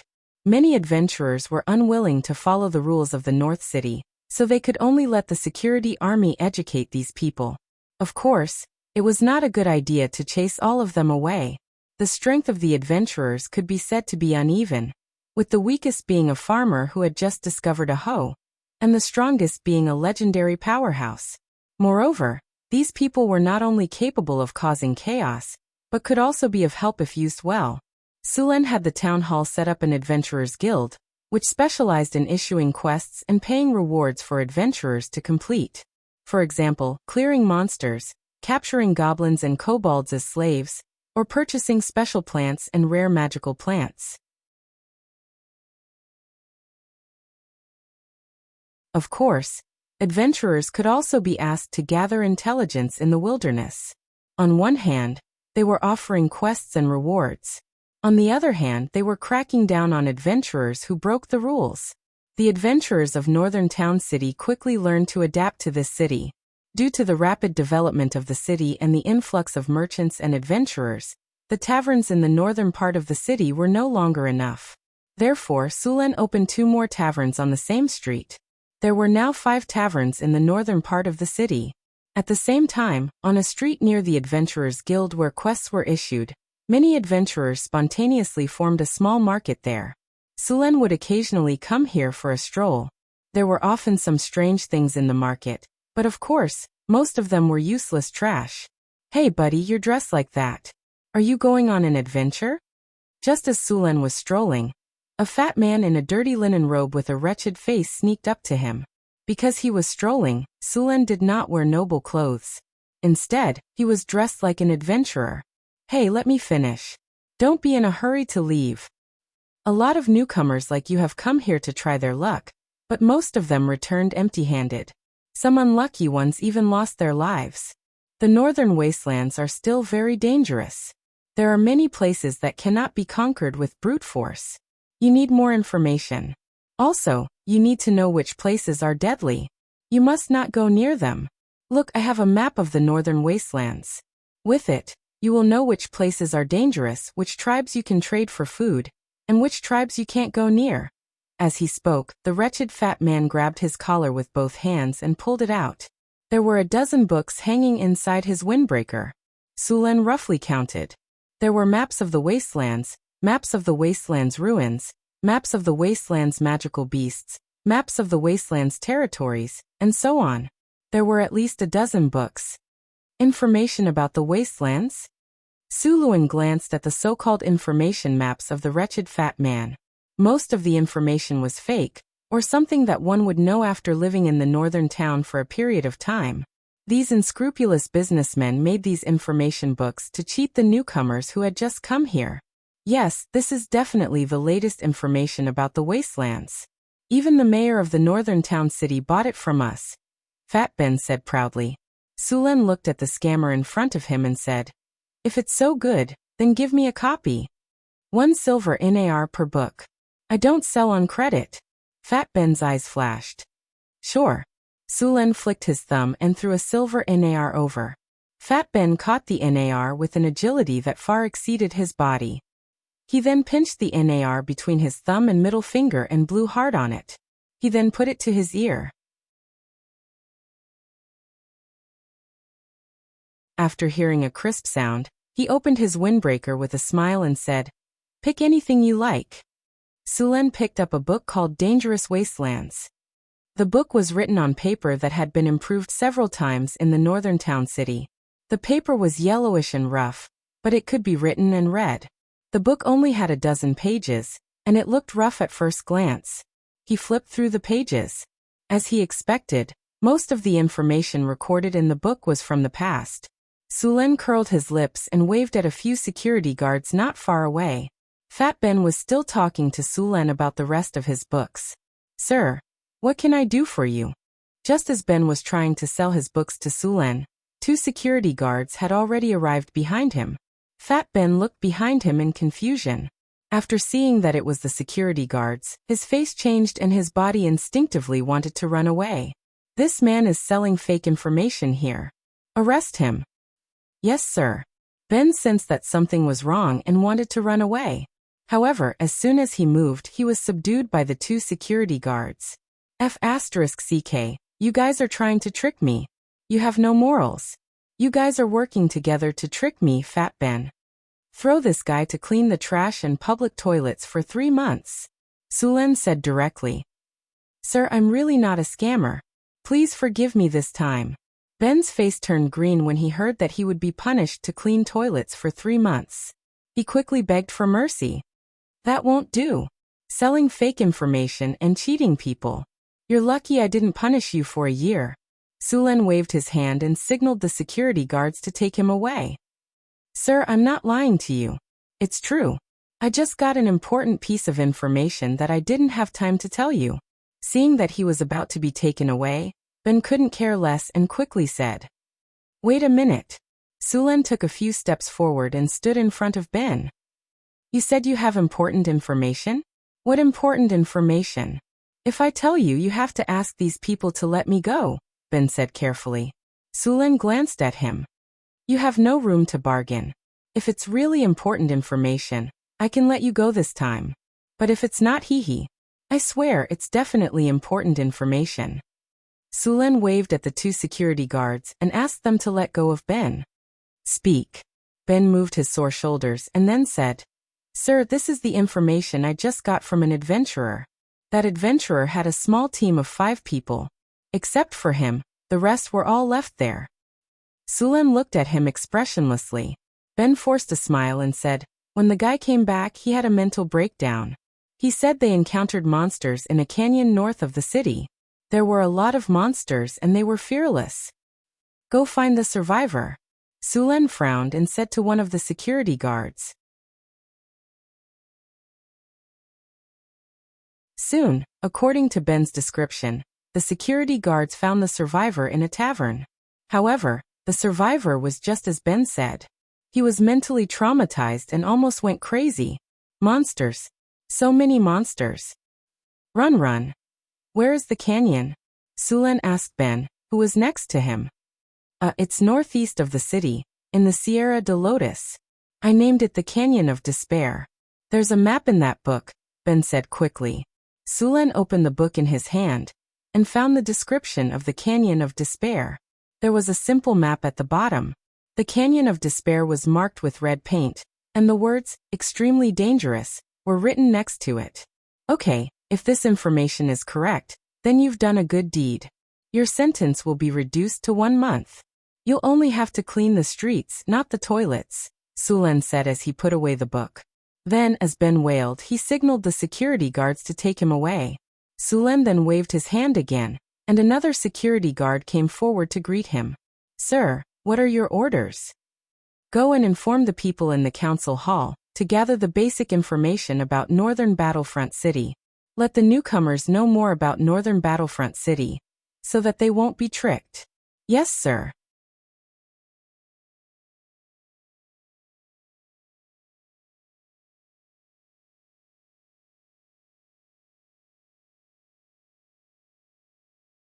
Evil creatures were difficult to deal with because of their ability to pollute.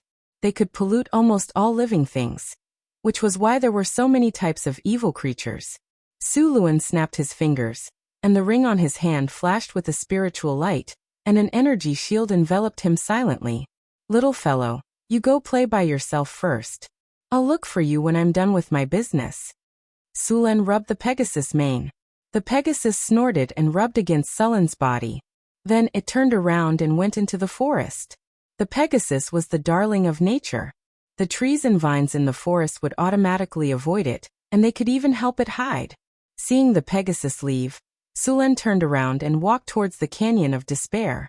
As soon as he entered the canyon, he felt an elemental vibration. Someone is casting spells here. Sulen immediately reacted. Then he saw that not far from the entrance of the canyon, a man dressed as a wizard was fighting with two strange-looking corpses. A fireball the size of a soccer ball flew out. One of the corpses was directly blown into pieces. The other corpse was also blown away. Before the corpse could stand up, the man dressed as a wizard quickly rushed up and chopped off the corpse's head with his long sword. Then, with a few more slashes, he skillfully dismembered the corpse. After the man dealt with the two corpses, he looked back at Sulen. Then, the wizard frowned and walked towards Sulen. Didn't anyone tell you that low-level wizards can't get close to this place? When you came out to explore the continent, didn't your teacher tell you? The middle-aged wizard seemed to treat Sulen as a low-level wizard. Indeed, if one only looked at the wizard's level, Sulen could only be considered a low-level wizard. The mana wave on his body couldn't lie unless he learned how to hide it. Sulen didn't know how to answer. He couldn't tell the wizard that he wasn't a wizard, but a warrior. In the wild, not many people would take the initiative to reveal their trump card, let alone a stranger. So he just smiled at the wizard and didn't answer. Alright, whatever. Don't blame me for not reminding you when the time comes. After seeing Sullen's reaction, the wizard was obviously dissatisfied. He didn't say anything else and turned around to walk into the canyon. Most wizards were more introverted. Only the wizards from the academy were relatively better. As for the wizards from the divination school, they were all like charlatans. In comparison, warlocks had much better communication skills than wizards. Perhaps it was because many warlocks were from noble families. Also, a warlock with a high innate charm could easily gain the favor of others. Sulen watched the wizard leave. This wizard's strength should be a high-grade wizard, very close to a rank 4 wizard. What surprised Sulen was that he should be a combat wizard.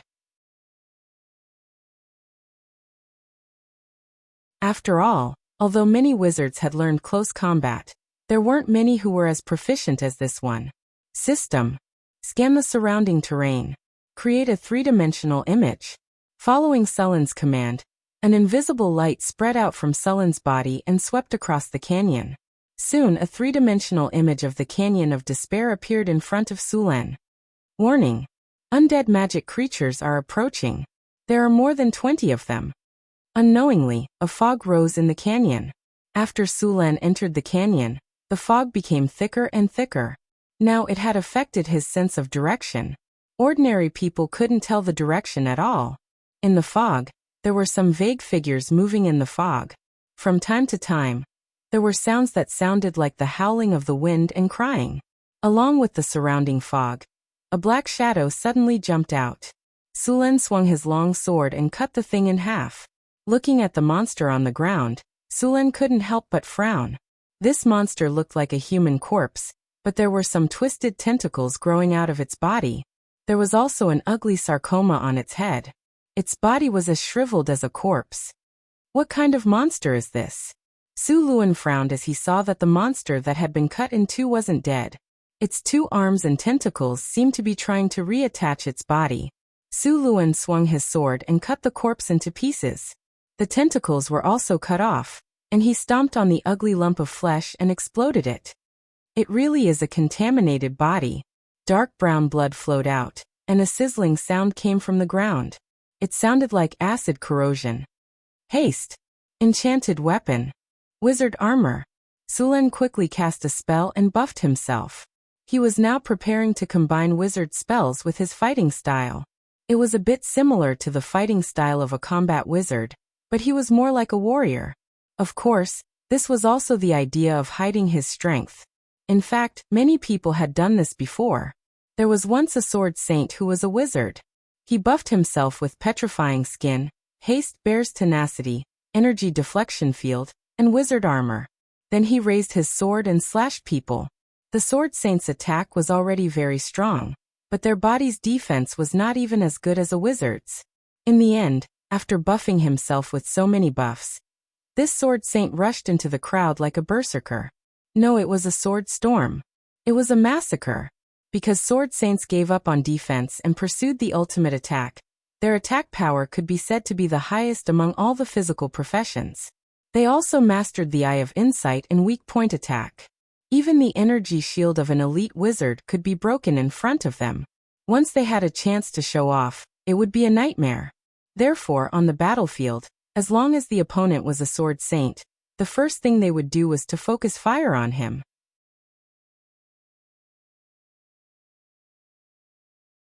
The death rate of sword saints was also the highest among all the professions. Of course, the number of enemies they killed was also much higher than other professions. Most sword saints died before reaching the legendary level, which was why legendary level sword saints were so rare. Most of the time, wizards looked down on warriors, but all wizards respected sword saints. Fireball. An orange fireball appeared in Sullen's palm, and he instantly flew forward. Boom. A loud sound was heard. The fireball exploded, and the corpse that was hit directly turned into pieces of charcoal. Even the other monsters around it were affected. Sulen dodged a black ray attack. Ray attacks were the fastest among all the spells, so they needed to be dodged in advance. After Sulen gained the ability to dodge, he could easily predict the attack. Sulen exerted force on his feet, and jumped up in an instant. His long sword directly cut a monster in half, and a large amount of black blood gushed out. The blood of these monsters was very corrosive, just like strong acid. Luckily, Sulen had enchanted his weapon. Otherwise, he would have to change his weapon after a few battles. Other than these corpse monsters, Sulen also found a type of monster that had a sarcoma on its head that had turned into a giant eye. Compared to the monsters before, these monsters' bodies were no longer shriveled. They looked a lot stronger. Other than a mouth full of sharp teeth, there was also a giant eye on its face. It looked very disgusting. That eye also shot out a black ray.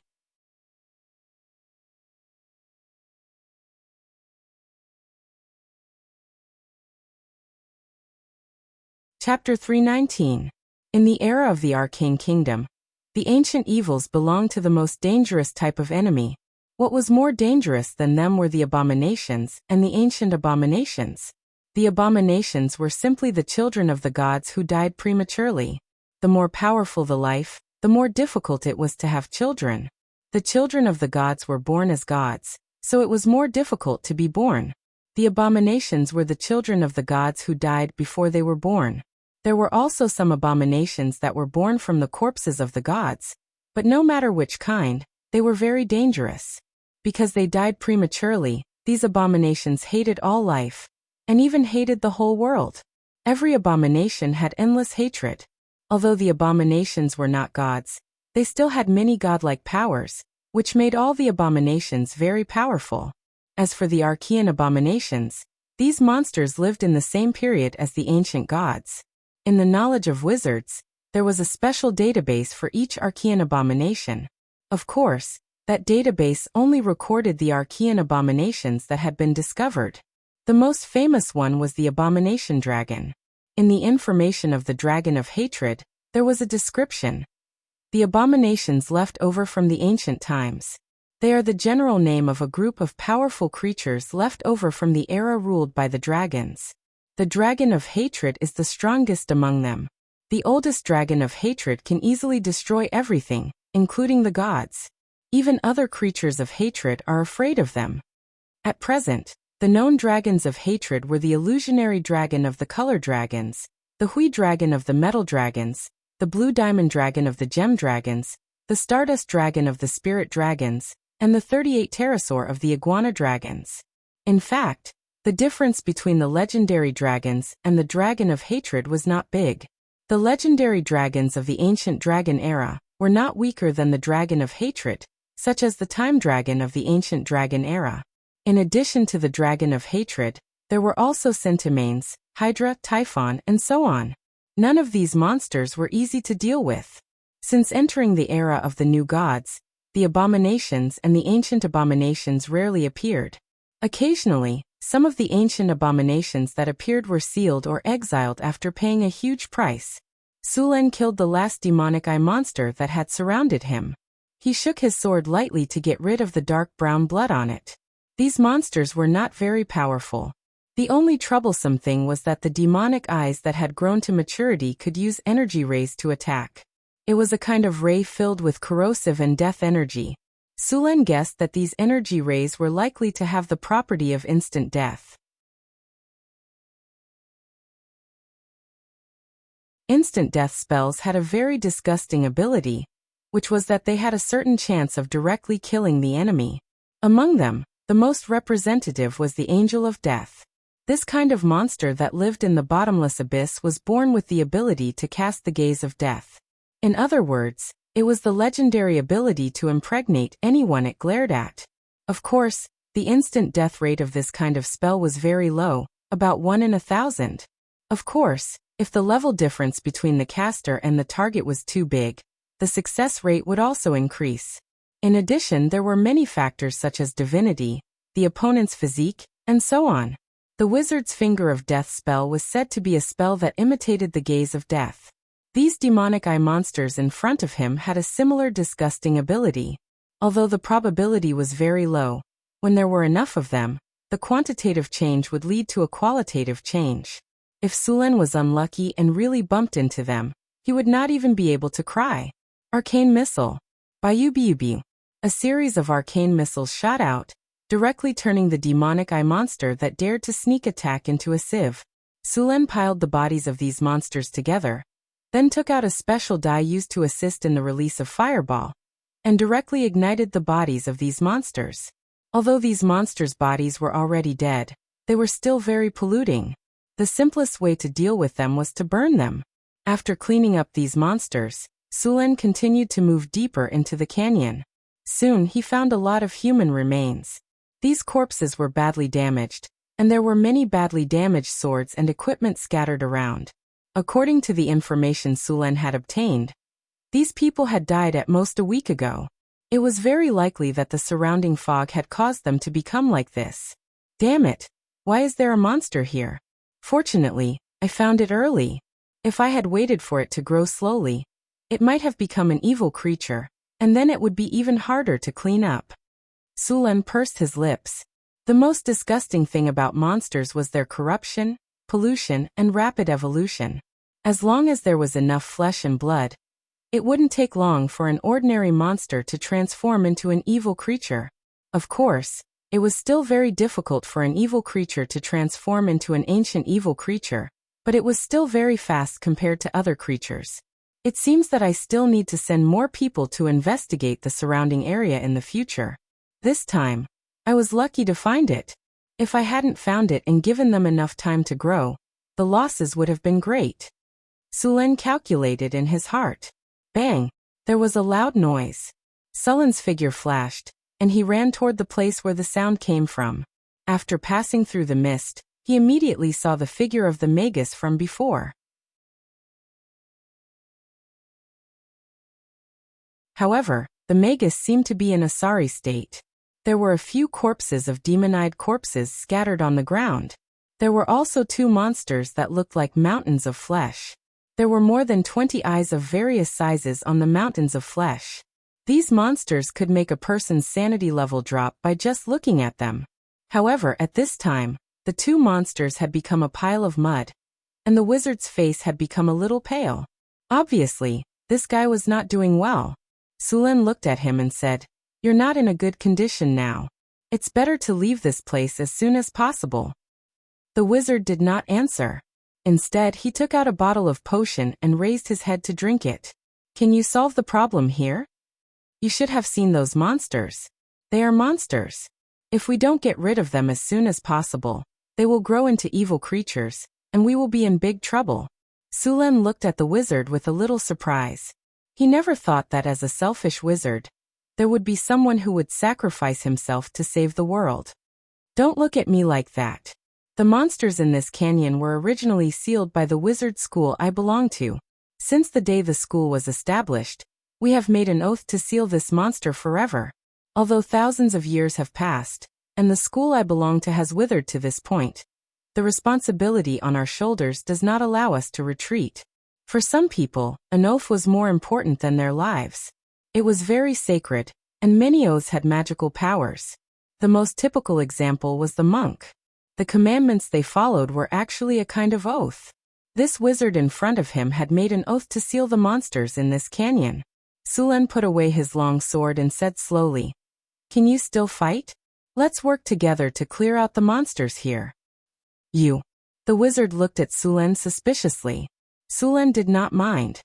"Let me introduce myself. My name is Sulen, the Lord of the Northern Town." "You are the Lord of the Northern Town," the wizard said with a surprised face. "Let's go." Sulen did not answer. He took the lead and walked into the canyon. "All right. What's your name?" "Lorraine Anders." Sulen chose to go with Lorraine not only because he wanted a helper, but more importantly, Lorraine knew about the monsters sealed in this canyon. She must know more about the situation here than Sulen. With Lorraine's help, things would be easier. Sulen originally thought that there was a monster here, but now it seemed that there was a big monster sealed in here.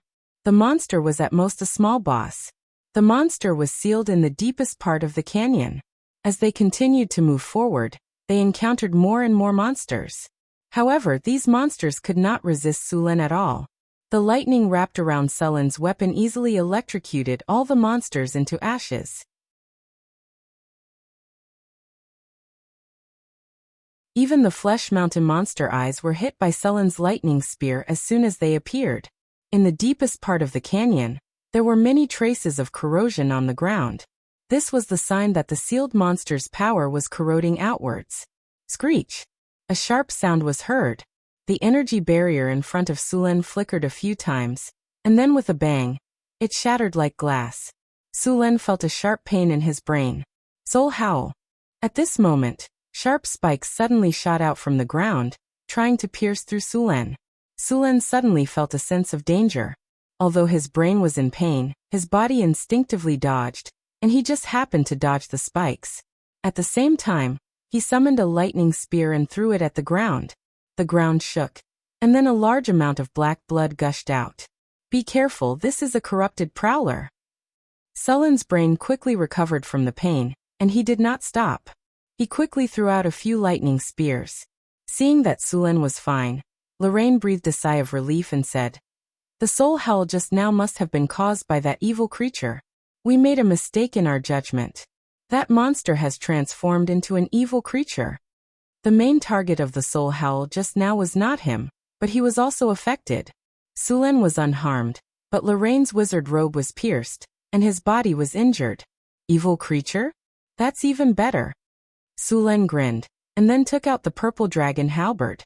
In the depths of the canyon was a huge crypt, filled with chaotic, corrupt energy. As soon as the two of them stepped into the cave, a large number of devil-eyed corpses and demonic eyes of flesh appeared before them. Next, they furiously attacked the two of them. Tens of negative energy beams shot out in an instant. Sulen's face sank, and he instantly stuck close to the wall to hide behind a protruding rock. Lorraine's reaction was just as fast. With a flash of light, Lorraine's figure disappeared from the prime material world and entered a crack in the dimensional space. A large number of negative energy beams hit the rock, but it was a pity that the rock was not alive, and only some fragments fell off.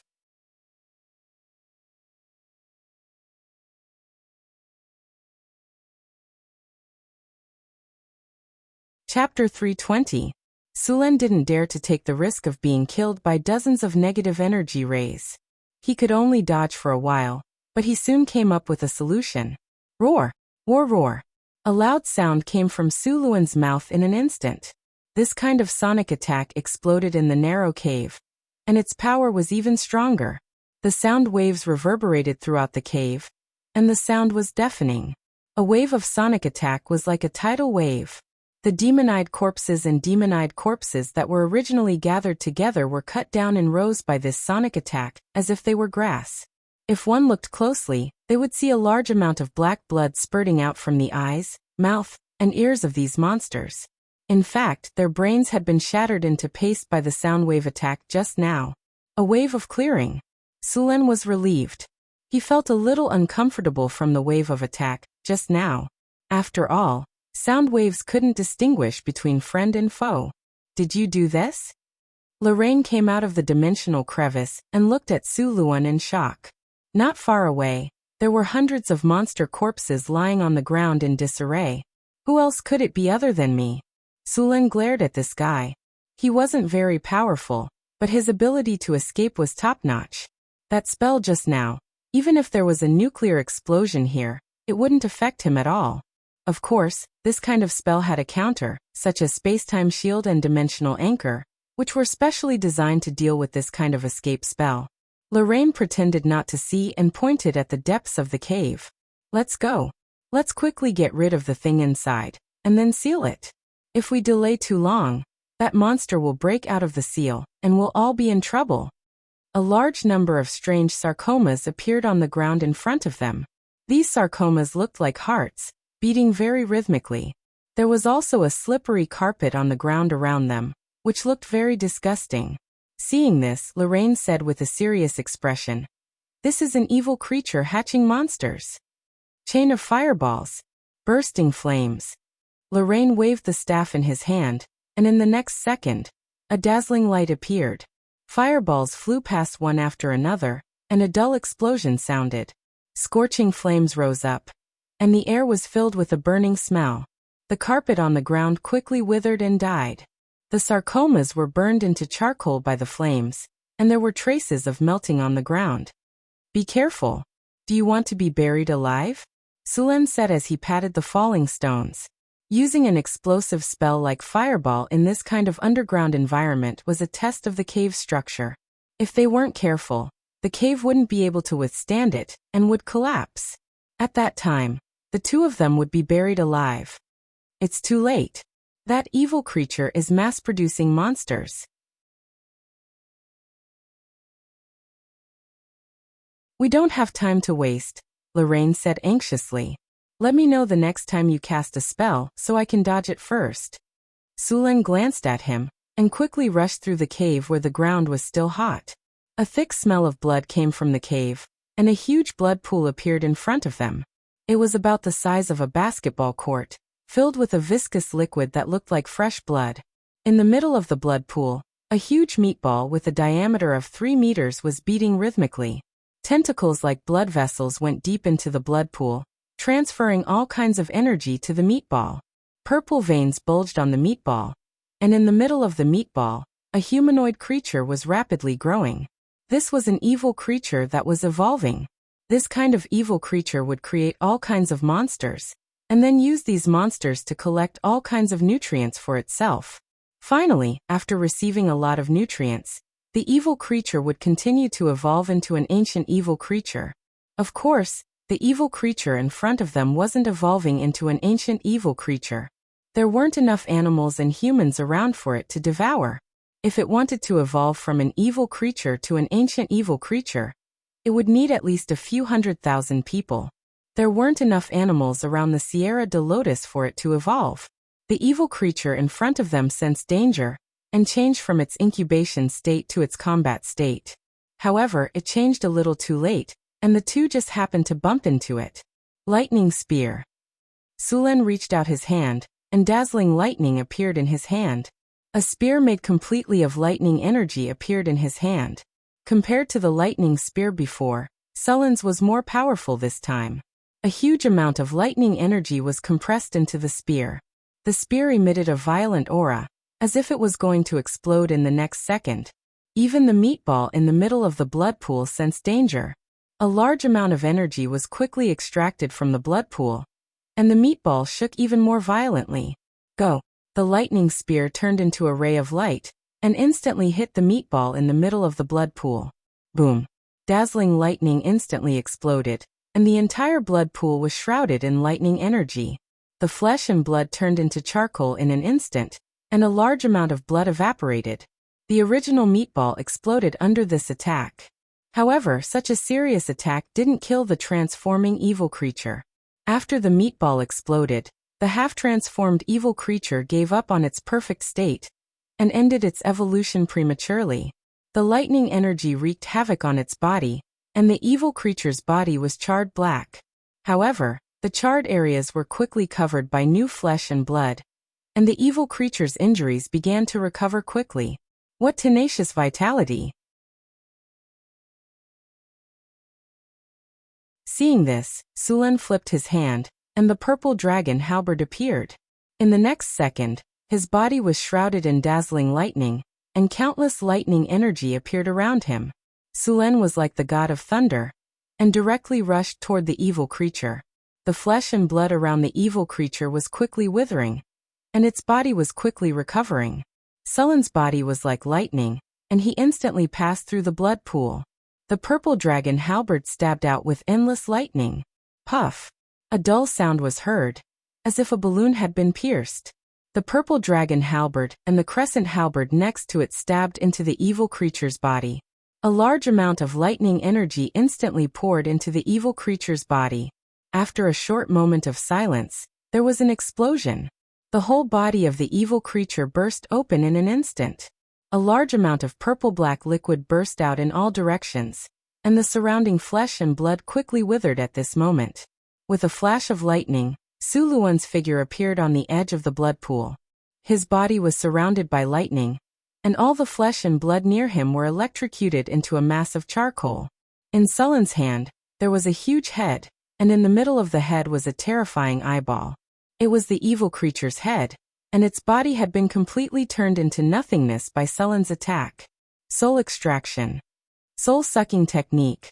After seeing the evil creature, Lorraine's staff shot out a purple light. Ah! A mournful scream was heard, and the sound seemed to be able to penetrate the soul. In reality, this was an illusion.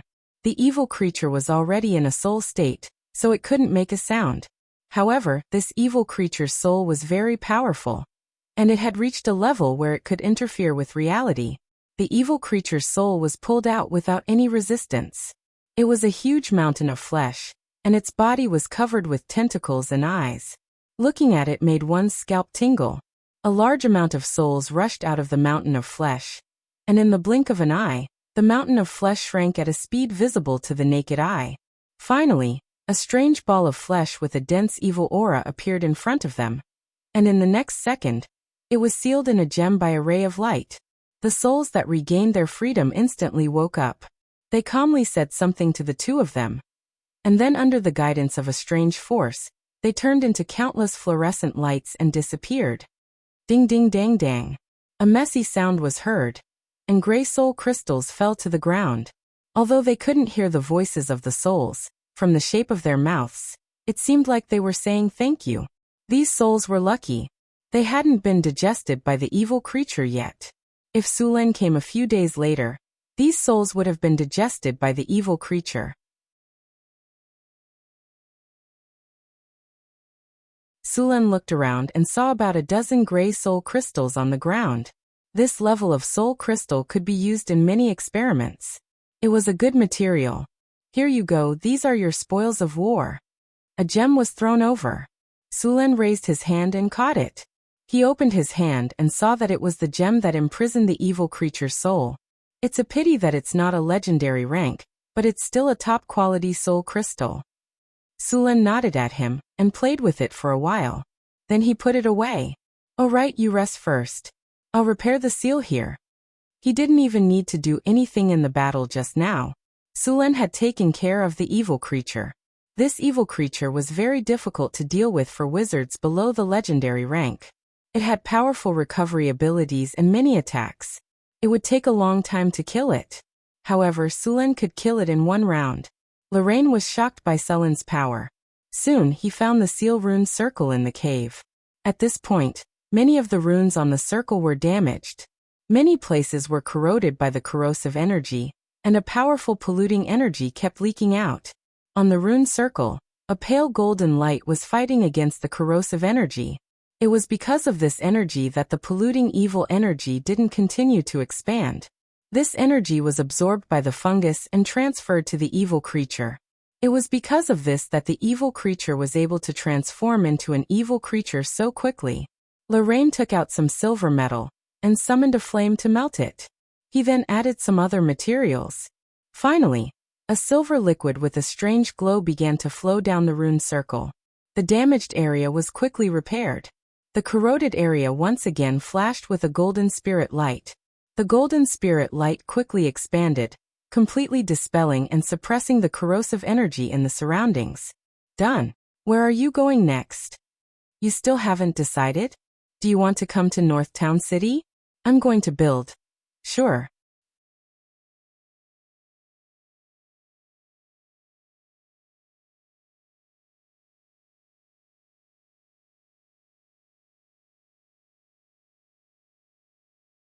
Permanent +3 recovery speed after use. Chance to obtain regeneration talent. Chance of bloodline mutation increased by 3%. Pollution +1. The flesh essence looked like 2 red gems. It contained a powerful life force. It was obvious that this was not an ordinary item. After looking at the attributes of the flesh essence, Sulen was a little hesitant. This thing could increase lifespan, but the side effects were also very strong. 3% chance of mutation and contamination. He didn't want to become as ugly as the aberrations he killed. Bloodline mutation was irreversible. However, he could ask Hathaway to try and see if it could be made into a potion to reduce or eliminate the side effects. In fact, the best thing to increase lifespan was the Fountain of Life. It had no side effects and increased lifespan by a lot. It also had other benefits. Unfortunately, Sulen couldn't even find the Fountain of Youth, let alone the Fountain of Life. However, even with this disadvantage, the flesh essence was still a very rare treasure. As long as he was willing to sell it, many people would be willing to take the risk of becoming a flesh aberration to use it. In addition to these things, Sulen also obtained 2 gold chests, some low-level soul crystals, and a high-level soul crystal. Sulen opened the storage space and opened the 2 gold chests. With a flash of inspiration, a system prompt sounded in Suluen's ears. Congratulations, you have opened a gold chest. You have received 3 skill points. Congratulations, you have opened a gold chest. You have received a treasure Moon Dew. Moon Dew. Dew condensed from absorbing moonlight energy. It has a magical effect. It can purify the energy in the body and slightly increase elemental affinity. The moon dew was stored in a palm-sized crystal bottle. Through the crystal bottle, one could clearly see the silver-white liquid shining with moonlight.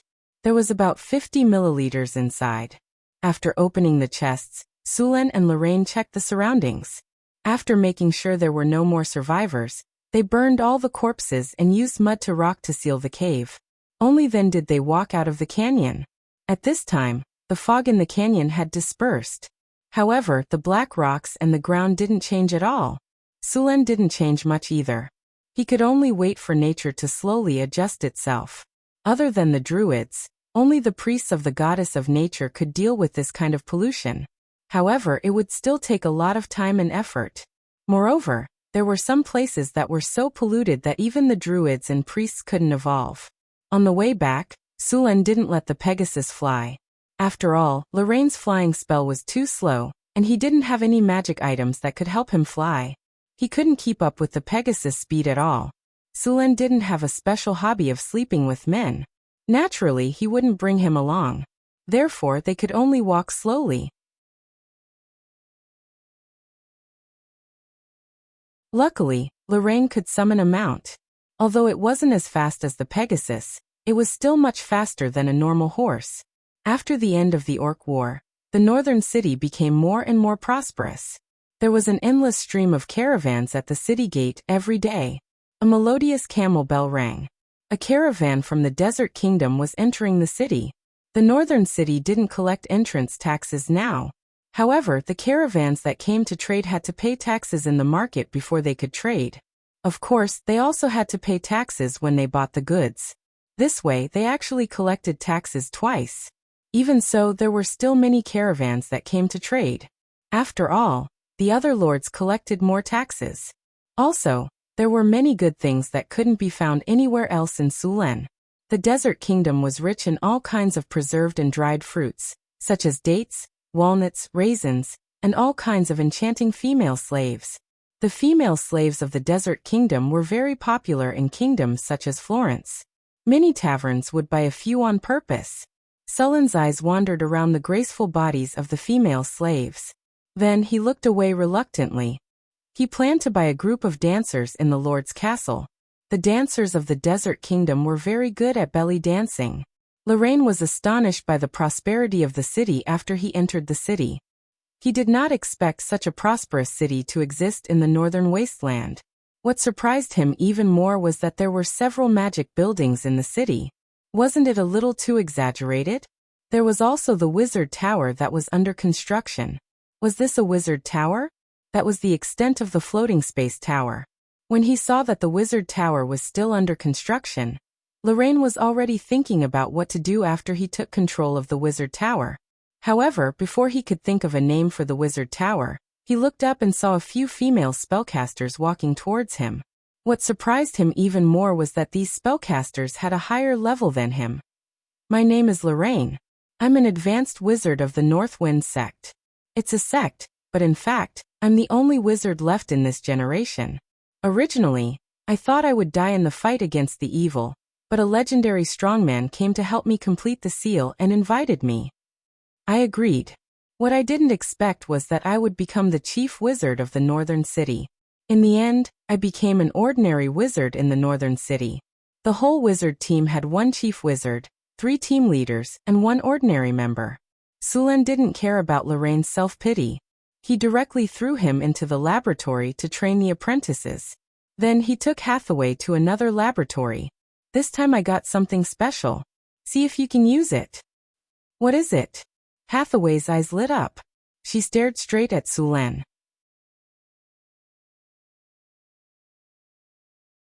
She knew very well that Sulen often had some precious magic materials in his hands. Sulen took out 2 pieces of flesh essence from the storage space. That's it. Take a look first. Hathaway looked at the 2 pieces of ruby-like flesh essence in surprise. What a rich life force. This is a strange thing that can increase one's lifespan. However, there's also a dark force entangled in it. The side effects should be severe if you use it directly. Yes, this is flesh essence. It's obtained from killing the magic eye aberration. It can increase one's lifespan by 10 to 15 years. However, there's a chance that it will cause the flesh to be aberrated, and this kind of thing is contaminated. See if you can make it into a potion to remove the side effects. If you can't remove it, then try to minimize the side effects as much as possible. Hathaway picked up the flesh essence. A light flashed on her finger. After a while, she slowly exhaled. The dark force isn't too serious. I'll give it a try. Oh right. There's also this. Sulen handed Mundu to Hathaway. This is Mundu? Yes. Great.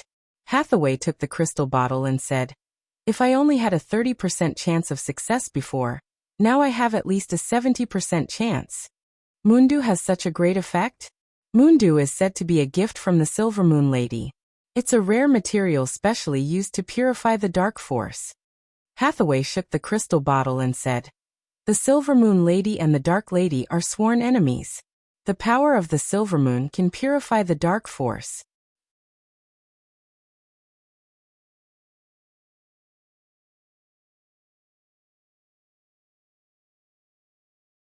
Chapter 322. Hathaway closed the lab after she got the flesh essence and Mundu. It was very difficult to make such high-level magic potions. She needed a better environment. The construction of the northern battlefront city was still going on. During this time, there were some refugees who came here with the caravans to look for opportunities. The population of the northern battlefront city had been slowly increasing. Since the army often went out for training and captured many monsters as slaves, the labor shortage in the northern battlefront city was slightly filled. After arriving at the northern battlefront city, Sulen inspected the various construction sites. The fastest progress was the third phase of the northern battlefront city. The residential area and the city wall were mostly completed. The wizard tower was also built to the second floor. It would take some time to complete it. If the city and the city wall were completed, the wizard tower would be built much faster. As for the mathematical Olympiad garden, the materials were almost ready. Moreover, he had captured many slaves during this time. He still had a lot of manpower. As long as he wanted to, he could start immediately. After inspecting all the construction sites, Sulen opened the system panel and chose to use the blessing of the craftsman god buff. An invisible light flashed from Sulen's body. Then, a strange energy swept across the entire northern battlefront city. Outside the northern battlefront city, in the Wisdom Temple, the Wisdom Priest was praying. At this moment, he suddenly felt a strange energy spreading out from the center of the city. It quickly enveloped the entire city. This energy is God's power? A deity has blessed this city. Wei Na looked at the sky in shock. At the same time, the priests of the other churches also felt the same way. At this moment, these priests were all wondering which god had sent a miracle. It seems like we have to change our attitude toward that Lord. Wei Na thought to herself when she felt the god's power in the sky. A lord with a god as his backer also had great power. It was completely different from a normal lord. Sulen didn't know that his blessing of the craftsman god buff had caused the churches to misunderstand that he had a god behind him. However, even if he knew, he wouldn't clarify it. Sometimes, hiding things like this would make the other party believe him more. With the use of blessing of the craftsman god, the construction speed of the various construction sites in Northern Town City began to increase. The efficiency had increased by a few times. None of the workers were lazy anymore. All kinds of construction were completed quickly under the guidance of the craftsmen. The work that would have originally taken 3 months could now be completed in 1 month. The fastest progress was the city wall and the residential area in the market.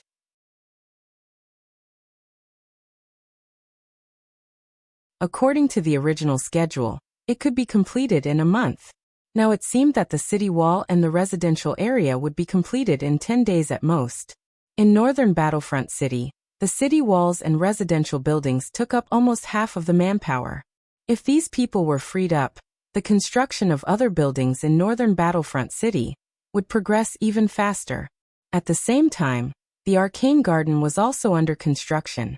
The Arcane Garden was built using a lot of stones. There were all kinds of fountains, flower beds, and statues in the garden. Sulen had transferred a lot of master sculptors to work on the garden. At the same time, he also drew water from the underground veins to form the fountains. While the construction of the Arcane Garden was going on, the third phase of the Northern Citadel was finally completed.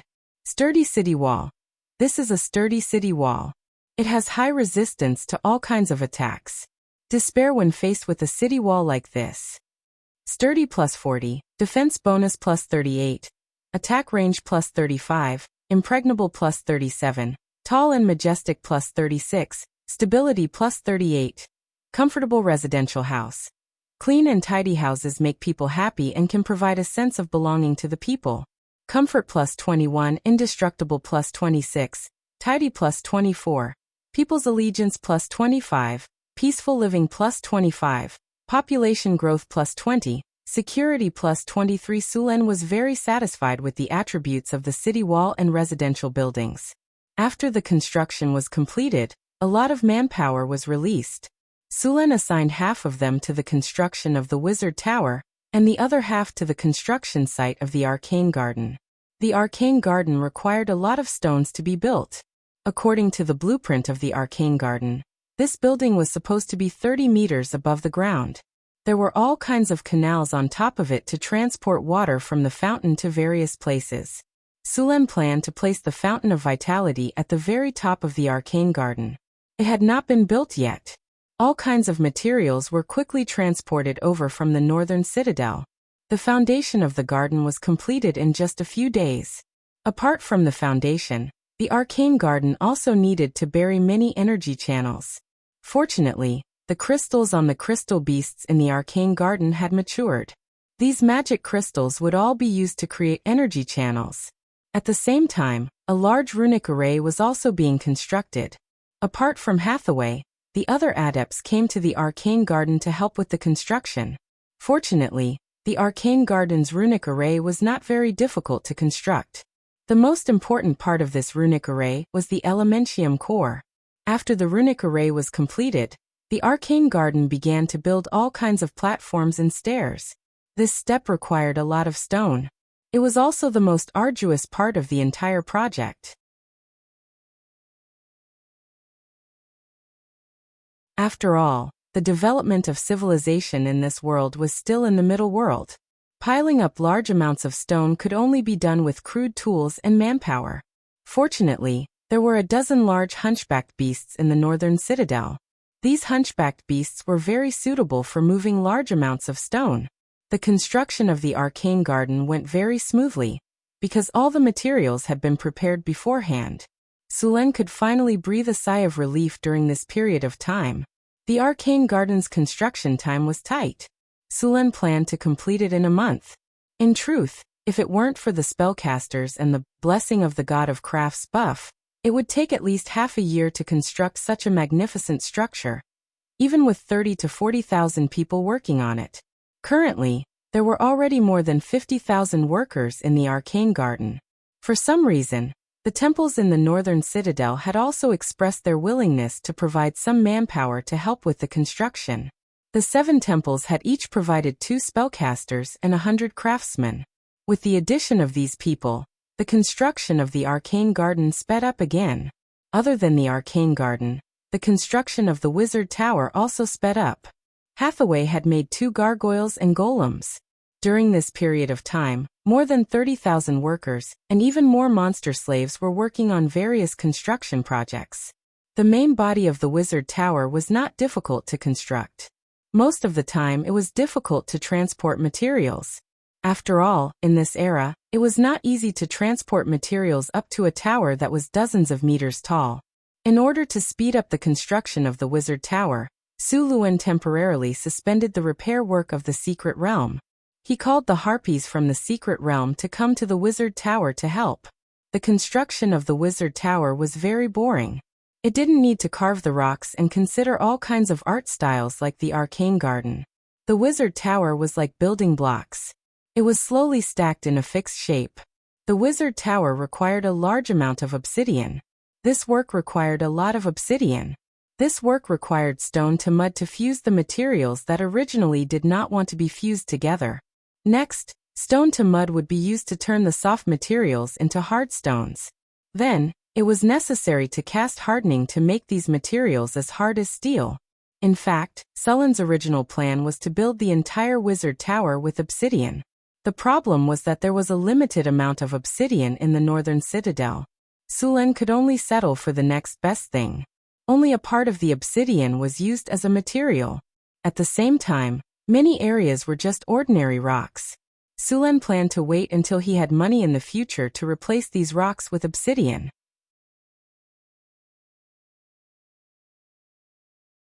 The main material of the wizard tower at the floating space tower level was obsidian. Then, the wizards would cast hardening on the obsidian. The defense of the wizard tower built in this way would reach a very high level. The wizard tower in the northern citadel did not cast hardening for the time being. He planned to cast hardening on the entire wizard tower after the main body was built. Although the casting requirements of hardening were not too high, such a wizard tower would need to be cast at least thousands of times to complete. In the next 10 days, Sulen began to cast stone to mud and stone to mud. He cast at least dozens of spells a day. Every time his energy was exhausted, he would take a magic potion to recover. The recovery of the magic potion was limited, and there was resistance to the magic potion. Every time he took it, the effect of the magic potion would be reduced. The resistance would only gradually disappear after 24 hours. Many times, Sulen could only rely on meditation to recover his magic after his magic was exhausted. The frequent use of spells made Sulen realize that the time he took to cast spells was shorter, and he was getting more and more proficient in casting spells. Ding! Congratulations to the host. You have cast a lot of spells, and after in-depth study and research, you have finally mastered the talent of instant casting. Currently, the spells that can be used for instant casting are Stone to Mud and Stone to Mud. Just after Sulen cast Stone to Mud again, the system prompt sounded in his ears, reminding him that he had acquired the talent of instant casting. The difficulty of instant casting was very high, and Sulen had only mastered 2 of the spells. If he wanted to learn other spells and achieve instant casting, he would need to train for a long time. I'm so tired. It almost killed me. Those wizard apprentices must finish their studies as soon as possible. And I need to recruit more spellcasters. It's too difficult to build a wizard academy with so few people. Sulen was lying on the sofa in the Lord's castle, looking exhausted. Ankara and Annie were giving him a full-body massage. Ankara and Annie had also mastered some low-level spells.